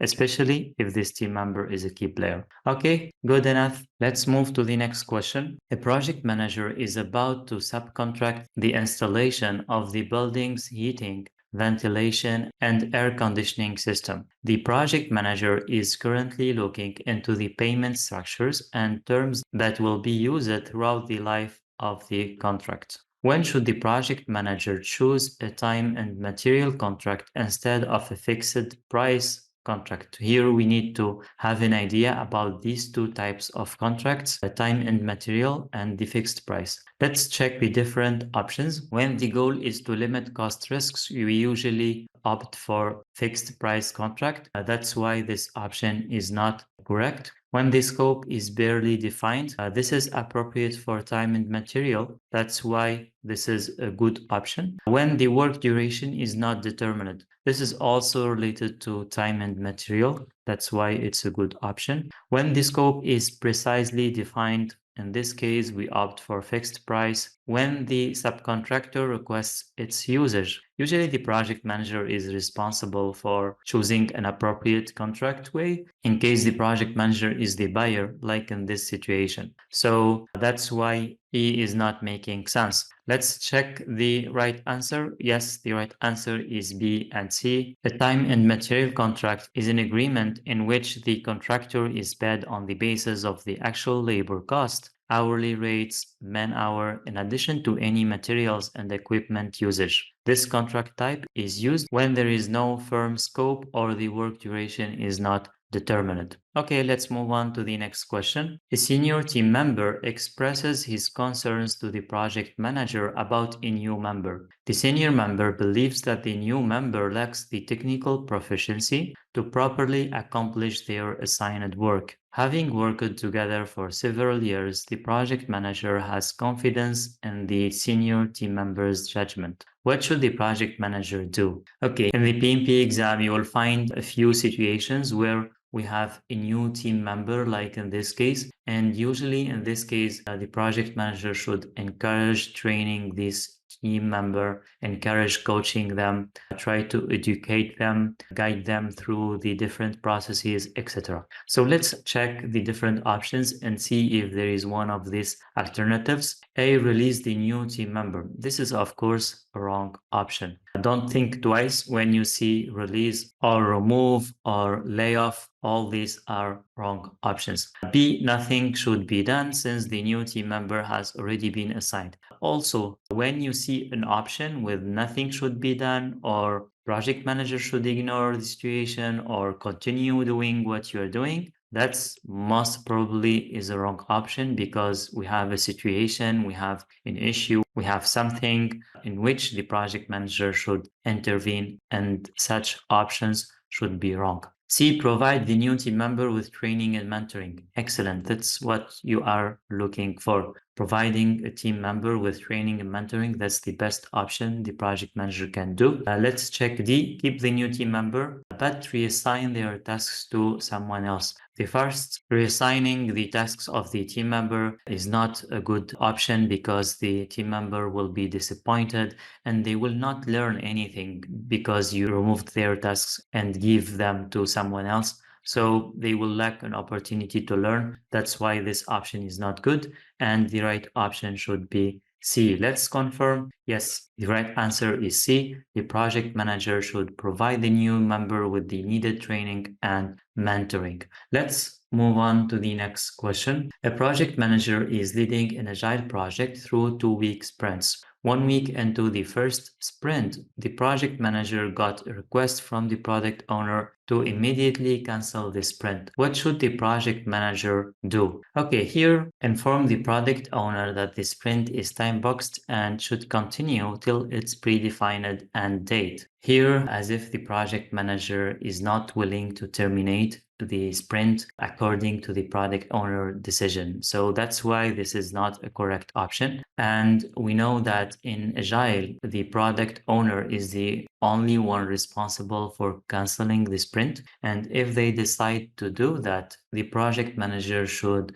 comply to the product owner's decision. Let's check the different other options. B, ask the team to just finish the work in progress and then terminate the sprint. Here also the project team will continue working even though the product owner asks the immediate cancel of the sprint. That's why this is not correct. Immediately cancel the sprint. Yes, it makes sense. Here, since you got an order, the project manager should immediately cancel the sprint. D, ask the product owner to provide a clear explanation of their decision in order to cancel the sprint. Okay, here, what if the product owner didn't give you a clear explanation? You will run the project? That's not making sense. Since you got a request from the product owner to cancel the sprint, just cancel it. So the right answer should be C in this case. Let's confirm. Yes, the right answer is C. The product owner has the authority to cancel an ongoing sprint for any reason they think is valid.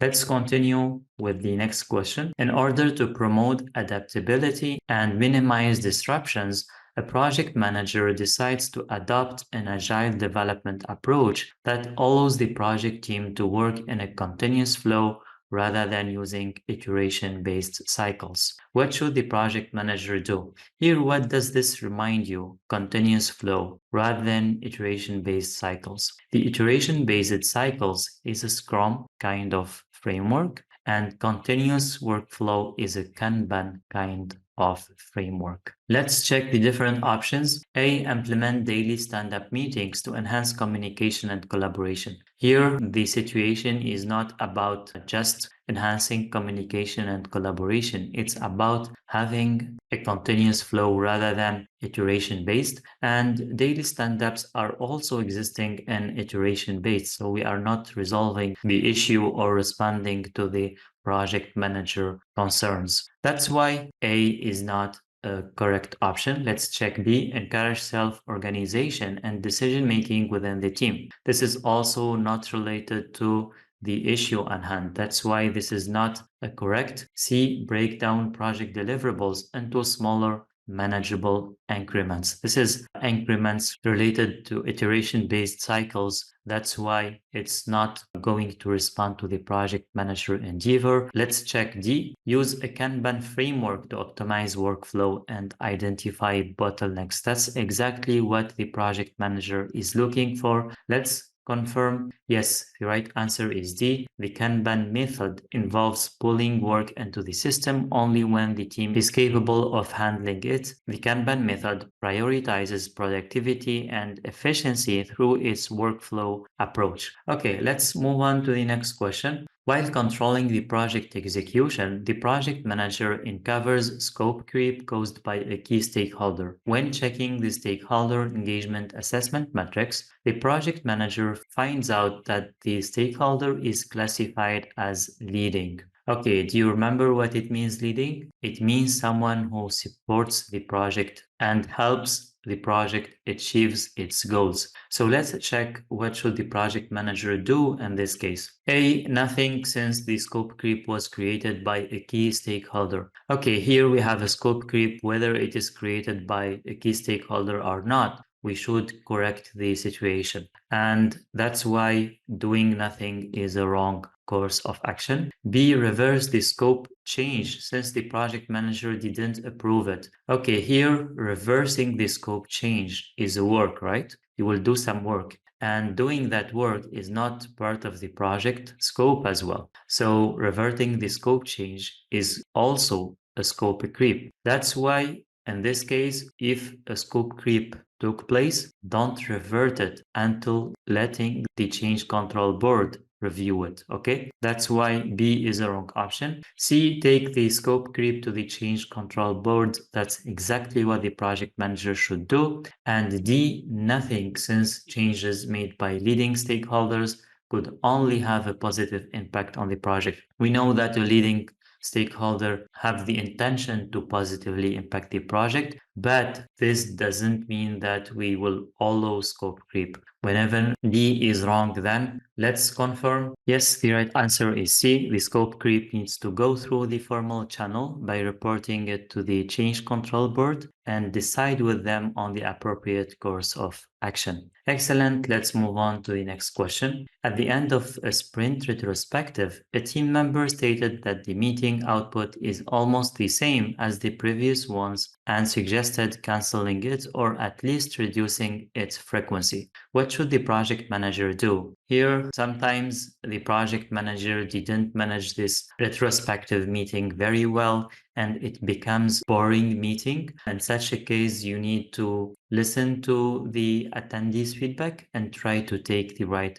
decision. Let's check among the alternatives what's the right decision. They extend the sprint time box in order to allow for more improvements to be discussed in the retrospective. Do you think extending the sprint time box is a good course of action for improving the retrospective? That doesn't make sense, of course. Let's check B. Reduce the frequency of retrospectives to once every 2 sprints. This is meaning that we are going to cancel retrospectives for some sprints, which is against the principles of Agile and Scrum specifically. That's why here B is the wrong option. C, go with voting. And if all team members agree, then skip retrospectives. We said that skipping retrospectives is not going to help an Agile team, since we know that in Agile, continuous learning is one of the fundamentals, and retrospectives helps in continuous learning from our mistakes and tailoring processes, etc. So that's why skipping retrospectives is not an option to put on the table. D, keep the same frequency of retrospectives and reflect on how to make them more relevant and actionable. That's exactly what should the project manager do. Try to make the retrospectives more relevant and actionable. How is that? At the end of the retrospective, the project manager will list all the action items. For example, if we discussed a couple of things and we think that these things could be improved, then we could take 1 or 2 actions for the next sprint. What we are going to do the next sprint in order to improve. And based on that, we are going to evaluate the impact on the next retrospective, and we are going to add another action item, etc. So that's how the project manager can make the retrospective more interesting. And let's check the right answer. Yes, the right answer is D. The sprint retrospective is one of the main Scrum events which aims to help the team adjust and improve their work processes over time. The project manager has to better facilitate the meeting, engage team members, solicit and collect more feedback, check various metrics, and use different investigation techniques, etc. Let's move on to the next question. 1 year into managing a construction project and during the completion and closure process, the project manager faces a key stakeholder's refusal to sign off the deliverables due to non-compliance claims. What should the project manager do next? Here, when you face an issue like that, you need to do a variance analysis, which means that you need to check why the stakeholder refused to sign the deliverables and what are the deliverables, and try to understand what the stakeholder requests and what's existing. And once you find this, you can understand whether you are going to submit a change request or whether you are going to convince the stakeholder that this is exactly what they are requesting, or try to do any kind of action based on the variance analysis. So let's check here the different options. Issue a change request. We said this after the variance analysis. conduct a lessons learned meeting with the key stakeholder. Lessons learned usually after the closure. Now we are in a discussion about deliverables, so this is not appropriate. Check the contract's dispute resolution clause. This is too early. It's not the next step. Maybe if the problem will not be resolved, checking the dispute resolution clause could be an option. And then the D, conduct a variance analysis. This is exactly what should the project manager do as a next step. And after doing this, maybe we can go with A or C. And after resolving the issue, after settling everything, then we do lessons learned. So here 1, then 2 or 2, and here 3. Okay, let's confirm the right answer. Yes, D is the right answer. Variance analysis is a technique used at the end of a project or phase in order to identify any deviation in deliverables or difference between actual and planned behaviors. Okay, let's move on to the next question. During the sprint planning, the development team estimated the task to be worth 8 story points, while the product owner's estimation for the same task was 3 story points. Therefore, the Scrum Master decided to assign this task 5 story points to bridge the gap between the two estimations. What did the Scrum Master do wrong in this scenario? A, the Scrum Master should provide their estimate before making a final. We can stop here actually. Do you think that the Scrum Master should provide their estimate? No, only the development team, the team that are going to work on the tasks, should provide their estimation. That's why we stop reading here and make it wrong immediately. In the PMP exam, you don't have a lot of time. Keep that in mind. So if you notice that this option is wrong in the middle of reading it, then stops there and continue with the next option. Don't waste your time. Okay, let's check B. The Scrum Master should assign 5.5 story points. That's funny because that's not among the standard story points. We don't have decimals in assignments. Okay, let's continue. As an average for both estimates. So the Scrum Master thinks that this is an average, so B is a wrong option. C, the Scrum Master should assign 3 story points to the task since the product owner is the one responsible for assigning estimates. We just said that the product owner is not responsible for assigning estimates. It's the team who is responsible. That's why C is wrong.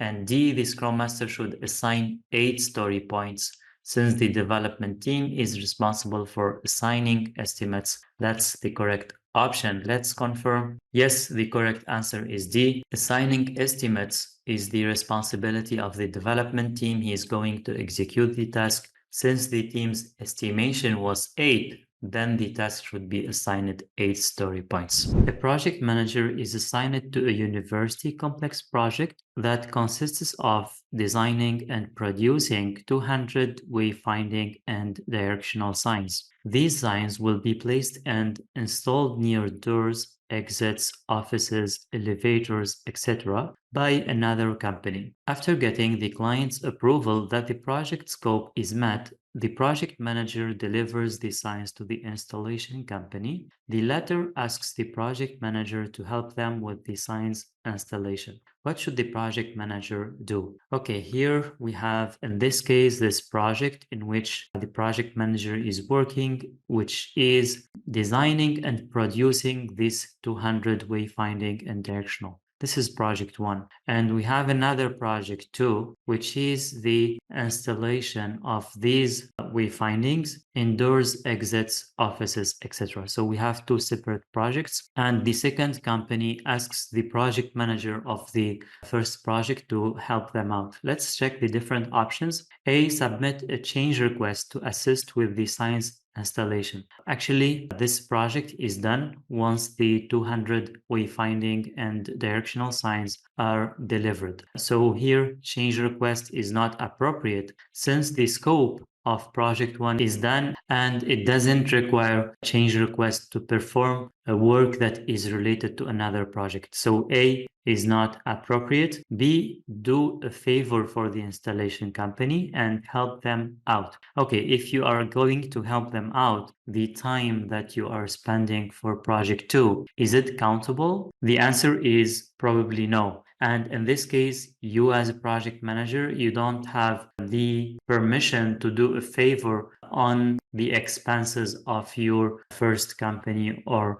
the company that assigned you to do this project. So that's why B is not correct. C, create a new separate project charter for the science installation support to make it clear that it's not part of the initial project. We know that since the project 2 was assigned to another company, it means that the project 2 has its own project charter. That's why creating a new separate project charter is not appropriate either. D, do nothing since the project scope has been officially fulfilled and approved by the client. That's the most logical course of action. Let's confirm. Yes, the correct answer is D. Since they completed their project, which clearly consists of only designing, producing, and delivering the signs, and after getting the client's official approval of the project's deliverable, the project manager's mission is done. Let's move on to the next question. A project manager is leading a big project with team members of different cultural backgrounds and nationalities. The multilingual team members use English in their day-to-day communication as they can speak it fluently. What should the project manager take into consideration? Let's check the different options. A, due to cultural differences, the project manager should consider creating a separate code of conduct for each nationality. This is not practical, creating a separate code of conduct for each nationality. Imagine you have a project with 20 nationalities. Are you going to create 20 code of conduct? No, actually, if you are having one team, you should have one code of conduct, and that's how it works. So A is not appropriate. Let's check B. The project manager have to accept that some team members may have some conflicts when working with colleagues of other nationalities. Okay, conflicts could happen, but should the project manager accept that? I don't think this is a good option. I'm suspicious about this option. I think we should find a better alternative. Let's check C and D. The project manager should take into account that spoken communication may give rise to certain misunderstandings that may not occur in written communications. This is way much better than option B. I think C is better. Why? Because spoken communication may give certain misunderstandings, especially if the team member are from different cultures. We know that when we are from different cultures, maybe we have using different examples, different proverbs, different meanings of the words. Even though we could speak fluently, the cultural background could differ and could influence the spoken communication. That's why in these cases, written communication is much more clear. And in case you are looking for a formal way of commitment or something like that, then it's better to use written communication rather than just spoken communication. So C is a good option so far. Let's check D. The project manager should keep in mind that some team members won't mind late night meetings and video conferences. That's not a good option for the project manager to let other people work until late night because they are in different countries, for instance. I think this is not a good option either. That's why I prefer C. Let's confirm the right answer. Yes, C is the right answer. Let's move on to the next question. A project manager works on a software project. During the last retrospective meeting, several topics were evoked. Which of the following topics can be discussed in such a meeting? Here, we need to find out which is appropriate for a retrospective meeting. A, how to decompose a complex user story into manageable tasks. Do you know which meeting is convenient for such a task? Yes, it's the sprint planning meeting where you decompose complex user stories into manageable tasks. That's why this is not a thing that you do in the retrospective meeting. B, which user stories should be prioritized in the next Sprint. Okay, do you know the appropriate meeting for this? This is the sprint planning as well, where you prioritize user stories for the next sprint. See how to fix the regression of a product feature. Here, trying to fix a regression of a product feature, you can do it in a separate meeting between team members, either using the pairing technique or using the mobbing and swarming techniques. And it's not a thing that you do during the retrospective meeting. That's why C is also a wrong option. D, whether the stand-up timing is suitable for all team members. This is a thing that you can do in the retrospective meeting. Actually, the retrospective meeting is used to evaluate what went well, what could be improved in terms of processes. That's why discussing the timing of stand-up is a processes, and this is something that the project team could discuss. Let's confirm the right answer. Yes, the right answer is D. Let's move on to the next question. During the project planning phase, stakeholders insisted that their conflicting requirements should all be considered and consolidated. That made it hard for the project manager to create a plan that satisfies all stakeholders. What should the project manager do to establish a common ground? Okay, let's check the different options. A, build focus groups involving concerned stakeholders to discuss and resolve conflicting interests. Here, I like how this is formulated because the focus group involving concerned stakeholders. Here, when you see concerned, relevant, or something like that, it indicates a good thing. And here to discuss and resolve, I think this option looks very nice. I will make it good so far. And let's check the different other options. Create a document explaining the different perspectives. Here, without continue reading, it's better to get people involved than just writing a document and let others read it. So here in the question, we have establish common ground, which means that people needs to talk to each other, not just reading things offline. C, give each stakeholder the opportunity to write their requirements. Same here. This does not reply to the common ground. D, use the project manager's legitimate power to decide which requirements should be prioritized. This is obviously a wrong thing because we know that in project management, we should not be autocratic. And in this case, the project manager decides themselves. That's why it's not going to establish a common ground either. So that's lead us to the conclusion that A is the best option. Let's confirm. Yes, A is the correct answer. Focus groups bring together stakeholders and subject matter experts to interactively discuss and learn about their expectations and attitudes toward a proposed service, product, or result. Excellent. Let's move on to the next question. A project manager is managing a project with a distributed team, limited budget, and tight deadlines. The project manager wants to avoid any scope creep and keep the team focused on delivering a product that meets requirements. What should the project manager do? Okay, here the project manager doesn't want scope creep. So you can reflect a little bit what's the best option even without checking the options. The best option is that you make a very clear and documented change process. Let's check the different options and see if there is something close to this response, and that should be the correct answer. A, ask the project team to skip small requirements. Here, you don't continue reading. Okay, a small requirement like big requirements. Don't skip things like that and don't continue reading options that seem wrong from the beginning. The questions are so many and the time is precious. Try to save your time and energy. And once you reach the conclusion early that this option is not correct, move on to the second option. Don't continue reading. B, ensure that all alterations to the scope are authorized through a formal process. That's exactly what we think about from the beginning. So if this replies to your thoughts, then this is most probably the right answer. Here you have two choices. If you are behind in terms of time and you are in rush and you need to complete all the questions, etc., click this right and move on. Don't waste your time.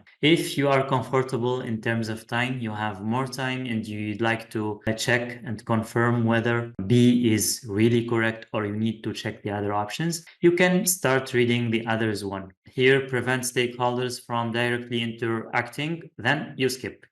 It's not correct to prevent stakeholders to interact. Here, scope creep cannot be avoided in a predictive project. Therefore, the project manager should opt for an agile project instead. So we should not change the project management approach because of just one criteria. The criteria here is you'd like to limit scope creep, and to limit scope creep, you need to define a formal process, not change the approach at all. You don't know if this organization is open to change the approach. You don't know whether the team is open to use Agile. You don't know whether the client is educated about Agile. You don't know anything about these things in order to change the project management approach. So this is not simple decision to take because you just have one parameter, okay? That's why D is not correct. And let's confirm the right answer. Yes, the right answer is B. The project manager can avoid scope creep by adhering to the agreed open change management process. Okay, let's continue to the next question. All stakeholders are in a meeting to discuss a new project that is expected to start within 1 month and to last at least 10 iterations. One of the stakeholders mentions that someone should take the responsibility of developing and maintaining the product roadmap. Who should take this responsibility? Okay, let's check the different options. The project manager, development team, scrum master, or product owner. What do you think? Here we have 10 iterations, and this leads us to thinking about Agile. And we know that in Agile, the responsible for creating and maintaining the product roadmap is the product owner. Let's confirm the right answer. Yes, the product owner should be in charge of maintaining the product roadmap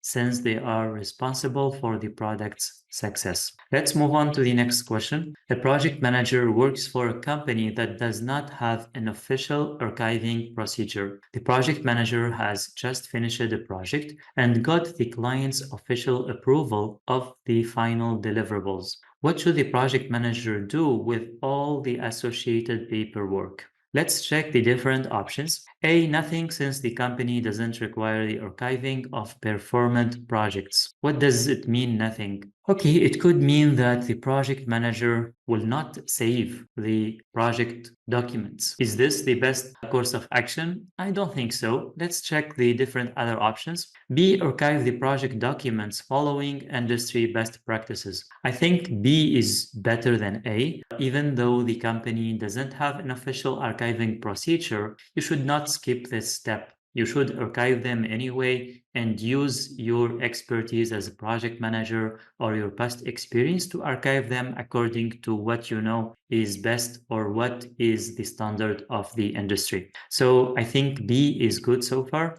Let's check C. Discard the archive to comply with the company's policy. Okay, here it looks like a nice idea to comply with the company's policy, but the company's policy is not existing. It means that you can archive the project documents, but there is no predefined rules. That's why this is not accurate, and C is not correct. D, ask the client to keep the project's archive. Is that logical that you give the project documents to the client? Not always. In some cases, it's fine, depending on the contract. Here, we don't have an idea about the contract, so it's not appropriate to give the project's archive to the client in this case. We don't have enough data, and it's not obvious that we are in a situation that we give the archive to the client. Maybe the client will decline to keep them, or will not have the right to check some confidential information, etc. So that's why I am willing to dismiss D, and the best option is B here. Let's confirm. Yes, even though there is no official archiving procedure in place, the project manager should still organize index, and keep the data related to completed projects. Project records should be kept for future use, therefore they should not be discarded by the project manager. Plus, the company doesn't have an official archiving procedure, which means that they are not calling for archive discard. That's good. Let's move on to the next question. An agile team is demonstrating a recently developed product increment. Among the deliverables is the product's logo. After explaining the meaning behind their choice for the different elements of the logo, the senior graphic designer solicited feedback. The product owner appreciated the logo, while the majority of the cross-functional team noted that the logo icon would look better if it was 20% bigger. However, the Scrum Master thinks that a 10% size increase would be enough to make the logo look better. Which of the following decisions should be ultimately considered? This is a long question, I know, and that's why PMP is a bit difficult as an exam, because in some cases you find these lengthy questions and you need to keep focused about the situation until reaching the question and reading also the options, which could be lengthy as well. So to make it simple, here the logo was appreciated by the product owner, but the cross-functional team thinks that it should be bigger by 20%, and the Scrum Master thinks that it should be bigger by 10%. Let's check the different options. A, the icon size should be increased by 20% as per the recommendation of the majority of the cross-functional team. Here, who decides? What do you think? The cross-functional team? Or B, the icon size should be increased by 10% as per the Scrum Master? Or C, it should not be increased as per the product owner? And D, it should not be increased because the senior graphic designer is the decision maker. Keep in mind here that when there is requirements, the decision maker is the client or the representative of the client. In Agile, we have the product owner who is the representative of the client. And since the product owner is pleased with the result, then C is the right answer and the icon should not be changed. Okay, let's confirm the right answer. Yes. The product owner is the one responsible for accepting or rejecting the demonstrated product increment during the iteration review meeting. This means that the icon size should not be increased. Excellent. Let's move on to the next question. Two team members discuss an issue concerning server configuration. When the first member asks why this issue keeps happening, the second member says that server parameters are confusing, making it difficult for him to handle its configuration. The first team member suggests that he could be consulted the next few times the server is being configured, to which the second team member agrees and the problem is resolved. Which conflict resolution technique is being used in this situation? A, collaborating, B, confronting, C, norming, and D, forcing. Let's now remember together the different techniques for conflict resolutions. We have the confrontation, which is also known as problem solving, and this leads to a win-win situation. We also have collaborating or collaborate, and which also leads to win-win situation. We have forcing, which is also known as directing, compromising or reconcile, smoothing or accommodating, which is also accepting the conflict, undermine their impact, or withdrawing or avoiding. Okay, in our case, we can eliminate two easily, which is forcing. Here, someone suggests, be careful here, it says suggests. It doesn't says directs or orders or something which is like a firm decision. Here, the first member suggested something and the second team member agrees with the suggestion. So there is no forcing. And here we also note that norming here is not among the options. So norming, if you remember, is one of the team development stages. You remember the Techman ladder. It's here the time and here the efficiency of the project team. And we go through different stages. And at the beginning, there is forming, storming, norming, then performing, then adjourning. So it's not one of the conflict resolution techniques. It's rather one of the team development stages. We left out with two options, collaborating or confronting. Collaborating is when the two different team members negotiate and try to find out a solution by collaboration. In our case, there is no real collaboration in the situation. There is someone who suggests and the other one who agrees, which means that the two team members are focusing on resolving the issue on hand, which is the server configuration issue. So here, the right answer should be confronting and not collaborating. Let's confirm the right answer. Yes, B is the correct answer. The two team members used confronting as a conflict resolution technique, which is also known as problem solving. This technique is used when conflicting parties focus on finding the best solution while having confidence in each other's judgment, like in this case, and ability to solve the issue. Okay, let's move on to the next question. A subcontractor is engaged to install the electrical wiring of a construction project. A stakeholder requests a modification in the project scope, which will result in a change in the subcontractor's workload. Which of the following documents will address how the change in the subcontractor's workload will be handled? A, the change control system. B, the procurement management plan. C, the contract. And D, the project scope. Okay, here, as the previous option, we could eliminate two easily. What do you think we could eliminate? We could eliminate the procurement management plan because the procurement management plan will not address how the change will impact the subcontractor's workload. So you might be asking, what does the procurement management plan include? Actually, it includes the how part, how you are going to hire the subcontractors, what parts will be subcontracted, what part will be done internally, what's the selection criteria, and all this kind of the how part. What is the timing for doing the subcontracting, etc. All these are plans related to how to subcontract, how to procure materials and procure service providers. Okay, the second thing that we could eliminate is the project scope. The project scope defines what is part of the project and what is out of the scope. It doesn't address how the change will affect the subcontractor's workload. Now we are lefting with two options, the change control system and the contract. Okay, here for a project, imagine that we are having this project, and this project, we might have multiple providers or subcontractors.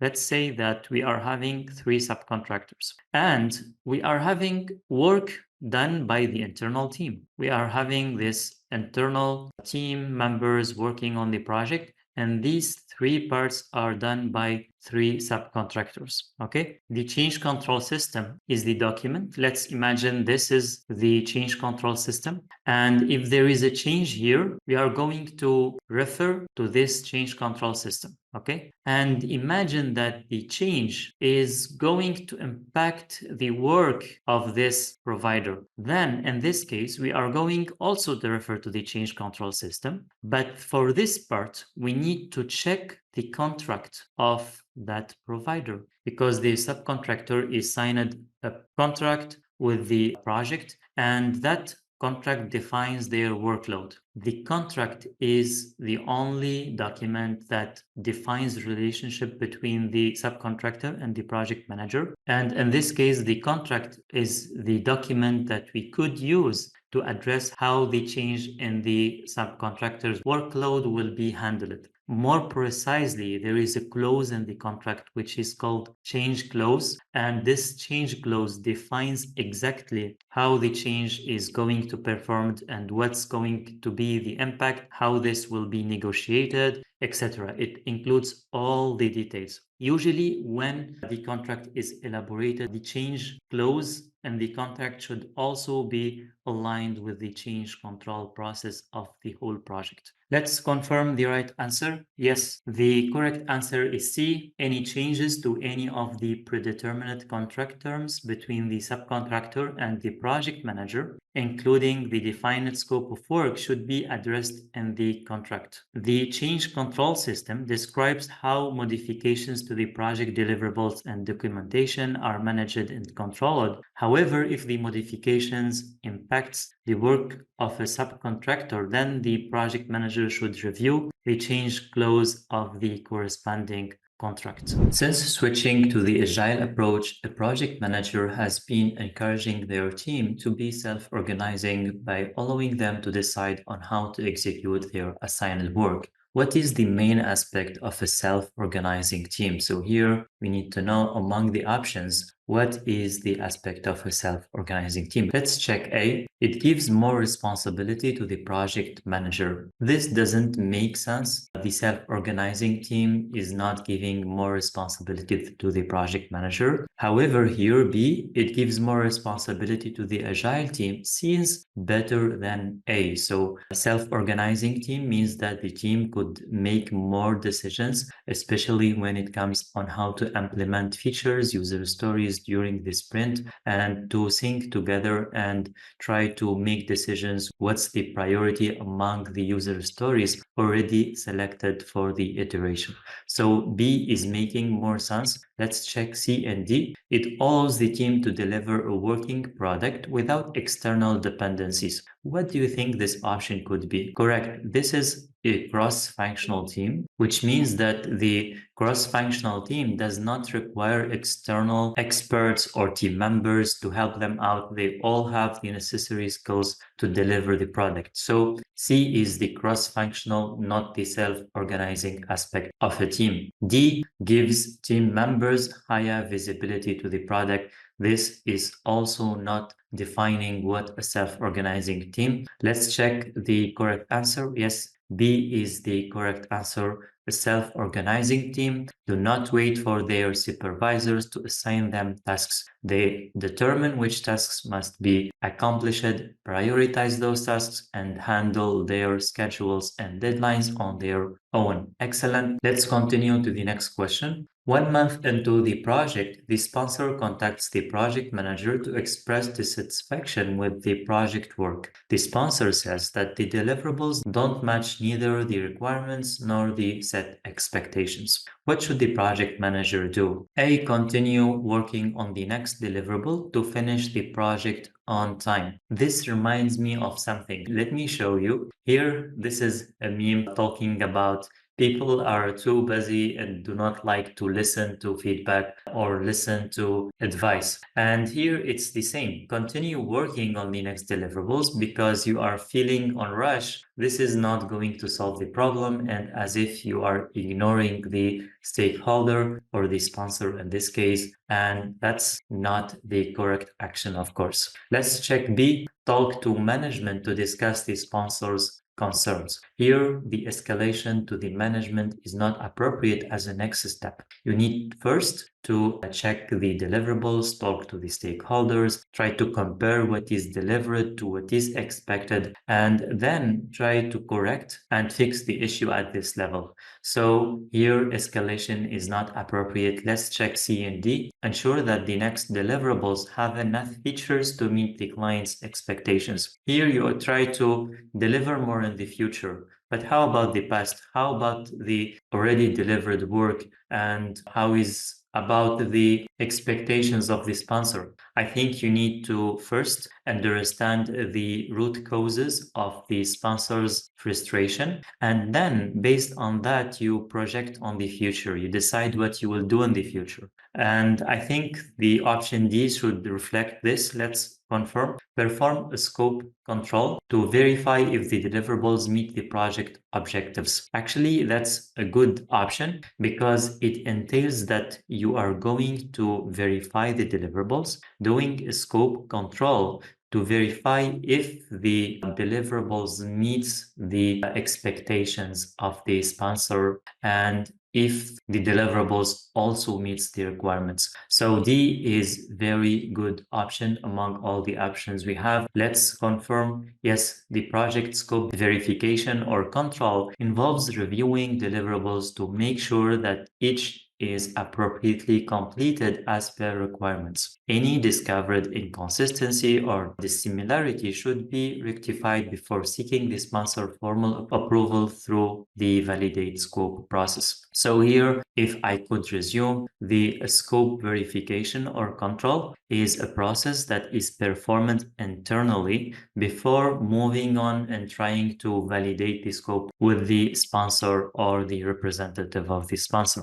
In our case, the project manager should ensure that the scope meets requirements before trying to show these deliverables to the project sponsor. Okay, let's continue to the next question. After purchasing new software needed for the project, a project manager identifies a potential risk. The both version might be old. In case that risk occurs, the project manager will just need to go to the settings and update the software version. Therefore, the project manager decides to passively accept the risk. Here, you might get version which is not up to date, and the only thing you need to do is to go to the settings and update it, and that will resolve the issue. Let's check the question. In this case, why is passive risk acceptance the appropriate approach? A, because the probability of risk occurrence is very low. This is not always true because sometimes we have a low probability, but the impact is very critical. And in this case, we don't do risk acceptance. We try to elaborate a risk response.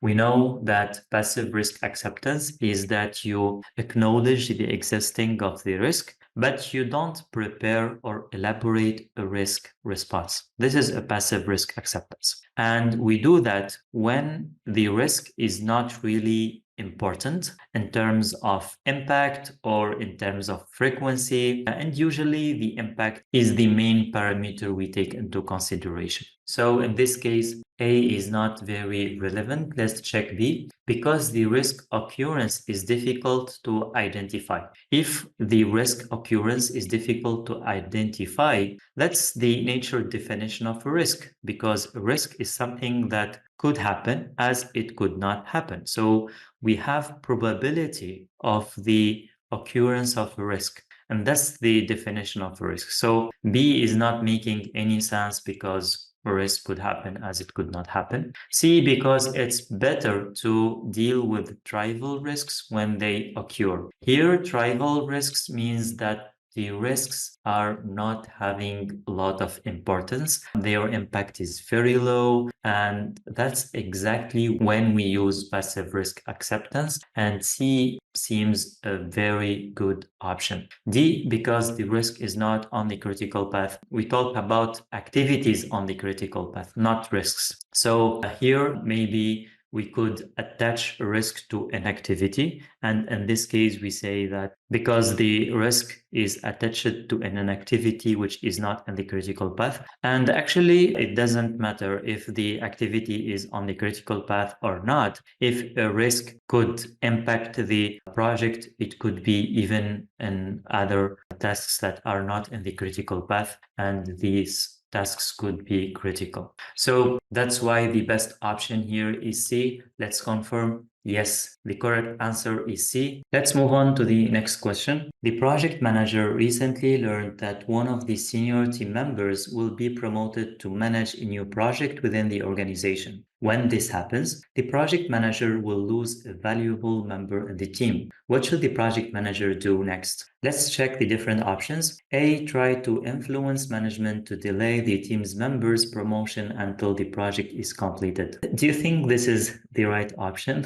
Of course not. The project manager should not do something bad to the team member. Imagine if the project manager do this, the team member, how they will feel. You will prevent them from a promotion, which is supposed to be a good thing for the team member. So this is not a good course of action. A is wrong. B, inform the team member about the promotion and ask them to transfer their responsibilities to another team member. Here, ask them refers to the team member. So here the project manager will ask the team member to transfer their responsibilities, and you need here to pay attention to the question. We talk here about a promotion that does not happen yet. When this happens, the project manager will lose a valuable member in the team. Okay, so the promotion could happen in 1 week, could happen in 1 month. It could be happening in 3 months. We don't know. It's something in the future.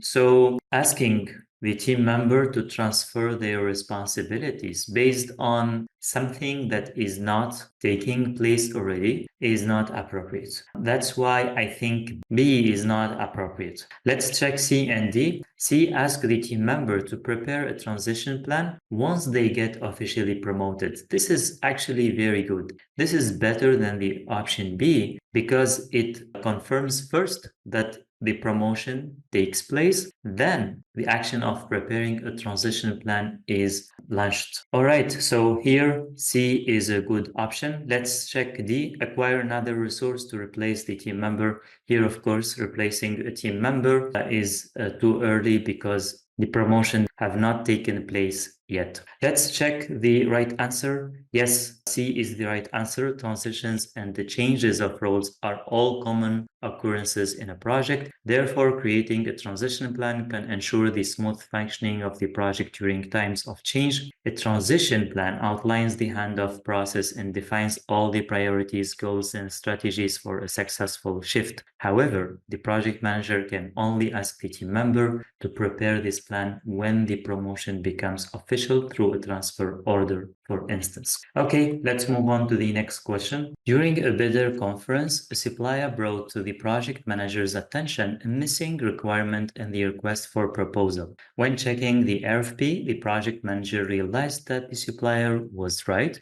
Therefore, the project manager made sure to talk about this particular requirement and its acceptance criteria for 15 minutes to ensure that all attending suppliers were fully aware of it. When sellers' responses were received, only one prospective supplier addressed the missing requirement. What should the project manager do next? Okay, here we have a situation where the project manager is holding bidder conference and there is a missing in the requirements, and the project manager talked about this particular requirements for 15 minutes. Okay, then when receiving the proposals, just one seller responded to this missing requirements. What should the project manager do next? Let's check the different options. A, retain the supplier who noted the missing requirement. Should you do that? But the supplier who noted the missing requirement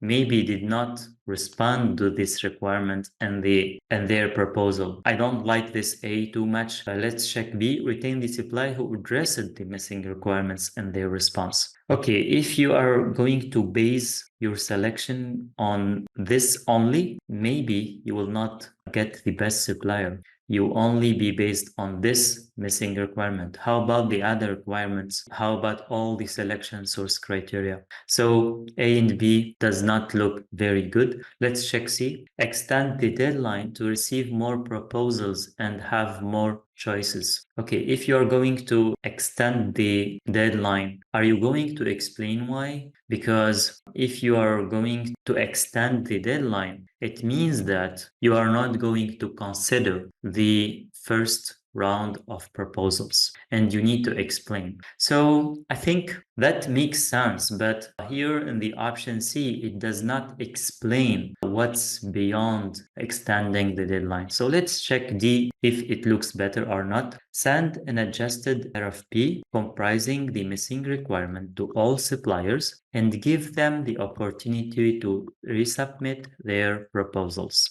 So this explains C in a very clear way. I like it over C and over A and B, because if you select a supplier and you did not correct this mistake, let's say, because the project manager only used verbal communication in explaining the missing requirements. Just after, the project manager have to send a written format to all prospective suppliers and give them the opportunity to reply to these missing requirements. This does not happen, and that's why only one prospective supplier addressed the missing requirements. So the project manager should correct themselves and adjust the RFP, send it again to the prospective suppliers, and also apologize for not sending this adjusted RFP earlier, and extend the deadline and hopefully receive completed proposals the next time. Okay, so D here is the best option among all the options we have, and yes, the correct answer is D, sending the altered RFP to all suppliers, highlighting the requirement that was previously missing and allowing them to send updated responses to the RFP would be fair to all suppliers. Moreover, in this situation, formal written communication is highly recommended, as verbal communication might be misunderstood or forgotten. Excellent. Let's move on to the next question. After sizing the selected product backlog items for the next release, the product owner estimated that 5 sprints are needed to complete the release. However, after 2 sprints, the project manager finds out that the velocity of the team has declined for various reasons, which means that the release deadline won't be met. What should the project manager do next? Okay, let's check the different options. A, reprioritize the backlog. Should the project manager reprioritize the backlog? Does the project manager have the privilege and the power to do the reprioritization of the backlog? Of course, no. That's why this is wrong. The product owner in Agile project is the only one who is owning the product backlog, which means they are the only one who is responsible for prioritizing product backlog items. Anyone on the team or stakeholders could add product backlog items, but the final say is with the product owner whether these product backlog items should be prioritized or not. Okay, let's check B, add more members to the team. Okay, here if you add more members to the team, you could achieve more in terms of velocity, right? That's possible. Okay, and that could also lead to completing the release on time. That's fine. But can the project manager take this decision alone? No, the project manager cannot take this decision alone. Adding more members to the team should be based on a consultation with the product owner, who should approve this. Why is that? Because the project manager in Agile is not responsible on the finance side. So adding more members have financial impacts. And since it has financial impact, then the product owner is involved. That's why B is not correct. Okay. C, decompose user stories to increase the velocity of the team. If you are going to decompose user stories, you are not going to increase the velocity of the team.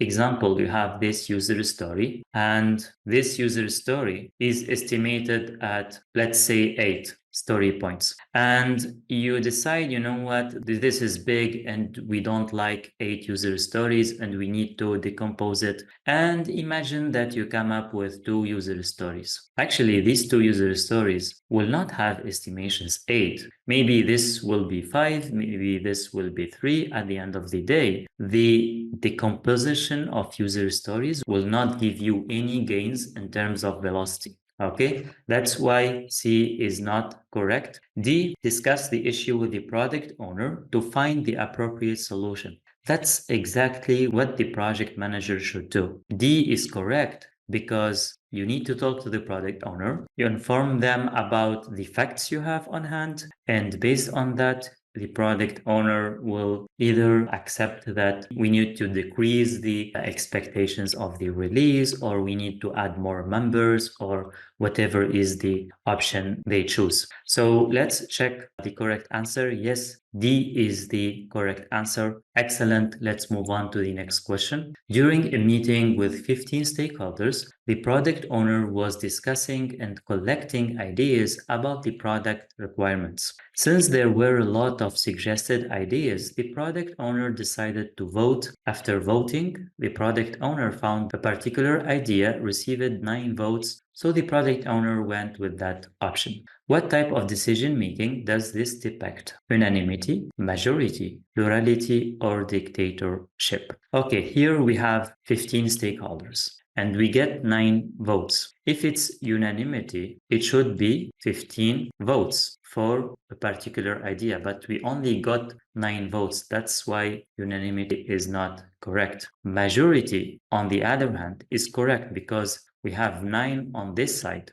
and we have 6 on the other side. So 9 is the majority. That's why majority is correct. Plurality, in the case we have more ideas, and for instance, this idea get, let's say, 6, another idea got, let's say, 5, and the other idea is 4. And you can see that the winning idea is 6, even though it does not reach the majority. The majority here should be 8 at least, but here 6 is lower than 50% of the votes. And in this case, we talk about plurality, but we are not in this case. That's why plurality is not correct option. Dictatorship is just one person decides and the others do not decide. It's not a voting technique either, but just one person is the decision maker. So let's confirm the right answer. Yes, B is the right answer. Excellent. Let's move on to the next question. A project manager is leading a software project. A team member is in charge of developing the user interface. Even though this member is doing a great job, their work pace is way slower than expected, which can cause the whole project to miss its deadline. What should the project manager do first in this situation? Let's check the different options. A, delegate some of the team members' tasks to other team members. Here we have a situation where we have an issue, and we know that if there is an issue, and what should the project manager do first? We should not make decisions. We should first understand the root cause of the issue. And based on that, we make decisions. That's why here delegate is making decision, and it should not be the first thing that the project manager should do. That's why I think A is not a good option. Let's check B, remove the team member from the project. This is even more extreme than the first one, removing the team member because they are doing a great job. That's not making sense either. So B is wrong, of course. C, find out the cause of the team members' slow work pace. That's exactly what the project manager should do first. Try to find out the cause. And based on that, you make decisions. And ideally, you let the team members find out the solution. You ask the team member,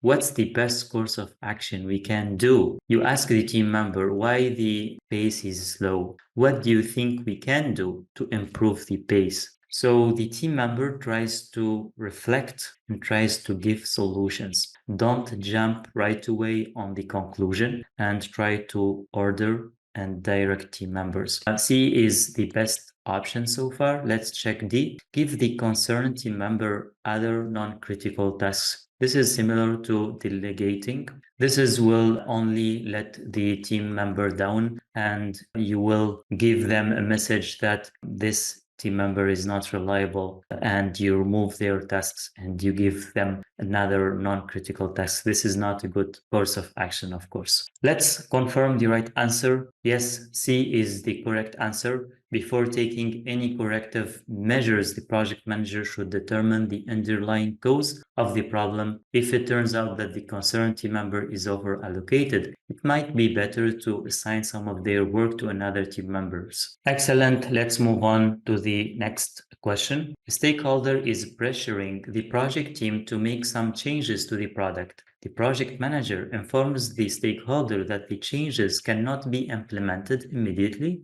due to the established processes. What should the project manager refer the stakeholder to? The change control plan, the change control system, the organizational process assets, or the scope management plan? Okay, here, if we try to remember the stages of our project, we have here initiation, and we have here planning, and you have here executing, and then controlling and monitoring, and then closing process. Okay, so here the project manager says, here we are in the execution of the project, and the stakeholder wants to do some changes, and the project manager says that there are established processes that prevents from doing those changes right away. What the project manager mean? They means that there is a change management processes. There is a change control system in place that the stakeholder should refer to and should consult. So B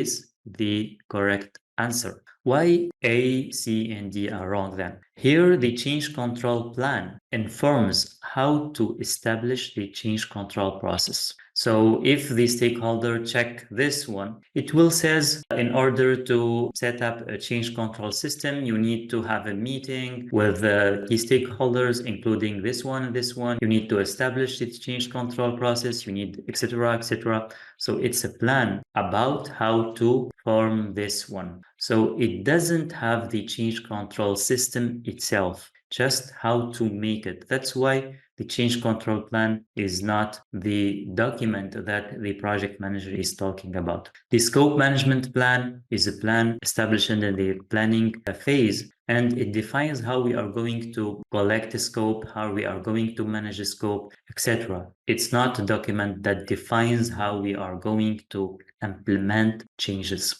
Same for organizational process assets. It's the set of documents and processes that an organization might have in general. It's a set of processes and documents that the organization is having and following. And it's a broad answer for this. The more precise answer is B. And let's confirm, yes, the change control system is a set of procedures that describes how modifications to the project deliverables and documentation are managed and controlled. Excellent. Let's move on to the next question. A project manager floated a request for proposal to acquire an inventory management system. To clarify some points, the project manager held a bidder conference with the prospective sellers. What should the project manager do during the bidder conference? Select two options. Here we see that we have 5 options, not 4 options. In the PMP exam, sometimes you get more than 4 options, especially when the right options are 2 or 3. In this case, we might have more than 4 options, but you will not see a lot of these questions, only a few of them in your exam. Okay, let's check the different options. A, award the contract. This is wrong. The project manager does not award the contract in the bidder conference. B, clarify any doubts. That's correct. We have already seen a question related to this, and the project manager should answer all questions related to the concerned RFP. C, share the bid document with participants. Sharing the bid document should be before the bidder conference. The participants who are the prospective sellers should have a copy of the RFP. They should already read it, have idea about it, write down the questions or concerns they have, and then when they come to the bidder conference, they ask these questions. That's why C is not correct. D, shortlist prospective sellers. Bidder conference is not used for shortlisting prospective sellers. E, explain the bid terms and conditions. That's something that the project manager could do during this type of conference. Okay, the right answer then should be B and E here. Let's confirm. Yes, the right answer is B and E. Bidder conference, which is also known as contractor conference or vendor conference, is arranged to ensure that sellers have a common understanding of the project procurement requirements. During the conference, the project manager and the stakeholders will discuss their procurement needs and answer any questions the sellers might have. A project manager must assign a complex task to one of the team members. The project manager had to choose between 2 members who were both equally capable of fulfilling the task, but the project manager had a close relationship with one of them than the other. What should the project manager do in this case? Let's check the different options. A, disclose the situation to the appropriate stakeholders and solicit a joint decision. As we have mentioned in previous videos, appropriate here is a good keyword. And I don't see anything wrong in this option. So it could be a right solution. Let's check the other options. B, choose the one that the project manager has a closer relationship with, since that type of trust can benefit the project. Okay, it could benefit the project, but it could also be considered as a conflict of interest. And we know that the project manager should not be in such situations. If there is a situation where there is a relative involved, then the project manager should inform the appropriate stakeholders.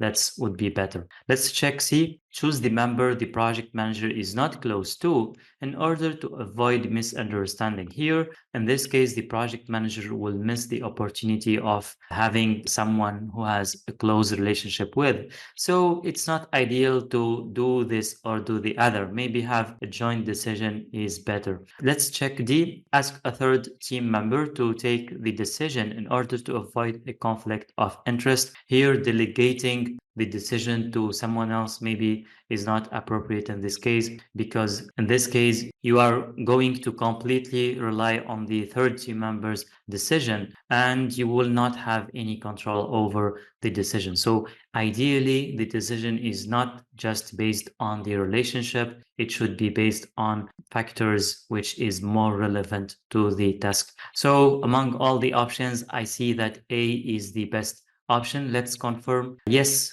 the correct answer is A. As the PMI Code of Ethics indicates under the Fairness chapter, the project manager should disclose any potential or real conflict of interest to stakeholders. Okay, let's move on to the next question. During the project execution, a team member informs the project manager that electronic equipment used in the project are no longer functioning due to the excessively hot weather. What should the project manager do to solve the problem? Select 3. Here we have 5 options. Let's check them quickly and see what we could eliminate. Okay, so identify the problem. In order to solve the problem, you need to identify it. It makes sense. Let's check the other options. B, analyze the problem. Yes, of course. C, prevent the problem. Here, to solve the problem. So we are assuming that the problem already took place. That's why prevent the problem doesn't look right to me. So I'm going to dismiss this. Check the solution. Yes, after implementing the solution, you need to check it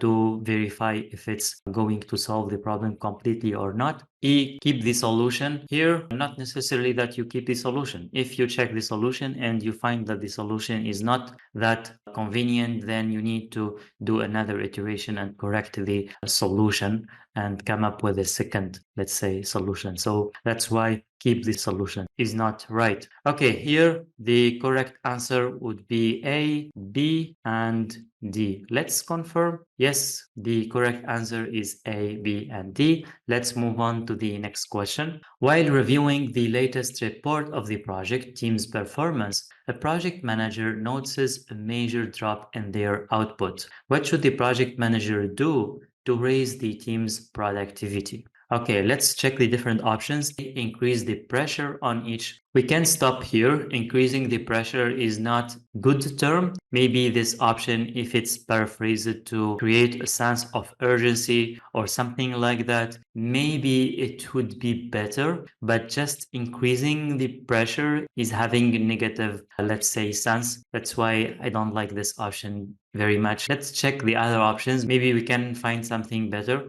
B, conduct daily performance reviews to keep the team focused and motivated. Here we know that performance reviews are usually done quarterly or twice a year or once a year. So if you conduct daily performance reviews, that's too much for the team. It will waste a lot of precious time and it's not practical. That's why I don't think B is the right option. Let's check C. Offer a special reward for the best performing team members. We know that if you reward a team member and you don't reward the rest, you will create an MV among team members, and that will not help the team as a whole. It is called a zero-sum reward, and it's not recommended at all. So that's why I think C is not a good option. Let's check D, improve and promote trust and cohesiveness among team members. That's the best option I can see among all the alternatives. I think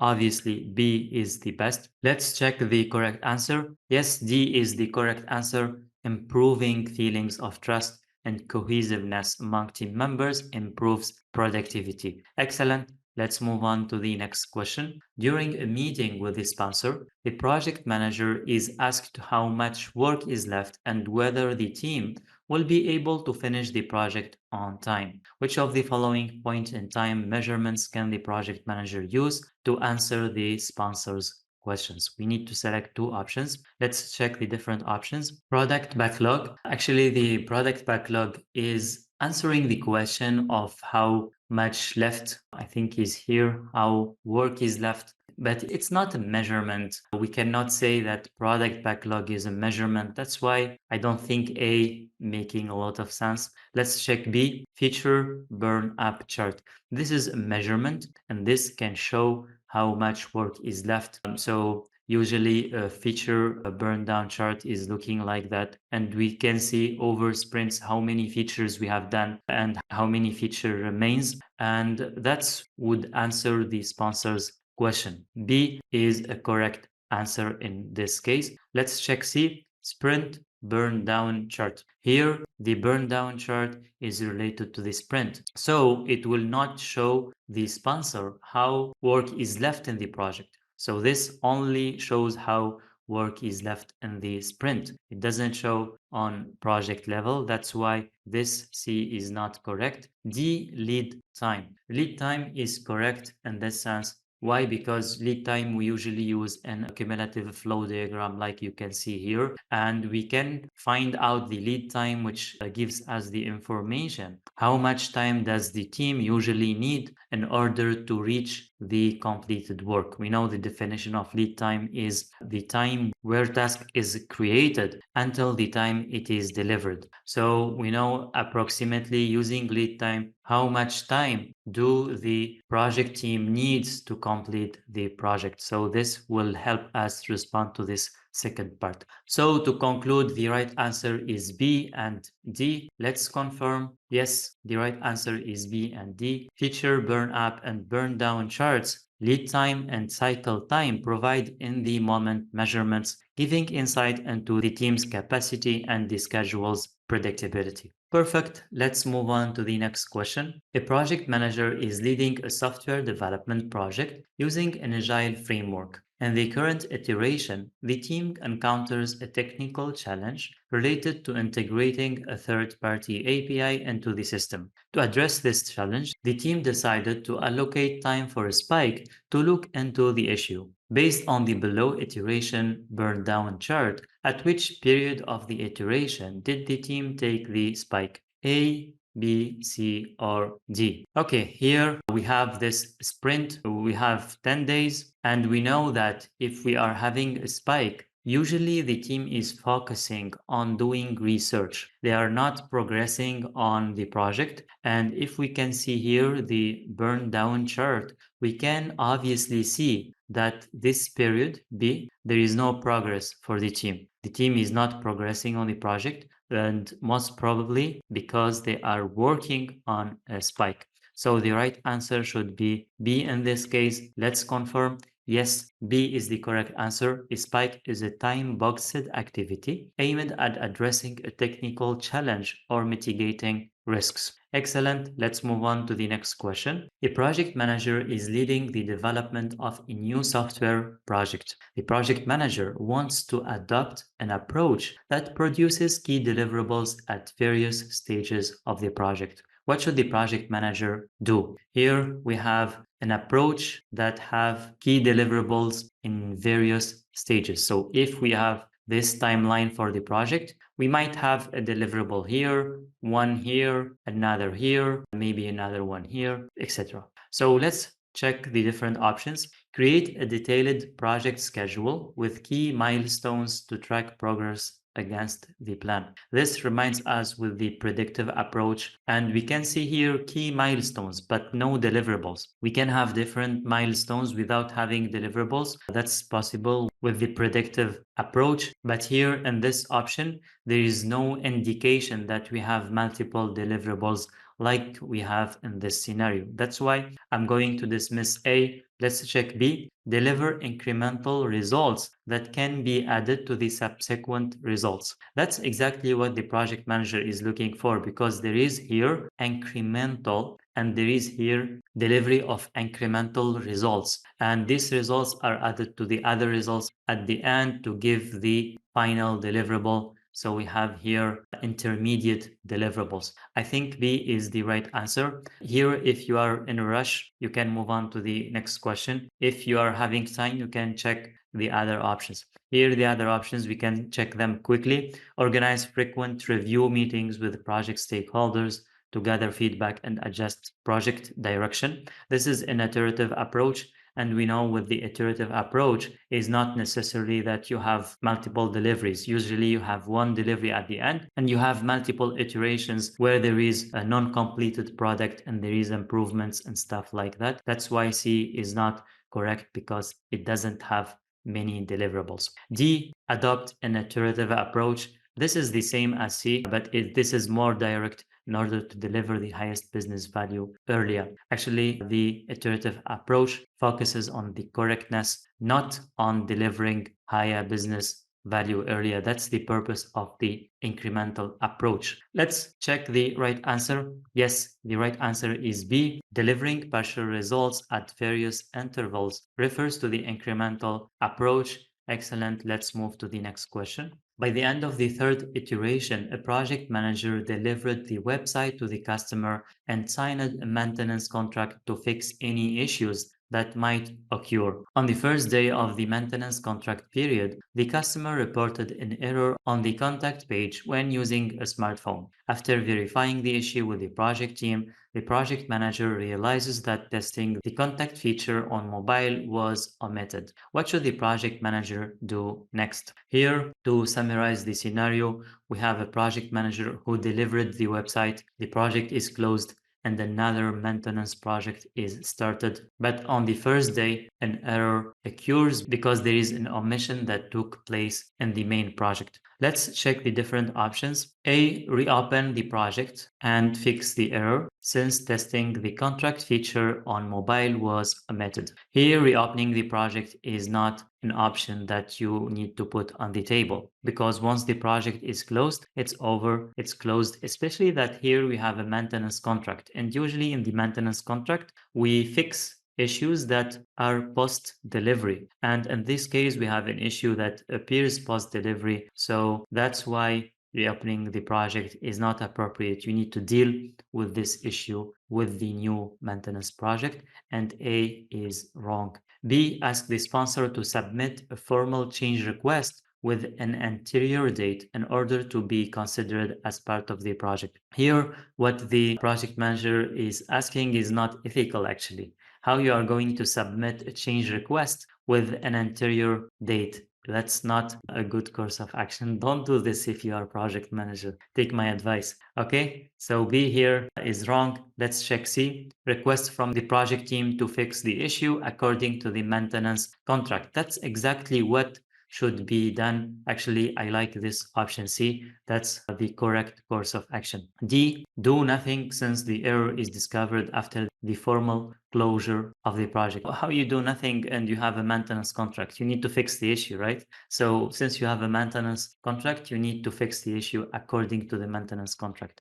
So the right answer is C. Let's confirm. Yes, the correct answer is C. An escaped defect is one that was not detected by the project team, but rather discovered by the customer or end user after the product is released. These defects are usually covered by a maintenance contract. Therefore, the project manager should request from the project team to fix the issue according to the maintenance contract. Okay, let's move on to the next question. This is the first time the project manager adopts the Scrum framework for the project execution. One of the team members asks the project manager when a sprint is considered completed. What should be the project manager's response? Okay, let's check here the different options. A, when all product backlog items are completed. Here, when all product backlog items are completed, then the project is completed, not the sprint. And here in this case, completing the product backlog is kind of a dream, because from all the projects that I have witnessed, it's usually the project ends before completing all the product backlog, because you know that in agile approach we have usually a very long product backlog, and we prioritize value, and we always try to bring the most value items on top, and at the end of the project usually we remain with few product backlog items which are not very valuable, and the product owner in many cases decides to complete the project even though there remains some items, and in this case these items will be archived. That's it. So here completing all the product backlog items is very idealistic, and if the project team completed this, they completed the project, not the sprint. So A is not correct when it comes to our situation. B, when all the tasks in the sprint are completed. This option contradicts the definition of a sprint, which is a time-boxed duration. And we know that a time-boxed duration means that when the duration ends, the work should end and we need to start another iteration. So that's why waiting until completing all the tasks is not correct. You might be asking, what if there is remaining tasks which are not completed? What we gonna do with them? Actually, the answer is these items will be either moved to the next iteration if the product owner decides that these items are still with high priority, or they will go back to the product backlog and then reprioritized in next sprints. So depending on the priorities of the product owner. Okay, let's check the option C. When the sprint's defined time box ends. That's exactly the definition of a sprint, and that's exactly how the project manager should respond the team members. We can here see an example of a sprint of 2 weeks. Usually we start the sprint with the planning and we work on this sprint for 2 weeks. At the end of the 2 weeks, we have a sprint review and sprint retrospective, and we finish the sprint and we start another sprint with the planning and retrospective and review at the end. So keep in mind that a sprint is a time box duration. It ends when the duration ends. That's it. If we have remaining items, we can move them to the next sprint or the subsequent sprints. Okay, here the right answer is C. D, when all product backlog items meet the definition of done. Actually, that's very similar to the option A, and of course, it's not correct. Let's check here the right answer. Yes, C is the right answer. A sprint is considered complete only when it reaches the end of its duration or time box, which is usually 1 to 4 weeks. In some cases, the sprint ends without finishing all of the assigned tasks, so this can't be the criteria for sprint completion. Okay, let's move on to the next question. A project manager is facing some challenges because of a key stakeholder. The project manager collaborated with this stakeholder in previous projects where the latter frequently changed the requirements and created trouble whenever those requirements were not met. How should the project manager deal with this issue? Okay, let's check the different options. Adopt an agile approach. Here in this scenario, we are focusing on a stakeholder issue. Okay, so we have a key stakeholder and we have issue with the stakeholder. So among the options, I prefer to see one option trying to give solution for the specific situation, especially when it comes to stakeholder management. That's why I don't think A is a correct option, even though it looks attractive, because we know that in agile approach requirements are dynamic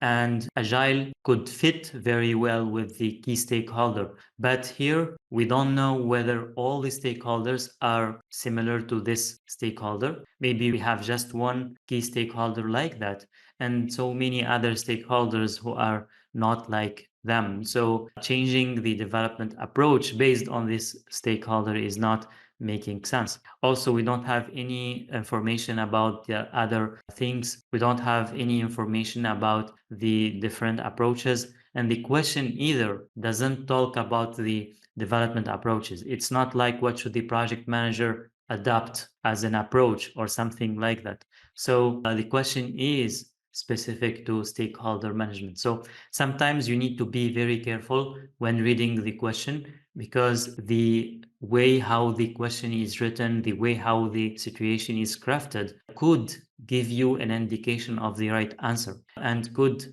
help you find out the right answer among all the options. Even though this could look attractive, but the right answer should deal with this issue, with the stakeholder management issue. B, involve the concerned stakeholder right from the start. That's exactly what I'm looking for. It goes with the spirit of the question, and I prefer B over A. Let's check C and D. Ask the concerned stakeholder to mend their ways. Of course, you cannot change the behavior of stakeholders just by asking them to mend their ways. So it's not going to happen, you know. Let's check D. Inform management about the issue. This is escalation, and in this case, you don't need to escalate. As a project manager, you need to deal with such issues yourself, and the right answer should be B here. Let's confirm. Yes, the project manager should involve the key stakeholder from the very beginning of the project to help reduce and uncover risks as well as increase their buy-in. Okay, let's move on to the next question. The project manager is managing a software development project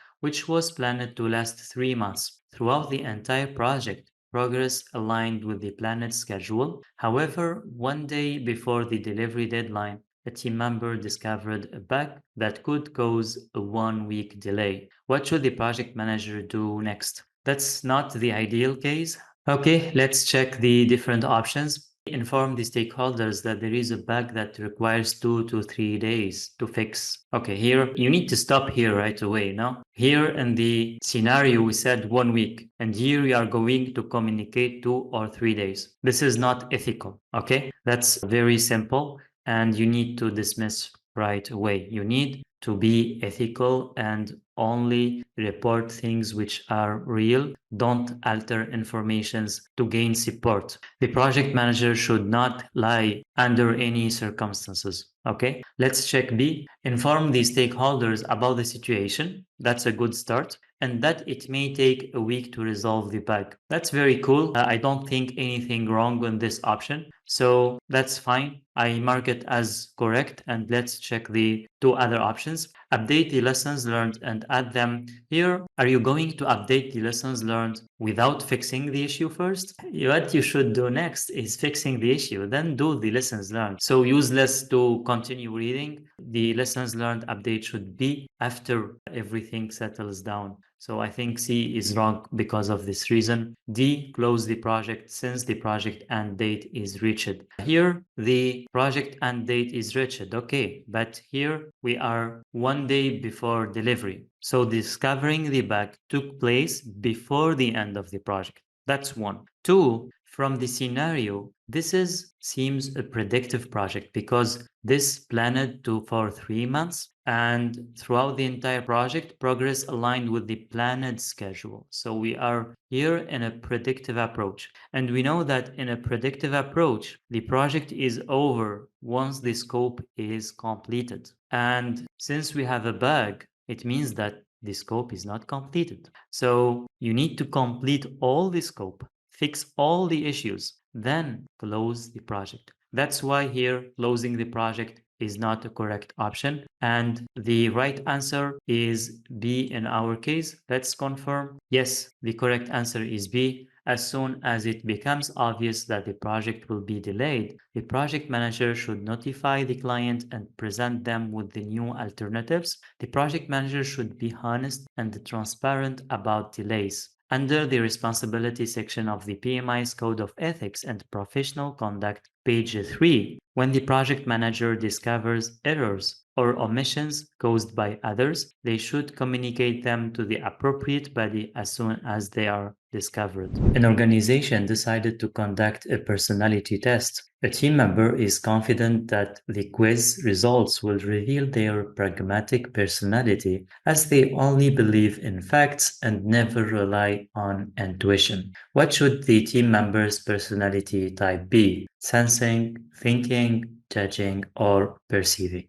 Here, in such a case, you need to understand the difference between these personality types. And usually the questions in the PMP are about these kind of types which are related to the MBTI personality test. So here you need to know the difference between extrovert and introvert, the sensing and intuition, thinking, feeling, judging, and perceiving. Here, in our case, since this team member never relies on intuition, the opposite of being non-intuitive people is a sensing person. So here, the right answer should be A, sensing. Let's confirm. Yes, since the project manager never relies on intuition, their style should be sensing. Sensing is when you pay close attention to reality, concentrate on facts and details, and take advantage of practical experience. Excellent. Let's move on to the next question. A product owner sends a document including all the product backlog items to the project manager. The project manager informs the product owner that these product backlog items should be prioritized throughout the project.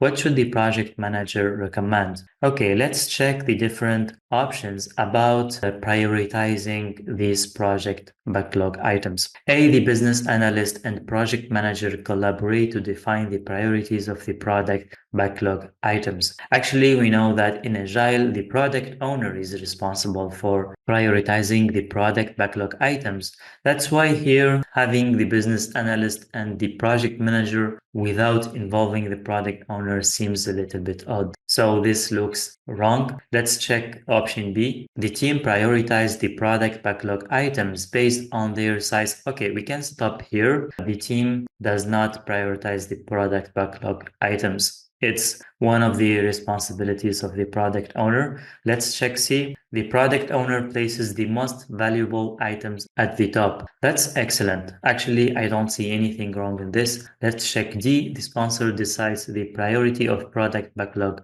items. Here. We don't need the involvement of the sponsor when it comes to prioritizing the product backlog items. That's why C is the best option among all the options we have. Let's confirm the right answer. Yes, the right answer is C. Ordering the product backlog items is one of the product owner responsibilities, although they may delegate the responsibility to others. And even though the product owner delegates their responsibility, they still remains accountable. The most valuable product backlog items should be placed at the top. Okay, let's move on to the next question. A project manager is leading a software project using a predictive approach. During execution, a team member developed a new feature that caused regressions on the other features already used by the client. What should the project manager do? Here we need to select 3 correct answers, and in this case we have 5 alternatives, not 4. Okay, let's check A. Submit a change request to fix the resulting regression.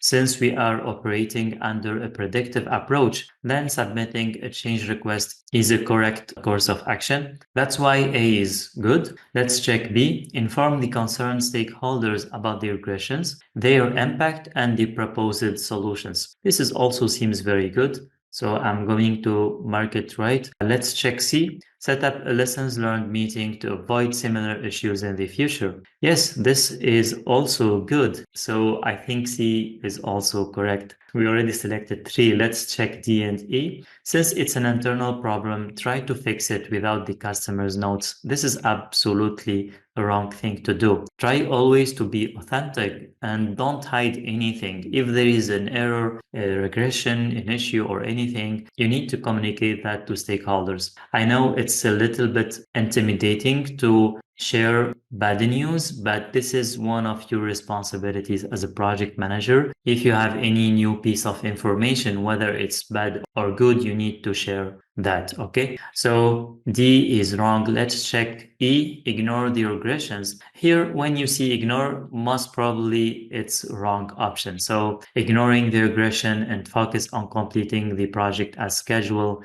is not logical course of action. You should not ignore the regressions under any circumstances. Okay, so the right answer for our question is A, B, and C. Let's confirm. Yes, A, B, and C are the right answers. When issues occur, the right course of action implies informing the client of what happened, suggesting potential solutions for the issue, and then submitting a change request. This is aligned with the philosophy stating, don't bring me problems, bring me solutions. Okay, let's move on to the next question. A project manager is leading a software development project using a hybrid approach. During project execution, the sponsor left the project and a new sponsor was assigned. When the project manager informed the new sponsor that the deliverables were produced using a hybrid project management approach, the sponsor asked for proof. How should the project manager address the new sponsor's request? Okay, here the sponsor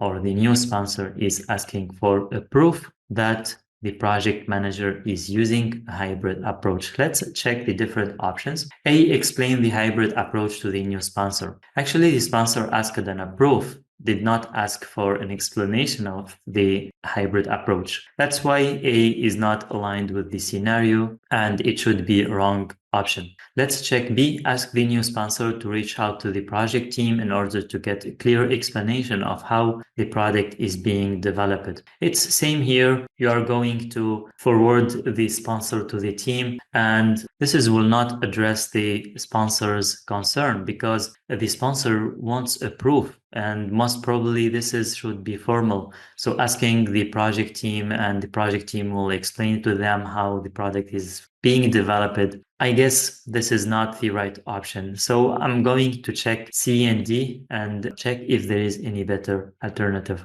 Let's check C, present the project charter to the new sponsor. Okay, the charter is a formal proof, but I'm doubting that the charter includes the information about the development approach. Usually in the charter, we have high level information, and probably it doesn't have the information of using the hybrid approach. Let's check D, present the project management plan to the new sponsor. Actually, the project management plan should include the project development approach. And by presenting the project management plan, I think it's a safe side, and for sure, the project manager will respond to the new sponsor's concern. Okay, so let's confirm the right answer. Yes, the right answer is D. Since the project follows a hybrid approach, it should be pointed out in the development approach. The project management plan includes the project development approach as one of its elements. Excellent. Let's move on to the next question. During the sprint planning, the team decomposed a user story into 4 tasks. When working on the user story, a team member identified a 5th task. What should the team member do? Update the user story and work on the new task, or report the issue to the Scrum Master, or request from the product owner to approve the new task, or add the new task to the product backlog. Okay, here we need to keep in mind something. Let me show you the story mapping, and in order to understand the scenario. In the sprint planning, here, the sprint planning, we select the user stories for the next sprint. And then the team decompose the user story into tasks. And here in our case, the team decomposed the user story into 4 tasks. But later on, the team member discovers that another task is needed. Here, 5 tasks instead of 4. In this case, we don't need to report the issue to the Scrum Master. We don't need to request approval from the product owner, and we don't need to add it to the product backlog. The team member is aware of the user story, its acceptance criteria, and its definition of done. So if they note that some technical work is needed to achieve the goal of the user story, they do it during the sprint and they update the user story right away and work on the new identified task. So you might be asking, in which case the team member needs to add the new task or the new work into the product backlog. Actually, if the task is separate from the user story, it doesn't contribute to the acceptance criteria and the definition of done for the user story, then it could be another user story, or it could be another task separate that will be put in the product backlog. In our case, it's related to the user story, since we said that we identified a fifth task. So you need to differentiate between these two scenarios. Be careful in your exam. If it is a technical task related to user story, then the team member should work on it. But if it's another work which could be separate from the user story, then it should be added to the product backlog, and the product owner later on should approve it, etc. Okay, so here A, the right answer. The project team is responsible for how to do the work. Therefore, if a new task is identified within the user story, it could be immediately added. Okay, let's move to the next question. A data science project manager is used to implement projects with the hybrid approach. Her organization owns 2 servers for manipulating big data, with one server being more performant than the other. After a meeting with a potential client, the project manager informed her superior that if this project is approved, she would like to use the organization's performance server and have the senior developer Adam as part of the project team. Does the project manager have the right to make such a request? Okay, let's check the different options. A, yes, project managers can pre-assign resources if they need to. Actually, this is the concept of pre-assignment. And if the project manager notices that there is some resources, whether human resources or physical resources, are needed to achieve the project, they could pre-assign resources at any phase of the project, even in the initiation phase, which is this case. Actually, we are in the initiation phase and the project manager wanted to pre-assign resources. So I don't see anything wrong in this option, and I will mark it correct so far. B, yes, competition over resources is common, so project managers should be proactive in reserving them. Actually, it's not about competition over resources. If your project is chartered, then you need to get the adequate resources for your project. And in our case, it's not about competition. It's about identifying the required resources for your project. In this case, the project manager thinks that this project would require a performance server and would require a senior developer like Adam in our case. So I think A is making more sense than B. Let's check the remaining options. C and D here, no, the project manager cannot pre-assign. So this is not correct. And D, no, in hybrid project, it's the product owner's responsibility to acquire and develop resources. This is not accurate actually, because we are in a hybrid project. So it really depends, and there is no a strict rule that says the product owner is responsible for that. So C and D are not correct and not accurate, and the right answer in our case should be A. Let's confirm. Yes, resources can be identified as early as the initiation phase, often through pre-assignment or resource negotiations. All right, let's move on to the next question. While having a meeting with the organization's CEO, a project manager got a call from a team member asking for a 4-day leave to attend a religious celebration. The project manager immediately refused the team member's request, since the project is already behind schedule and it was approaching its deadline. The CEO, who was listening to the conversation, intervened to discuss the matter with the team member. After a long call, the CEO decided to allow the team member to only get a 2-day leave. What type of conflict management technique did the project manager use in this situation? Is it smoothing, compromising, forcing, or collaborating? In this case, we should be able to dismiss quickly two alternatives. There is no collaborating in our case. There is no collaboration. I don't see any collaboration. Even if you think that the CEO collaborated with the team member, maybe not, because instead of 4 days, they reached it 2 days. There is no collaboration. None are happy. The project manager first refused. So I think we could say immediately that this is a compromise. But here you should be careful because a compromise is what the CEO did. Actually, the question is about the project manager, what the project manager used in this situation. The project manager did not use a compromise. The project manager tried to force a solution because I think here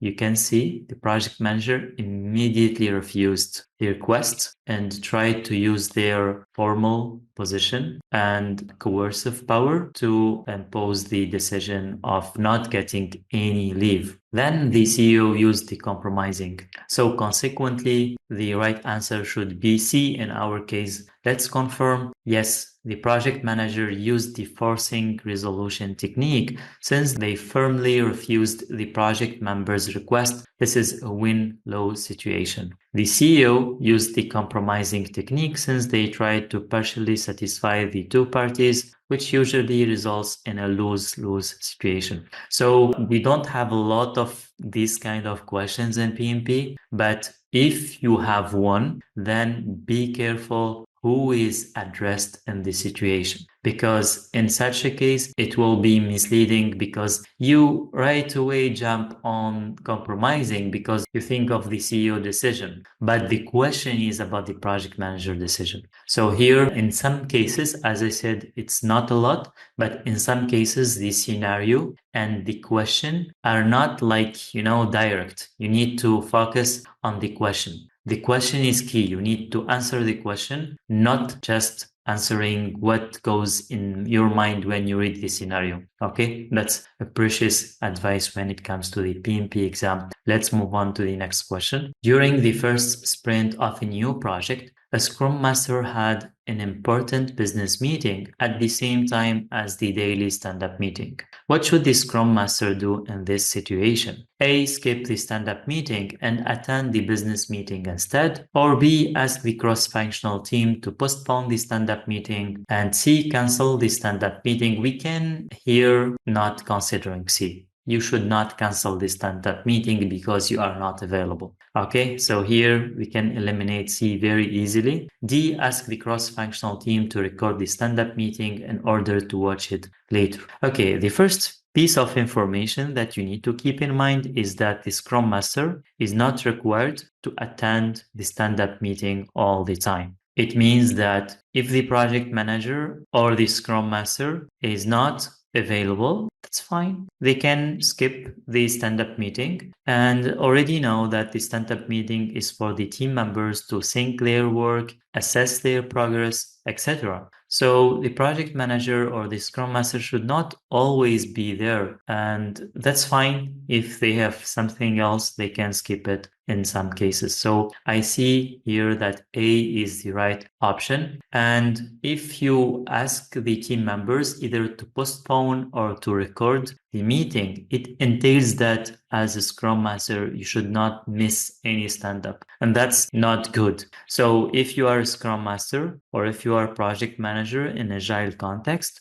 try to let your team run their stand-ups alone from time to time. Don't always be like the supervisor who should be always there, right? So let's check the right answer. Yes, the right answer is A. The Scrum Master should ensure that the cross-functional team holds the stand-up meeting every day as planned, but they are not required to attend it. The development team is responsible for conducting the stand-up meeting. Okay, let's move on to the next question. An organization is used to following the Scrum framework where sprints are 4 weeks long. One day, the organization's Chief Technology Officer, CTO, approached the Scrum Master and argued that a 4-week sprint is too long and it would be better to reduce it to 2 weeks. Convinced by the CTO's suggestion, how could the Scrum Master make this change? Okay, here the CTO suggested that instead of 4 weeks, it should be 2 weeks. And the Scrum Master said, okay, it makes sense. Let's check how the Scrum Master communicate this to the team. A announced to the entire Scrum team that the CTO, who has formal power, has decided that the sprint should only last 2 weeks. Okay, you think this is correct? I don't see in the scenario here that the CTO used their formal power, so I'm suspecting this is right because here there is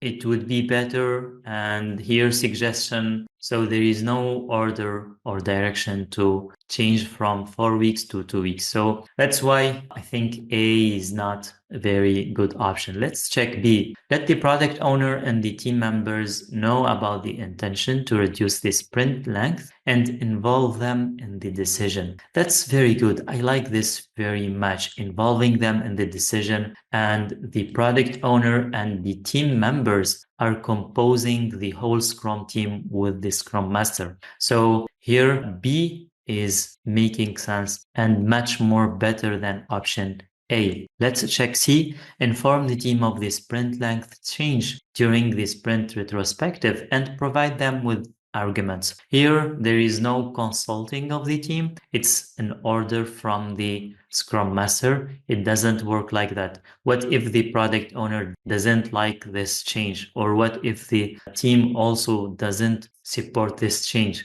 This is not good, actually, taking unilateral decision. Okay, let's check D. Engage an agile coach to assist in this transition, since having someone external to the team will most likely reduce any resistance. I don't think here having someone external imposing the decision to the team is going to help anyway. So among all the options, B is the best option. Let's confirm. Yes, the correct answer is B. The Scrum Master needs to make sure to involve the entire team or whoever the change is likely to impact when tailoring a process. Okay, let's move on to the next question. After taking over a project, the project manager noted that team members are not interacting and collaborating with each other as they are supposed to. What team building activities could the project manager opt for? Here we need to select two options. Let's check A. Purchase gym memberships for all team members and let them choose the gym and the training hours that work best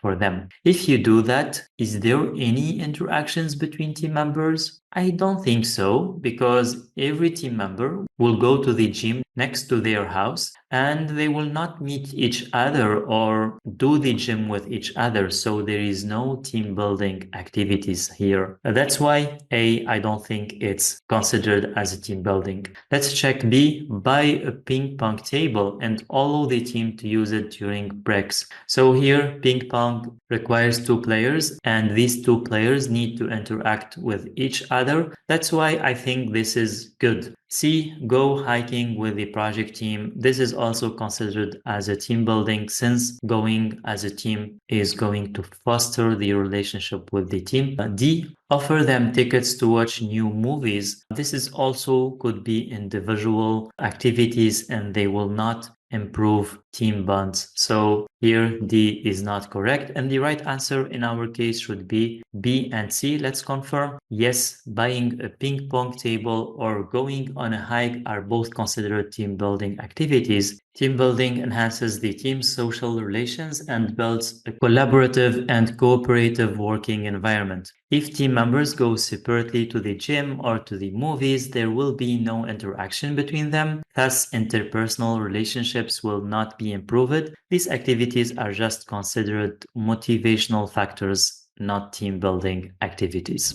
The project manager is in charge of an educational project. After analyzing the power level of each of the projects for stakeholders, the project manager finds out that Monica and Marcus have high power, while Ravis and Sergio have low power. For a deeper insight, the project manager created the stakeholder engagement assessment matrix below. This is how it looks, the stakeholder engagement assessment matrix. Based on this analysis, which stakeholder should be prioritized in terms of engagement? Is it Monica, Marcus, Ravi, or Sergio? Okay, here, according to the scenario we are having, Monica and Marcus have high power, while Ravi and Sergio have low power. So in terms of engagements, you need to focus on people who have high power. So we could eliminate easily Ravi and Sergio right away, and C and D should not be the right answer. Your focus should go to the high power stakeholders. Okay, let's check the status of our high power stakeholders. We have Monica neutral and Marcus unaware. So what do you think should be prioritized? The person who is neutral or unaware? Actually, you need to focus on Marcus first, because the person who is unaware is big problem. At the start of the project, we know that we start with identifying stakeholders and define what information to share with these stakeholders. And if you find that one of the key stakeholders is unaware, that's a big problem, because later on, maybe if you share with them the information related to the project, it's going to be too late. So here, the first person that you need to focus on is Marcus, and B should be the right answer. Let's confirm. Yes, the correct answer is B. The priority in engagement should be given to stakeholders with a high level of power. Having an unaware stakeholder with a high level of power is more dangerous than a neutral stakeholder with high power, since the first type can cause a lot of trouble when they become aware at a later stage of the project. Okay, excellent. Let's move on to the next question. A project manager developed the work breakdown structure by decomposing the work into 3 levels. The supportive PMO points out that 3 levels are not enough and recommends breaking down the project into 5 levels. So here we have the project manager did 3, the PMO suggested 5 levels of decomposition. What should the project manager do? A. Take into consideration the PMO's recommendation and decompose work as needed. Okay, here it looks good because we have a supportive PMO, and we know that PMOs are divided into 3 categories. Supportive PMO, which is also known as consultative PMO, and the second type is controlling PMO, and the third type is directive PMO. In the case of supportive PMO, it provides support in the form of on-demand expertise, templates, best practices, access to information, etc. So here, based on this information, the project manager can take into consideration their recommendation, and they can decompose work as needed. So if the project manager thinks that 3 is good, then it's good. If they think that 5 is good, then they could decompose it further to 5 levels. So here, this is what it means as needed, and I think A is a good answer so far. Let's check the different other options. B, establish common ground by decomposing the WBS into 4 levels instead. Here, as if the PMO is imposing and the project manager tries to establish a common ground. Actually, there is no need here to try to resolve this problem by compromising, because here B is as if the project manager is doing a compromise. There is no need for compromise. Decompose work as needed, since we are in a case of supportive PMO. Okay, C, since the PMO has a high level of control. That's wrong. Stop here. Supportive PMO is not having high level of control. Don't waste your time reading the rest, okay? D, since the PMO has a low level of control, the project manager should ignore. If you see here ignore, most probably that's wrong. And in this case, it's wrong. You should not ignore recommendations. Take them into consideration and do the correct course of action. That's why among all the options, A is the best. Let's confirm. Yes, the correct answer is A. The details and level of decomposition of the WBS depend on the project size, complexity, and level of control needed to effectively manage the project. There is no standard or a predefined number of a decomposition level. Okay, let's move on to the next question. A project manager is assigned to lead a project to construct a building extension within the organization. The project team has meticulously planned the project scope, schedule, and cost. The project is funded and about to start when an executive from another department asks the project manager to formally assist him in delivering a website as part of their rebranding project. What should the project manager do next? Here we have a project manager who is having a construction project and the project is about to start, and another manager from another department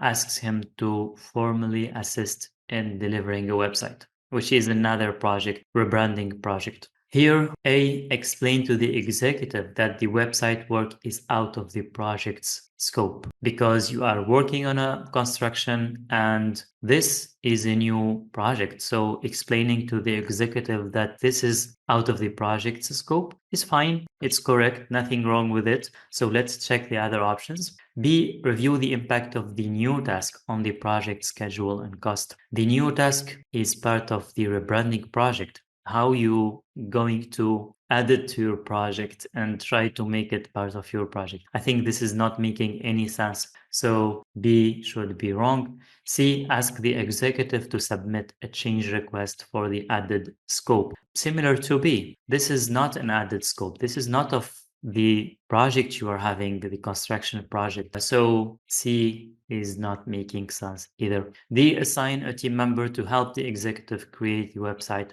This is also not logical. Even though this executive is having high power, maybe you have to win their support for your project, but don't do irrational actions and don't use the project resources for anything outside of the project scope. I repeat that. Don't use your project resources for anything outside of your project. This is a big mistake. And if this happens, you could have a negative consequences even after the end of the project. So be careful. D is a big red flag and the right answer should be A. Let's confirm. Yes, the construction of a building extension and the creation of a website are two different projects. Therefore, the project manager should explain to the executive that the website work is out of the construction project's scope. Okay, all right, let's move on to the next question. During a retrospective meeting, some Agile team members stated that it sometimes gets confusing to check who is working on each work item and at what stage they are. What can the project manager do to solve this problem? Let's check the different options. Coach the team on how to be more attentive during the daily stand-up meeting. Okay, well, that's a bit difficult to teach them how to be attentive to the daily stand-up meeting, to memorize all the status of all the tasks. That's a very difficult actually. So I don't think A could resolve the problem. So let's check B.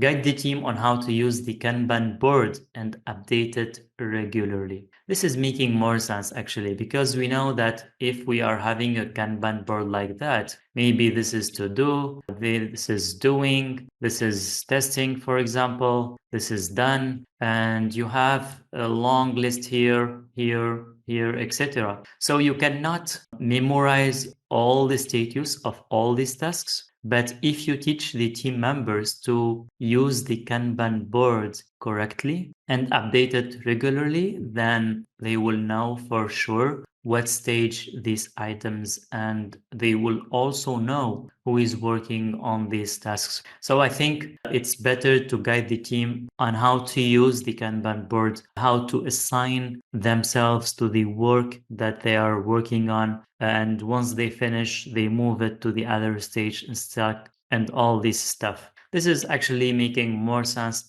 I think B is a good answer, but let's check quickly C and D. Send a daily status report to all team members to remove the impediment. I think this is not practical each day to send a status report, especially that you are working in Agile. And we know that Agile uses information radiators, and you need to leverage the information radiator, which is usually the Kanban board. Okay, let's check D. The project manager shouldn't do anything. So usually if you encounter this, this is wrong.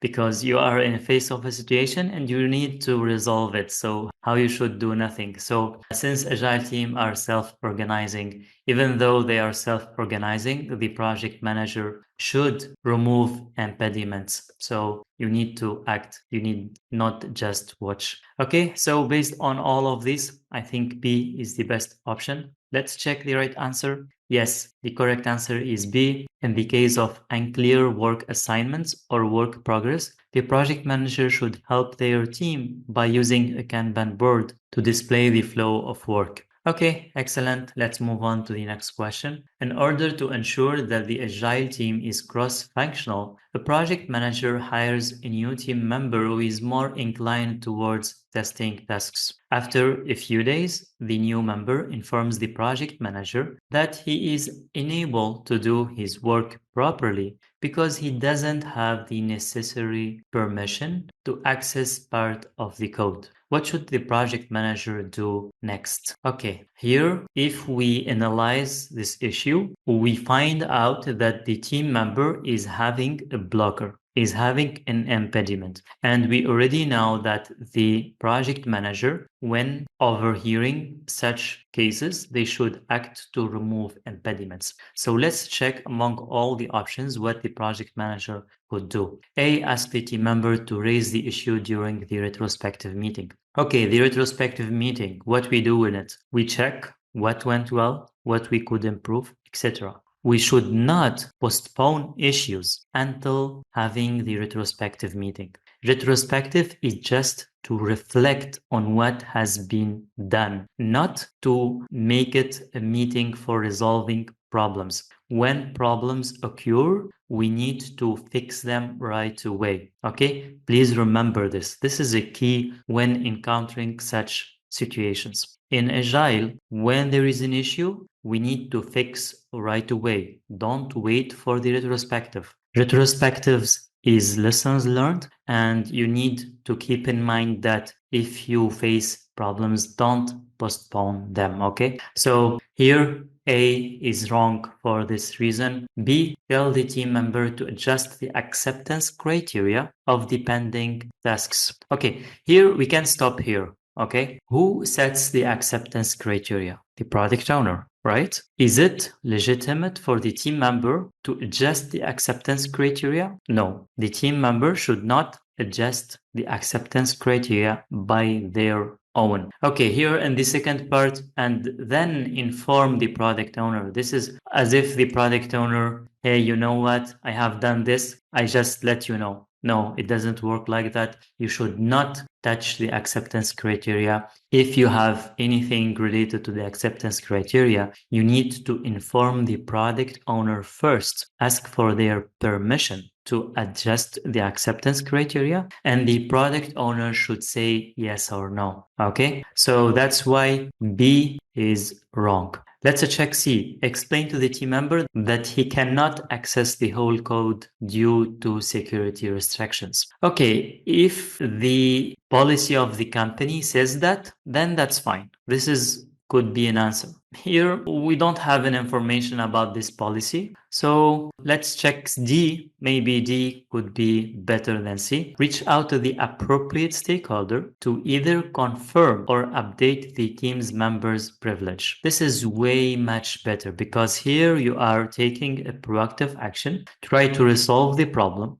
and check whether this team member should have access to the whole code or not. And in this case, if not, then the project manager should proceed with C. So if I order them D first, and if the team should have access, then problem resolved and everything is fine. If not, then we move on to C, and also inform the product owner about this and let them know that we have some restrictions, and in case these restrictions could touch the acceptance criteria, we inform the product owner that we need to update the acceptance criteria, and we involve the product owner in the whole discussion. So the right answer based on all the information we have is D. Let's confirm. Yes, the correct answer is D. Being a servant leader, the project manager should reach out to the appropriate stakeholder in order to verify why the new member doesn't have access to that portion of the code. Retrospective meetings are set up to improve processes rather than remove impediments. Okay, excellent. Let's move on to the next question. During a sprint review meeting, a team member demonstrated a new feature and pointed out that it took longer than expected due to missing technical documentation. Then the team member asked a senior member how to avoid this in the future. What should the meeting facilitator do? Okay, we are here in a sprint review meeting. Just be careful about the details, especially when the scenario is not that long. You need to focus on the keywords. Here we are in a sprint review meeting, and a team member asked a senior member how to avoid having this problem, which is missing technical documentation. Let's check the different options. A, let the discussion flow naturally, since it's important, and only intervene if the side discussion continues for too long. Should the facilitator do this? Okay, let's go back to the sprint review meeting. What we do in it? We do a demonstration. Is this part of the demonstration? If the team member explains to the other how to resolve this in the future? Of course not. How to resolve this in the future should be in the retrospective meeting. So the facilitator here should intervene and do not let the discussion continue. Okay, that's why I think A is not correct. B, ask the team member to reflect on how to make such improvements at another meeting. We already said that this should be part of the retrospective, and here what it means at another meeting. So I think B is making sense. Let's check C, interrupt the team member because the product owner is not supposed to know that documentation is missing. This is actually not aligned with the agile mindset, where we are having a transparency and the product owner is part of the team. So that's why C is not correct. D, let the discussion continue and then ask the product owner to give feedback on potential improvements. This is also not making sense because we are following a discussion which is outside of the scope of the sprint review meeting. The best answer is B in our case. Let's check. Yes, the retrospective meeting is the right meeting to reflect on what happened during the sprint and how to improve the implemented process. All right, let's move on to the next question. During the sprint, the Scrum Master asked two senior members whether the remaining work in the sprint backlog could be completed to achieve the sprint goal. The team members replied by saying that they were not supposed to track such data. What should the Scrum Master do next? A, take disciplinary action against the two team members. Here, it seems like the Scrum Master is taking this too personally. Actually, they said that they are not supposed to track such data. Maybe they don't know because they are familiar with predictive approach, for example, where the project manager is actually controlling the planning, etc. So A is not correct. You should not take disciplinary action for these kind of reasons. Let's check B. Take charge of tracking the sprint backlog process. Actually, Scrum Master should not take in charge of checking the progress of the sprint backlog because this is the responsibility of the team members. So you should not take their responsibility and do that as a Scrum Master. That's why B is not correct. C, inform the two team members that tracking sprint backlog is the responsibility of the development team and guide them through the process. I like this option very, very, very much because here you remind the team of their responsibilities and also you guide them through the process. That's exactly the role of the Scrum Master. C should be correct. And let's check D just to confirm. As I said before, if you are in rush, stop here, tick the option C and move on to the next question.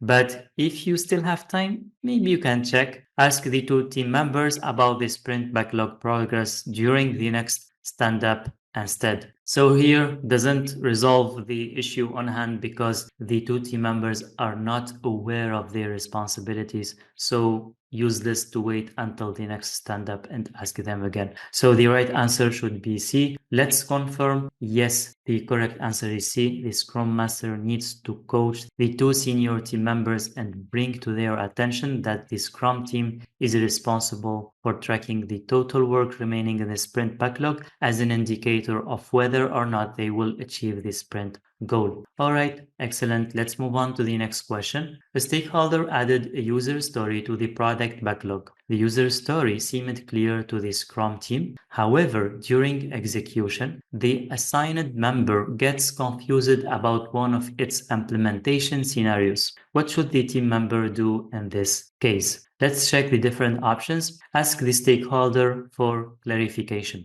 We know in Agile that the product owner is the single point of contact for the team. So here asking the stakeholder is not appropriate, even though the stakeholder is the origin of this user story. That's why I don't prefer A here. Let's check if there is better option. B, ask the product owner for clarification. This is making more sense. It aligns with the principles of the Agile philosophy, which implies having the product owner as a single point of contact. Like I said, let's check C, convey the confusion to the Scrum Master, who will help get clarification from the product owner. Here, as if the Scrum Master is a bridge between the team and the product owner, actually the Scrum Master is not playing such a role when it comes to product specifications, clarifications, and any stuff related to the product. So the development team can reach out to the product owner, ask them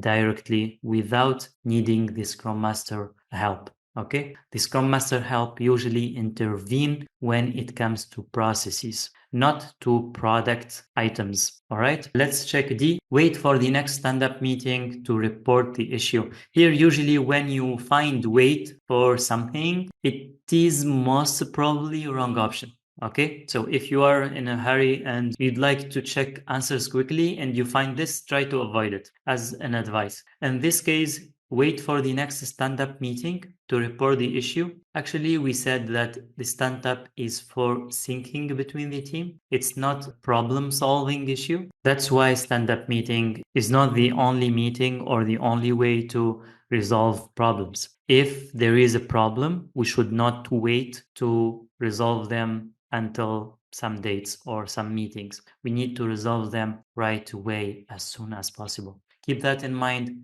and based on all the informations, B is the best answer. Let's check. Yes, during sprint execution, the product owner should be available to respond to questions raised by the development team. All right, let's move on to the next question. Shortly after joining a new organization, a project manager noted a lack of collaboration within the team. What should the project manager do to create a cooperative work environment? Let's check the different options. Conduct soft skills development training. All right, you can do training for soft skills to teach them about collaboration, stuff like that. Maybe let's check the other options and see if there is any better option. Opt for a pull-based system for working assignments. This is meaning a Kanban approach. Actually, using a Kanban approach is not going to create a cooperative work environment. It's going to increase efficiency of the work,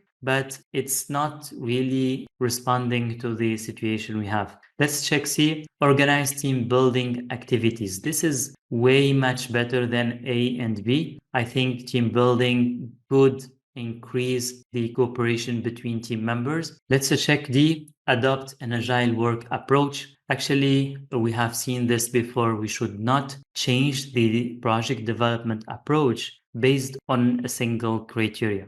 We are looking to create a cooperative work environment. We know that Agile could help, but we don't know about the project itself. Maybe the project could not be worked in Agile way. That's why D is not the appropriate answer. And the best option among all the options we have is C. Let's check. Yes, team building activities foster a cooperative working environment when continuously implemented throughout the project lifecycle, and especially in its early stages when barely any relationships among team members are developed. Carrying out soft skills training could improve your team's ability to better communicate and collaborate, but it's less effective compared to team building activities. Okay, let's move on to the next question. An organization hires an external agile coach as part of its transformation project. In the final report, the agile coach mentions that measures should be taken to enable agile teams to be cross-functional. How should the organization proceed with the agile coach recommendation? Here, the recommendation is that the team should be cross-functional. Let's check among all the options what the organization could do. Allow individuals to collectively determine the best way to accomplish the goal of the sprint. Is this cross-functional definition? Of course not. This is the self-organizing concept of the team. So that's why A is not correct. B, allow individuals to take part in guiding the product direction. Who directs the product? Of course, the product owner. So that's why B is not correct. Assign individuals who possess the necessary skills to produce a functioning product. This is exactly what the organization should do. The correct answer should be C. D. Empower individuals to approve the potentially shippable product increment. Who approves the potentially shippable product increment? The product owner. So here, cross-functional doesn't mean that you allow the team to take the responsibility of the product owner. And the right answer should be C in our case. And a cross-functional team must possess the necessary competencies for creating a product or a service independently without relying on other members outside of the team. Congratulations. I wish that you enjoyed this full course and wishing you that you see this congratulations in your real exam very soon. Have a good luck in your PMP exam and wishing you a great career in project management.